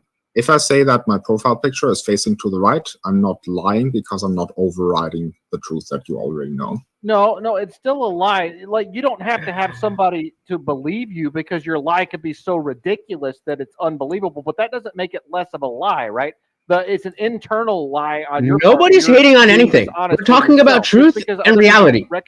I literally just stated that if you wanted to go and take HRT, that is not interesting. Wrong. So you think that premise 6 holds? And Confluence challenges premise 6, right? What do we even think about, like, tell me if this makes sense or if I'm retarded, all of you, but like, wouldn't a white lie kind of like the typical thing, like if your wife says, hey, do I look fat in this dress, right? Is that actually, are we actually all accepting that you're doing some moral harm by being like, by saying, no, you don't look fat? And let's say in your honest opinion, she does look fat. Are we going to be that like, that Kantian, who's a fucking cuck, by the way? I'm just kidding. Well, you kind of is. You can make it more extreme with the hypothetical. Right. Yeah, exactly. It's like, so are we really going to commit that like every single time you say something that is not exactly true that you have done a moral harm? Like, I think that would be that's a hard pill to swallow. Although Letch is nodding, but he might be nodding at his chat actually. Yeah, he says hold on, wait. So he's not nodding at me. Wait, yeah, I am nodding at you. I am nodding at you. Morty. Oh, you are nodding at me. Okay. I am nodding at you. I'm so the I do believe that Kantian categorical imperatives hold. That doesn't mean that the consequence of not holding to the imperatives is as serious as Kant would say. So it is always a lie. You know, like lying is always lying, and lying is wrong. But just like there's aspects of how wrong it is and the context and all of that. So I'm saying that yes, it is always wrong, but that doesn't mean that we always have to like clutch our pearls or do something about it. But it is always wrong. This is something I was just talking to Alex about this the other day. I think it's called like threshold deontology, where it's like they're like the categorical imperative holds, but there's a certain threshold where we're like, fuck that gay shit. So like the Jews in the attic would be, it's usually bad to lie, but if you're protecting someone from dying, then yeah, you should probably like lie. So there's some like threshold that we give that might be a bit arbitrary that we would say, yeah, we go against the rule. I used to call myself a threshold deontologist. Saying that just because something fits into the category of wrong doesn't mean that it is more wrong than the alternative. That's basically what we're saying here. I need more. I need more time with Tag. In that example, in the Jews and is your wife, does she look fat? But in both those cases, saying the truth would either but I need more in people dying in the case of the Jews or result in was your that wife you feeling backstage? Bad. And so we're picking the lesser. That was you backstage, right? Did she not let you up, or what's good? The least wrong. Well, I don't think you can. I don't think you can say something is always wrong, but in some scenarios you should do that because of the consequences that will happen after. I think that would be contradictory. Yeah, maybe the word wrong is not the perfect word. I like to think of it as a moral cost. I think that some decisions have a moral cost to them, which means that there is some morally negative, something that's French, are you still waiting backstage? But there can still be a morally least negative option. So you gotta give me one of these, brother. Backstage, you have to give me one of these. So there we go. Okay. I think we're really close to pointing out the fact that there are more virtues than just honesty, and sometimes virtues compete with one another, and you have to have the context of the situation: who's involved, what time is it, where are you, how long have you been in this situation? There's a whole lot of parameters. Morality is not universal in terms of its individual application on a micro level, right? On a macro level, sure, you can. Holy fucking shit! Trench looks exactly like my brother. Categorical imperative. Not like he looks like he could be my brother. He looks like real world situation. My brother. More difficult, right? So you have to ask yourself, what are the competing virtues involved in that situation? And in the example that you're providing, where there are people whose lives may be ended because you are honest, the competing virtue is it virtuous of me to cause someone else's death? Right? Base pluralism. No. So no, it's context-based virtue ethics. Oh sure. So I mean, it's not, so y'all are adding. So if you remove competing virtues from the question, then yes, you should tell the truth. So you have to list what competing virtues it is that are making you have to lie. And what is making Brandon lie about his gender? Yeah, just the fact that he wants. No. Yeah. To go back to that. To go back. I think to I think explain that with what we've talked about, at least with the threshold deontology. I think the argument would be Brandon is requesting in this hypothetical that we use she, her. He's not demanding, he's not forcing, he's requesting. And then in real life. This is fucking obnoxious. There's no way to. It could be worse. Let's say for Brandon's mental health, if he did not request that, maybe he is fucking retarded. If I was to call him a he, so it is better off for him to at least request it. He's not harming me because it's a request. I don't have to follow it. But Brandon, let's say, will feel a degree of gender dysphoria that is extreme harm to him. So it makes sense for him to ask, and he's not demanding; he's just asking. Is that not the same as like the wife wanting the husband to say that she looks not fat in that dress, right? That's a fair thing for the wife to want in the same way that it is fair for trans Brandon to want that. Is there like and this is just me asking, is there a problem with what I'm saying? I'm honestly not sure. And it annoyed so many people that they ended up voting for Trump. So it's bad. Well, you could, possibly. No, that's a fair question. It just sounds like you're asking for like a symmetry breaker. Yeah. Anyone have one? W confluence. I'm gonna take that silence as a W confluence. I'm just saying. That's a W. You know. No, lying to someone, like simply because they feel like it would hurt their feelings, is not a sufficient cause for me to impair my virtue on their behalf. You've not given me any sort of competing virtue. Your feelings aren't a fucking virtue. Fuck you. Okay, so Anson, so you would if you maybe this is. Sorry, I'm just trying to sign into my fucking Twitch so I can get rid of I was this. about to say a joke, but I'm not going to say a joke. But it was still a joke. Anson, you know what I'm talking about. If you were married, hypothetically, would you then? Do you think it's wrong to give a white lie to your spouse? It depends on the context. As someone who's been married and white lied and not white lied, there's like a cost benefit associated with that, right?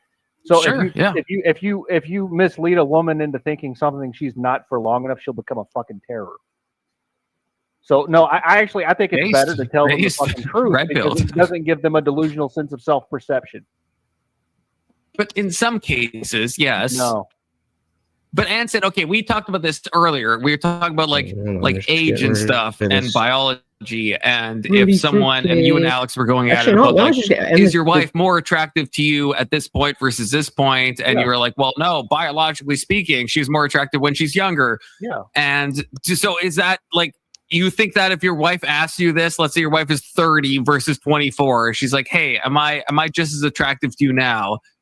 You think you have to be like, no, actually, you're a little haggard right now. I'm not gonna lie to you. Is that actually like the best thing? Oh my god. Yeah, you're talking about self. So your perception of someone who you are like physically attracted to, right? She can still be a fat cow, but you want to fuck her, and you know, yeah. I mean, what's the fucking difference there? I mean, you could say, hey, yeah, you're a fat bitch, but more cushion for the pushing. Let's go. Come on. I don't know if most women like would want to hear that though. I guess it would be my counter argument. They fucking love that shit.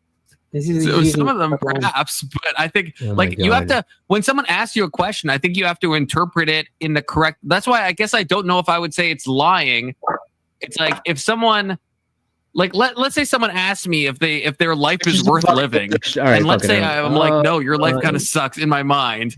I don't think I would ever be like, you know what? Yeah, your life's not worth living, actually, you know, to be completely radically honest. Like, because what they want is they're not asking for an objective. Like, you have to, there is a degree of intuition where it's like, if your wife is asking you honestly about the dress thing, you have to then give an honest answer. If you truly think in your heart of hearts, she wants to know, does this dress make me look good or bad? Then give the honest answer. But a lot of times when someone asks a question like that, just like with the is life worth living, they want just like hope, they want like affirmation. So you have to interpret the question not in its verbal like absoluteness. For affirmation, that's the dumbest fucking shit.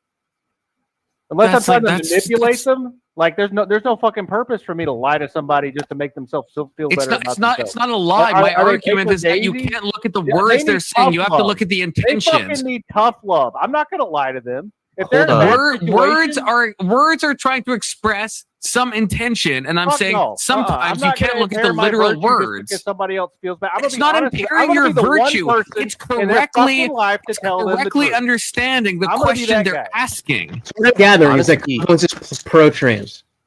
You can be honest with people without being mean to them in like every single case. Like you never have to lie to people. There's no reason to be cruel. But it's also kind to tell people the truth when they're accustomed to being lied to.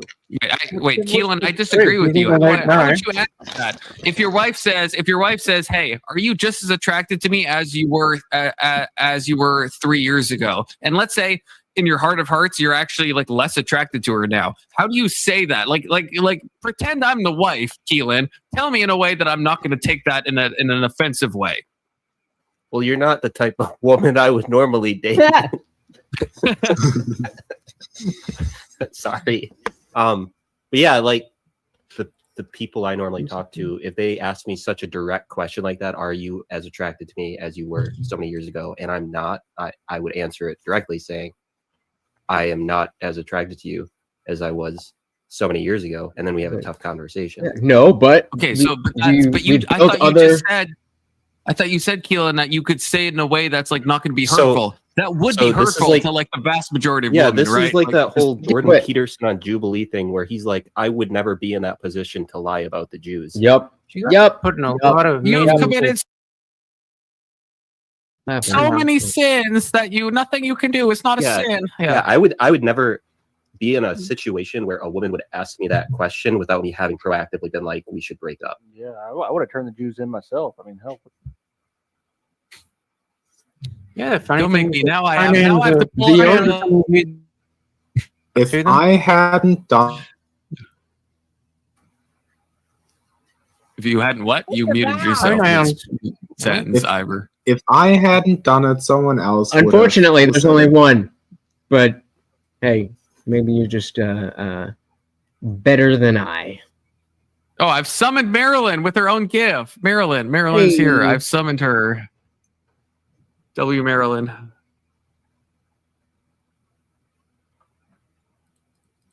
So anyone, does anyone have a response to what I said? Because like, yeah, you're just Keelan, you have shouting nonsense. But is it even a lie though? Because you're using a pronoun. You're not even using a pronoun because pronouns are something you use about somebody, not to them. If you meet a trans person, you just talk to them and call them by their name. You don't. If you're saying she, you're talking to somebody else about the trans person. So I mean, you could be talking in a group where they're present. Right. I understand. Like, for example, you could be playing Blood on the Clock Tower where there's 10 I usually people just get their present, name, and so I can just use their name, then I don't have to make that decision. Because that's that's not how we also talk. possible, yes. That's not how we Everybody talk. gets Like along, English is society based rolls on along like normal. English is based on using pronouns to refer to proper nouns. That's.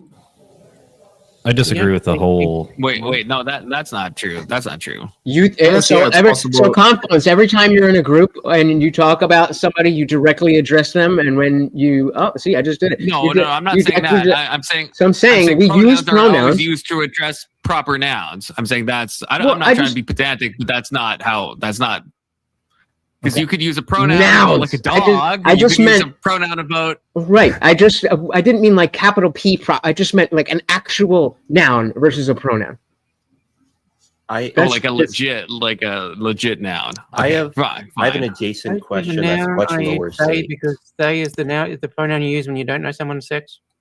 Then you're not lying. I always got, and this pisses me the fuck off because I've gotten so many papers. I'm not calling papers, but assignments when I was in language arts in like 4th grade and whatever, and I would use they as a pronoun for an individual, and you say, no, that's incorrect. It's he or she. They refers to multiple people. If you see somebody walk by and you Now don't know it's what sex changed. they were, Now then it's you can call them changed, they. which I also hate that. No, it was IJ. I will But I agree with do you. think that I part hate of it is that. organic. That part of it is organic because when you're talking, like, let's say we see people, a group of people walking, you would say, or let's say, let's say you see somebody walking doing something weird. You don't say, "What the fuck are they doing?" And like that is an organic change. What do you say? If you see somebody walking, you didn't Hold say there's a on, guy or a hold woman, and you say, on. Whoa. I was in the middle of a sentence though. So that is an organic use of how we use they in the singular. But I don't think that equates to, because we now can refer to an individual as they, that it becomes a legitimate,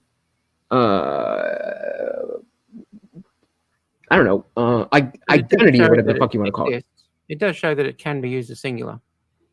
Okay, but I think if I'm understanding Letch correctly, I'm saying yes, but it's not supposed to. Like that's a perversion of what the word intended. So this is what I would say. Letch, tell me if you agree with this. I would say if you don't know the gender, then it's totally fine to use singular they in an oral context, yes, right? Yes. But if you do know it, then I would say it becomes incredibly cumbersome. If I actually for me to actually try to talk to Brandon and say, "Oh, I want to hear what they have to say," that is incredibly unwieldy to me because I know what Brandon is. This fucking person? I have a question. Do you agree? Do you agree with that, Letch? Yes. Yeah, I agree with that. Okay. Is that deep? I have a you question. know the gender, but the person you're talking to isn't supposed to know the gender.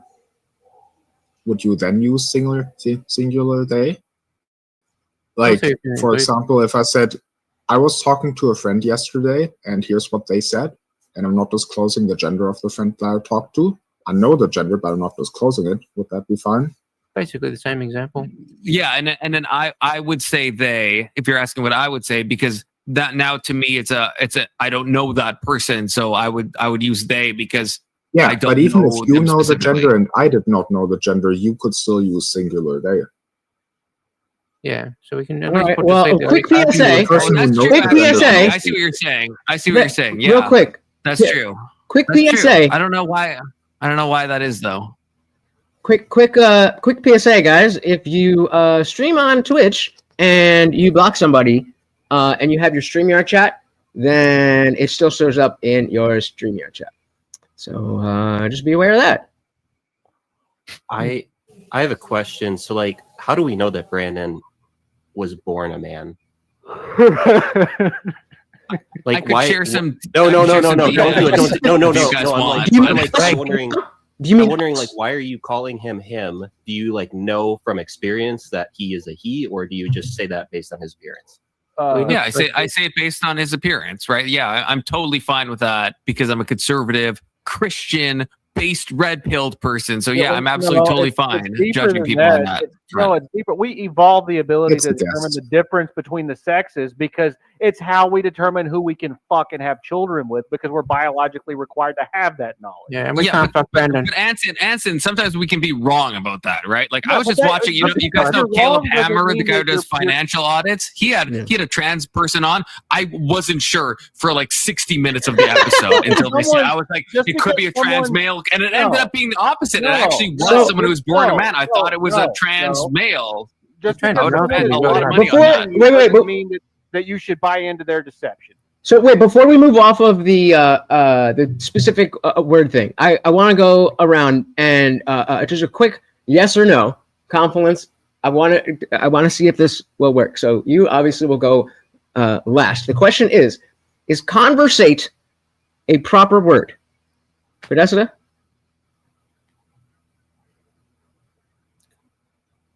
I've never used it. I think I've heard it before, but I couldn't say if it's a real word. Like in relation to conversation, is it converse Yeah, or conversate or both? I don't think so. I wouldn't use it. All right, Ivor. No, What do you think? I could be wrong. I'm gonna go with no. All right, Keelan. No, because the shoe brand is Converse. There you go. Not bad. I'm going to assume that's Anson. Yeah, so words are a social construction. It depends on whether or not someone thinks that it is a word. And since I think that conversate is a word, I'm going to say that it's a fucking word. We're not going to. Well, and that is precisely. I'm not. I'm sorry. Don't tell me. Do I not get to Oh, say? wait. Are you skipping Oh, me? Are you well, skipping me? with the I would say point- conversate is the word because the words are descriptive and dictionaries are not prescriptive. And so enough people have said conversate that now it is a word. And IJ, I'm just going to say, you said earlier, you said the word sensical. And because I'm such a gentleman, I didn't call you out. Sensical is not a word. Nonsensical is a word. You can't take away non. In the same way that He did. conversate doesn't exist, sensical doesn't exist. did. I'm just Okay, saying well that. then I'm just saying then that. you can't. You How the hell you did you just do- made the argument that you understood what I said. Therefore, it is a word. So if you can say conversate, I can say sensical. I agree. They stand and So fall what is the together, word? though. So what is the opposite They of stand and fall nonsensical? together. What is the what is Agree and the, disagree with yourself in one sentence. You can't do an opposite in the sense of just removing the non. I That's like didn't. That's not what I'm asking you. think What we is can take what away the word? That's prefix. no. Yeah, I understand that you can't just take it off. So what is the word that is the opposite of nonsensical? Probably like sane, reasonable. I don't know about that. Hold on one sec. I'm saying it doesn't. I'm saying it's not a word. I'm was just like saying sensible. it's just not. But maybe it should be. So a word. they stand and fall together. It should be a word in the same way that Sensical? conversation should be a word. No, it shouldn't because we already have converse. But hold on one sec. Sensible. I thought How do you sensible. refer to one of I don't know those? why Sensible. sensible. Warehouse Sensible. Junkie! Thank you. So very much. All right, I gotta go. Oh, Eat Blue much Sun Farm, right? appreciated, and of course, Oh, we'll seventh, Brandon. give him a nice Peace. big little pile. for the 99. You've been so generous tonight. Mini skirt. But Very much appreciated. Oh, he slapped that. He's like, fuck yeah, baby. Imagine you. Oh, thank you. And he so he doesn't change very his much name legally, but he comes up to you and he's like, "My name is." There we go. Are you against? Very much Cody? appreciated. You have a fantastic night, and I'm sure I will see you again. Have a good one, brother.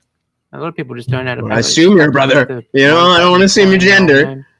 Before we head back in, my friend Colin, and after 40 years, he decided to change his name back to Arthur, which is his actual real name, but nobody would call him that, so he had to go back to Colin. I think I use different names to describe me as well, depending upon social context too, so I can identify where people know me from. Yeah, right. Like, you're kind of trans. No, I'm not trans. I'm joking. I'm joking. Trans adjacent, perhaps. He water stamps all his information so he can see who spread it. Well, no, it's more like I have. I'm going to move you over here. The only reason I love college is because of the partying and the social aspect. And this terrible photo you insist on using. What, the photo of you from 2 weeks ago? Is that true? Holy shit! I've had a glow up. If that was me 2 weeks ago, I've had a glow up. At least you would be able to admit that. I hope. I feel like we need to ask you your pronouns. Yeah, Confluence. What are your pronouns? In college or in high school? Trans Confluence, at least. Okay, Don't make it so weird. I don't even know what this is. I don't know. That's what I'm saying. That's why I'm asking. Kids today, they're like 5 paragraphs. 5 paragraphs in the whole hour. Trench in the back, Confluence. He didn't do anything to you. I didn't. He dropped. Trench, give me one of these. Okay. Can you hear me? Yes, sir. Yeah, holy shit! Did you? I don't know if you saw it in the back, but Trench, holy fuck! I need to find a picture of my brother because you look like a spitting image. It's crazy. Can we remove that picture? What's that? Can we remove that picture to the right of me? I wish we could. We can put it on the bottom, but unless Anson changes it, because I don't like it. I don't like it. No one hates it more than I do. Okay. I'll change it. Hold on. Y'all don't get your panties on a twist. Make it the good trans Confluence at least, okay? Here we go. Oh, Jackie, make it the Methfluence with the bikini on. It's gonna get worse. Damn. So what was our position on premise 2? Premise 2 was that someone's social gender is that of a woman if and only if they are biologically female. Well, what's our take on premise 2? I think that men and women have different ontologies. Yep. Well put. Wait. I think I agree, but say a bit more. What I was trying to chime in on earlier was like where's the harm? It's like the argument of why we've got to rush these people through treatment. And we fucking I went off. Where am I? I went off. I'm like, bro, it's not conversate, it's converse. There's a Look it up. Look it up. They put it in the dictionary. They put conversate in the dictionary. Prepubescent rush to do it before they've gone prepubescent in the wrong text. Just the transition at gunpoint, so to speak. I think that only happens prepubescent because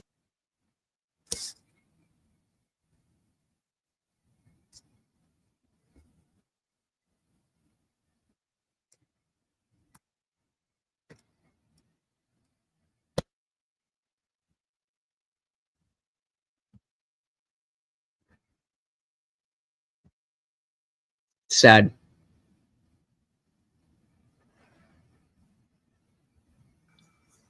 What's still the end game? Like, you're talking about a people who have in most cases lost the ability to orgasm. That's kind of an important like life feature. Well, the ones I've known a few trans, especially in computers. They seem to, seems to be a hotspot for trans people, but they live there. I mean, again, it is now. At the end, they're usually quite smart. It is now because y'all fucking. Yeah, I took care of one for a couple of years, and it's super autistic. And so that's the argument. Smart for his own like good, enough stupid people. Enough stupid people seem to live, and they seem to like living that use way. The word conversate. Die eventually of old age, or and now it's a weird. Any huge purpose to it. So there's like what a did you see this 46% post? They fucking added it. They fucking added it. What are we doing?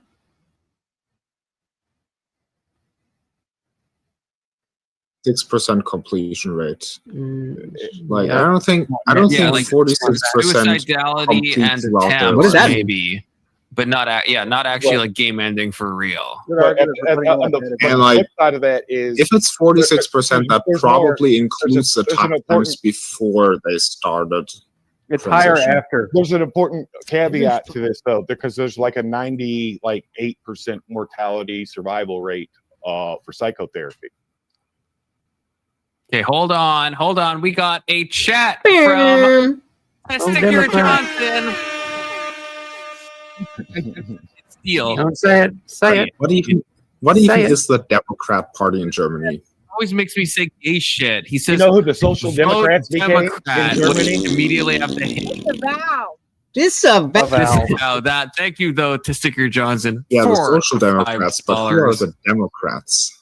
Yeah, Does Germany have Democrat? Yeah, and that's Social the argument. Democrats, and That's the then argument. they That became if it another party. becomes used enough, Australia and doesn't you have understand what people Republicans. mean, We go all Republicans. it's a word. But the point is that we right-wing change is that. The reason German conversate Republicans are tiny. Hold on, I think the reason conversate is a word is because Indian enough people Jeebus misused muted. He's talking to No, he's the word he's converse streaming as and well, put it so he's as talking to his own conversate. chat. Okay, I'm And so now, I thought I was tripping. like for a that's second. just Okay, an cool. understanding. And I agree that that's an organic thing. But don't know, we have to have some type it's not our of job like to try issue and perfect their with lives. the It's just whether or moving not of things their that quickly. path infringes on us enough that we want It to get shouldn't involved. be a matter That's what of usually comes down to people the kids, misusing because when words. it It comes should to be kids, of people then we a feel matter like of people society should get appropriating involved. words But when it's just more older people deciding to do more weird things, succinctly. unless you got a reason why it's I don't making your life painful, and you just go, well, those people have got problems either way, no matter what they do. Yeah, it's not something. It's not something that you like. I've seen it firsthand. It's not something I wish on people, to be honest with you. And That's why I was laughing when people things try and like- make those arguments like they're going to fake it or something. Nobody fakes being trans. It's Yeah, like, well, it's very clear in the self-deletion rate. I actually don't know about that. I don't know And about that's that. and that's the number one argument for. What was it?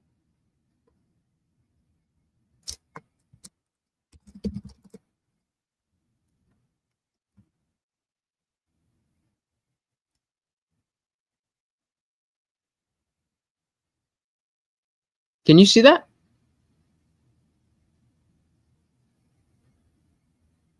It's telling me the screen share.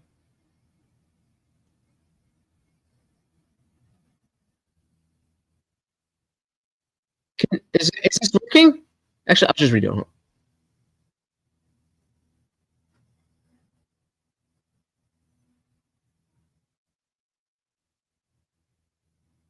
shit on all the time. But There then you trans go. came along, and now when you're being effeminate, they start pushing you to being trans. You go, no, I'm not Okay. a woman. I'm I mean, a guy who likes you're trying effeminate to stuff. get your boy George on and shit. No, you know? funner.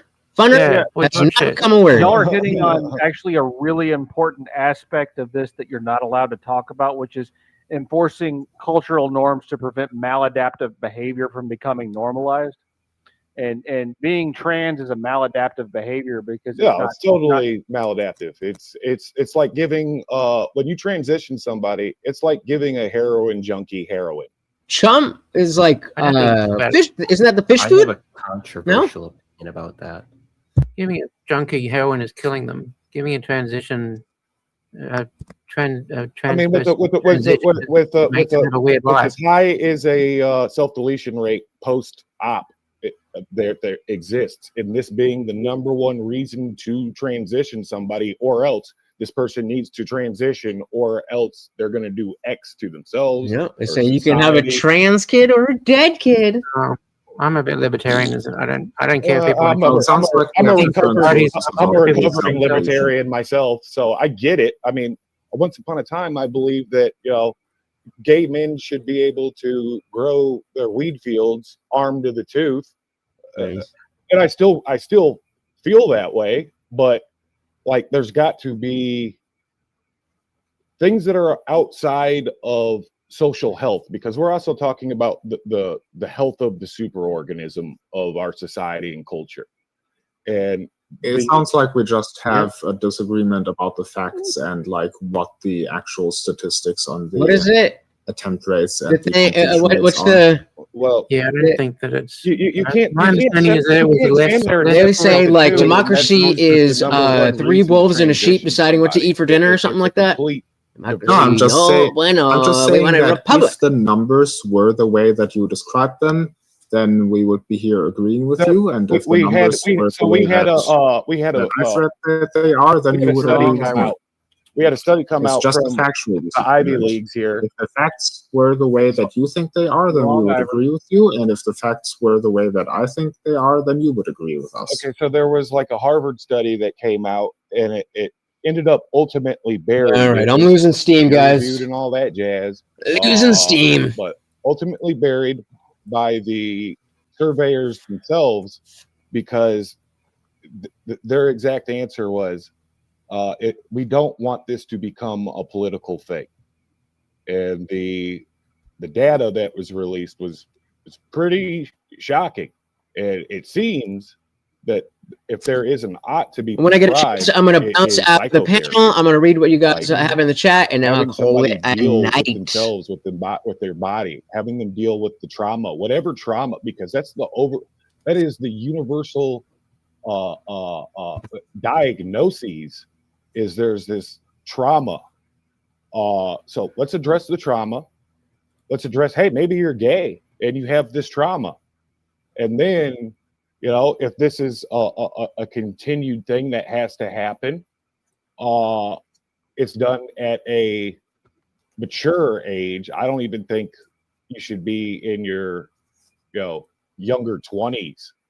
While you can reproduce, I think it should be like the bare minimum 25, 26, to be honest. Okay, I wanna ask a question, I think, to everybody, or at least the people. No, I think to everybody, or at least the people who are anti-trans to some degree, however you define that. But this is punting on what Ivor said. Like let's say we did have like a study that we all believed that said if you have sex reassignment surgery, let's like go the full thing. Let's say we found out that depression goes down by 80%, suicidality goes down by 80%. Would we, if we're anti-trans, would we all of a sudden switch and actually be like, no, okay, now we're actually pro gender reassignment surgery? So I will start with myself. I would say the reality is no, even if I found out it had the best outcomes, I would still not support it. And then going around to Podesta. Podesta, you're a pro-trans? Trans. I think the trans is a bit of a stupid idea, but I'm fiercely libertarian when it comes to it. I think you should stay out of people. Their doctor and their parents should look after it, and the rest of society should butt out. Okay, line for line though, with the parents thing, what about people who have like had their parental rights stripped from them and like under threat of like serious jail before time? That though, we'll go to that, but I want to hear. Yeah, I want to hear each so much. So if you heard my question, if would you change your mind if we found out that gender reassignment surgery changed things? Like, so it made gender reassignment surgery, let's say let's say it was clear in the studies, suicidality drops 80%, depression drops 80% post-op. Yeah, I would change your mind at all. I would change my mind for adults. I mean, okay. I would have a taco that a unicorn shat in front of me. It's just not going. I mean, yeah. What? I would have a taco. It's a unicorn. But engage with. You can imagine a hypothetical. Imagine a hypothetical. Yeah, I would take part in that taco most likely. But again, with the caveat of pause. 26. 27, there has to be time to consider childbirth. I'm also for raising the age of like everything to 25, so that's a whole fair enough. I think you're over 25 when you said that. Yep. Okay, Ivor, you wouldn't change your mind because you're already fine with this, right? but it's yeah, not like gonna if we happen, found though. that it You're not gonna- reduces negative outcomes by a factor. I mean, I might change my mind. I might say that maybe it shouldn't be, like maybe the surgery itself should then not be 18 plus, but 16 or 15 plus if it really was an 80% confirmed reduction. Can I ask what's confirming the reduction though? Is it like passability? And again, I'm not let's ignoring just you say we guys. know that I'm not ignoring you guys. I'm just going to find a way to dip out, let's and just say then we have, we'll see let's what you just guys are say saying. we have solid don't leave yet. evidence that all of us agree on that it's an 80% reduction in attempt rate, completion rate, depression, everything. Then I would probably want the minimum age for the surgery reduced from 18 to like 16 or 15, with puberty blockers and hormones unchanged. Okay, Keelan? I wouldn't change my mind because I don't at this point really care about the issue. I think that transgender people likely largely come from societal failures, and we need to solve those societal failures to prevent the symptom of the problem, which is trans people. I would wait, but Keelan, to press you, you're fine then with someone over 18 getting bottom surgery. I am totally okay with people doing whatever they want to solve the symptoms of whatever problems they have. I'd want to put a caveat on my yes, though. That would come with like society and laws can't bend around these people. Like there's no being a 215-pound fullback and then you're on the girls lacrosse team the next year. There's just a moral point. We're not those asking make none of that, and you can't mandate society and the culture also play along with somebody. Yeah, we're not asking that. Yeah, no. Yeah, I also think that like Olympic rules should not be dictated by the law. They should be dictated by sports committees, and the sports committees have a one that let that dude beat the shit out of that chick.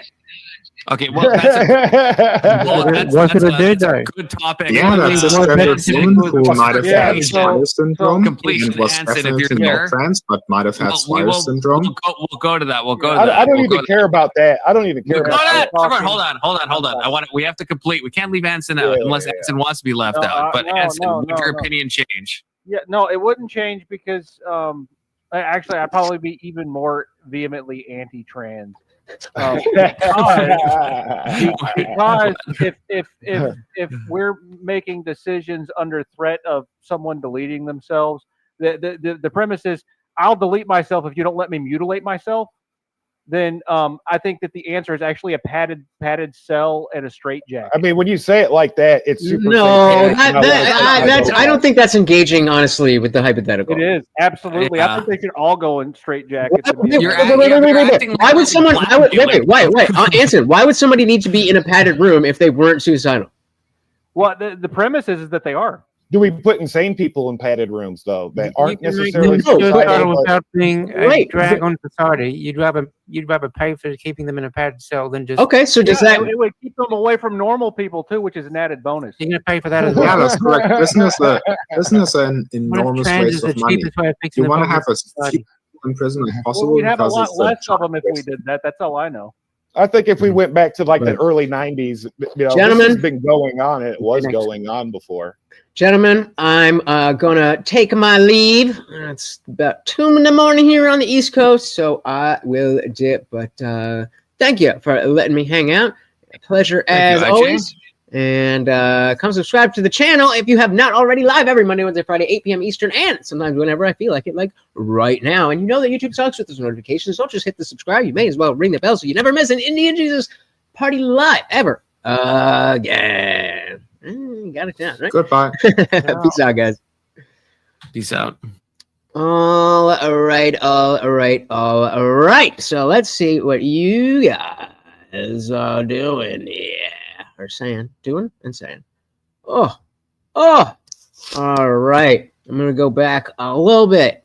It seems like Agus was saying some good stuff. Let me see. Oh man, you guys were going at it. All right. So I'll start here. The Bill of Rights are permanent restrictions on government powers. They do not have the rule of law clause that authorizes their change by Congress, which, I wasn't talking to the mic.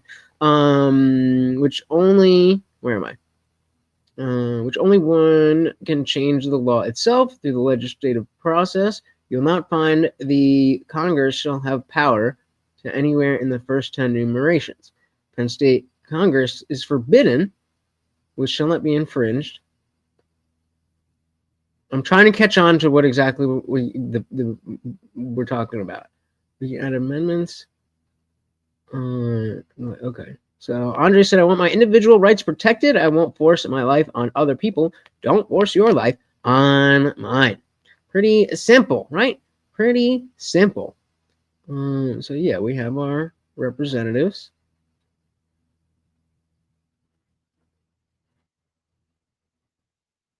I missed the novel here. I missed the novel. I appreciate it, but yeah, we have the Republic. Are you you're genuinely asking how this all works? Gotcha. Okay. And then yeah, kids are definitely not ready for that, and I think it's another thing of before when he wasn't accepting my notion of being anti-trans. I wouldn't necessarily say anti-trans. I'm just not pro-trans. But either way, he wouldn't accept that I could be anti-trans and also atheist. Like, people only think about trans in a different way because of their dogma. Just a different kind. Just a different kind. Yep. What about Trump? Has he been brainwashed to believe that there's no difference between a republic and a democracy? Yeah, loud. Okay, so you really were asking. Okay, cool. Yeah, so representatives are a big thing. Made how most modern democracies set up, and we made the rule a lot. Yeah, you got it. The idea is democracy versus republic. Random selection. Yeah, anybody could vote for anybody, whereas we have the primaries and everything is set up that way. Hell yeah, that constitutional republic. Oh, Jim's back. Holy shit, circle jerk, but baby Jesus left. What? I too am glad that we do not live in a democracy.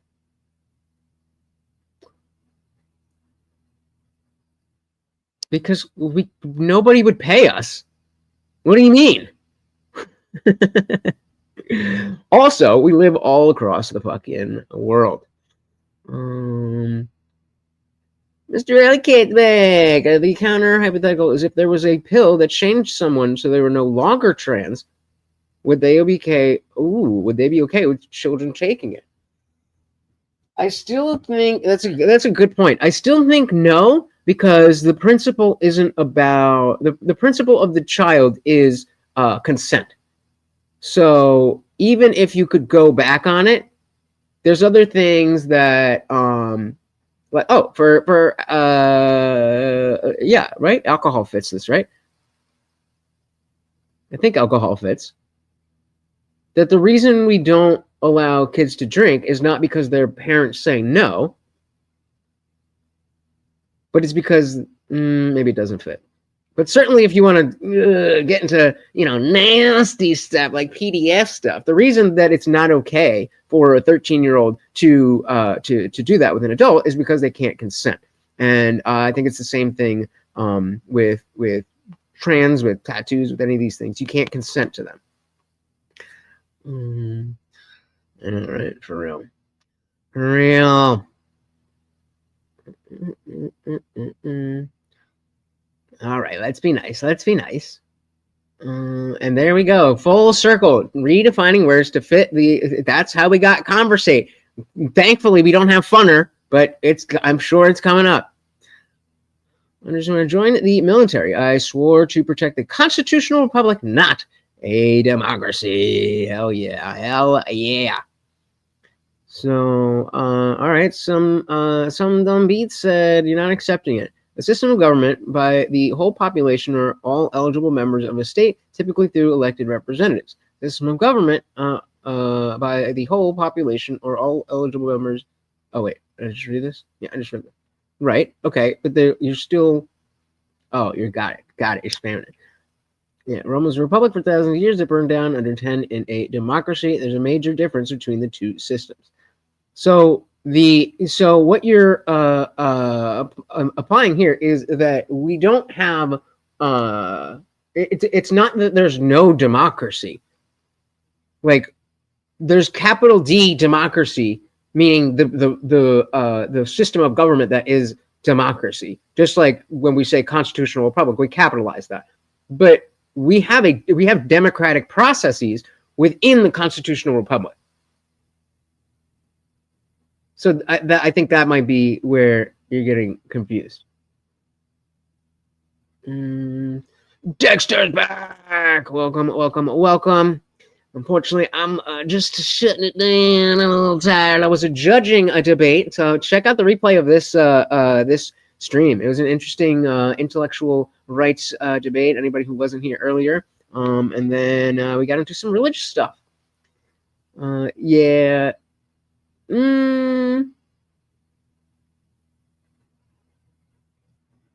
Alcohol's addictive, right? But okay, so I think you're agreeing with me that it doesn't fit. We should. I mean, all the laws. There's some dumb laws. There's some dumb laws out there. Sinister Footage said, "I am not gay." Well, that makes two of us. All right. Well, and on Mr. Alley Cat, democracy is ruled by the people, but yeah, most places are not true democracies, but representative ones. A true democracy is a shithole. Yeah, and I think that's where we're talking past each other in the same way we talk about libertarian, being more libertarian in your thinking versus being part of the Libertarian Party. Two very, very different things. But let's shout out all of the donations. Warehouse Junkie, Trench came in. Warehouse again. We had Andre and Warehouse again. My goodness. Thank you.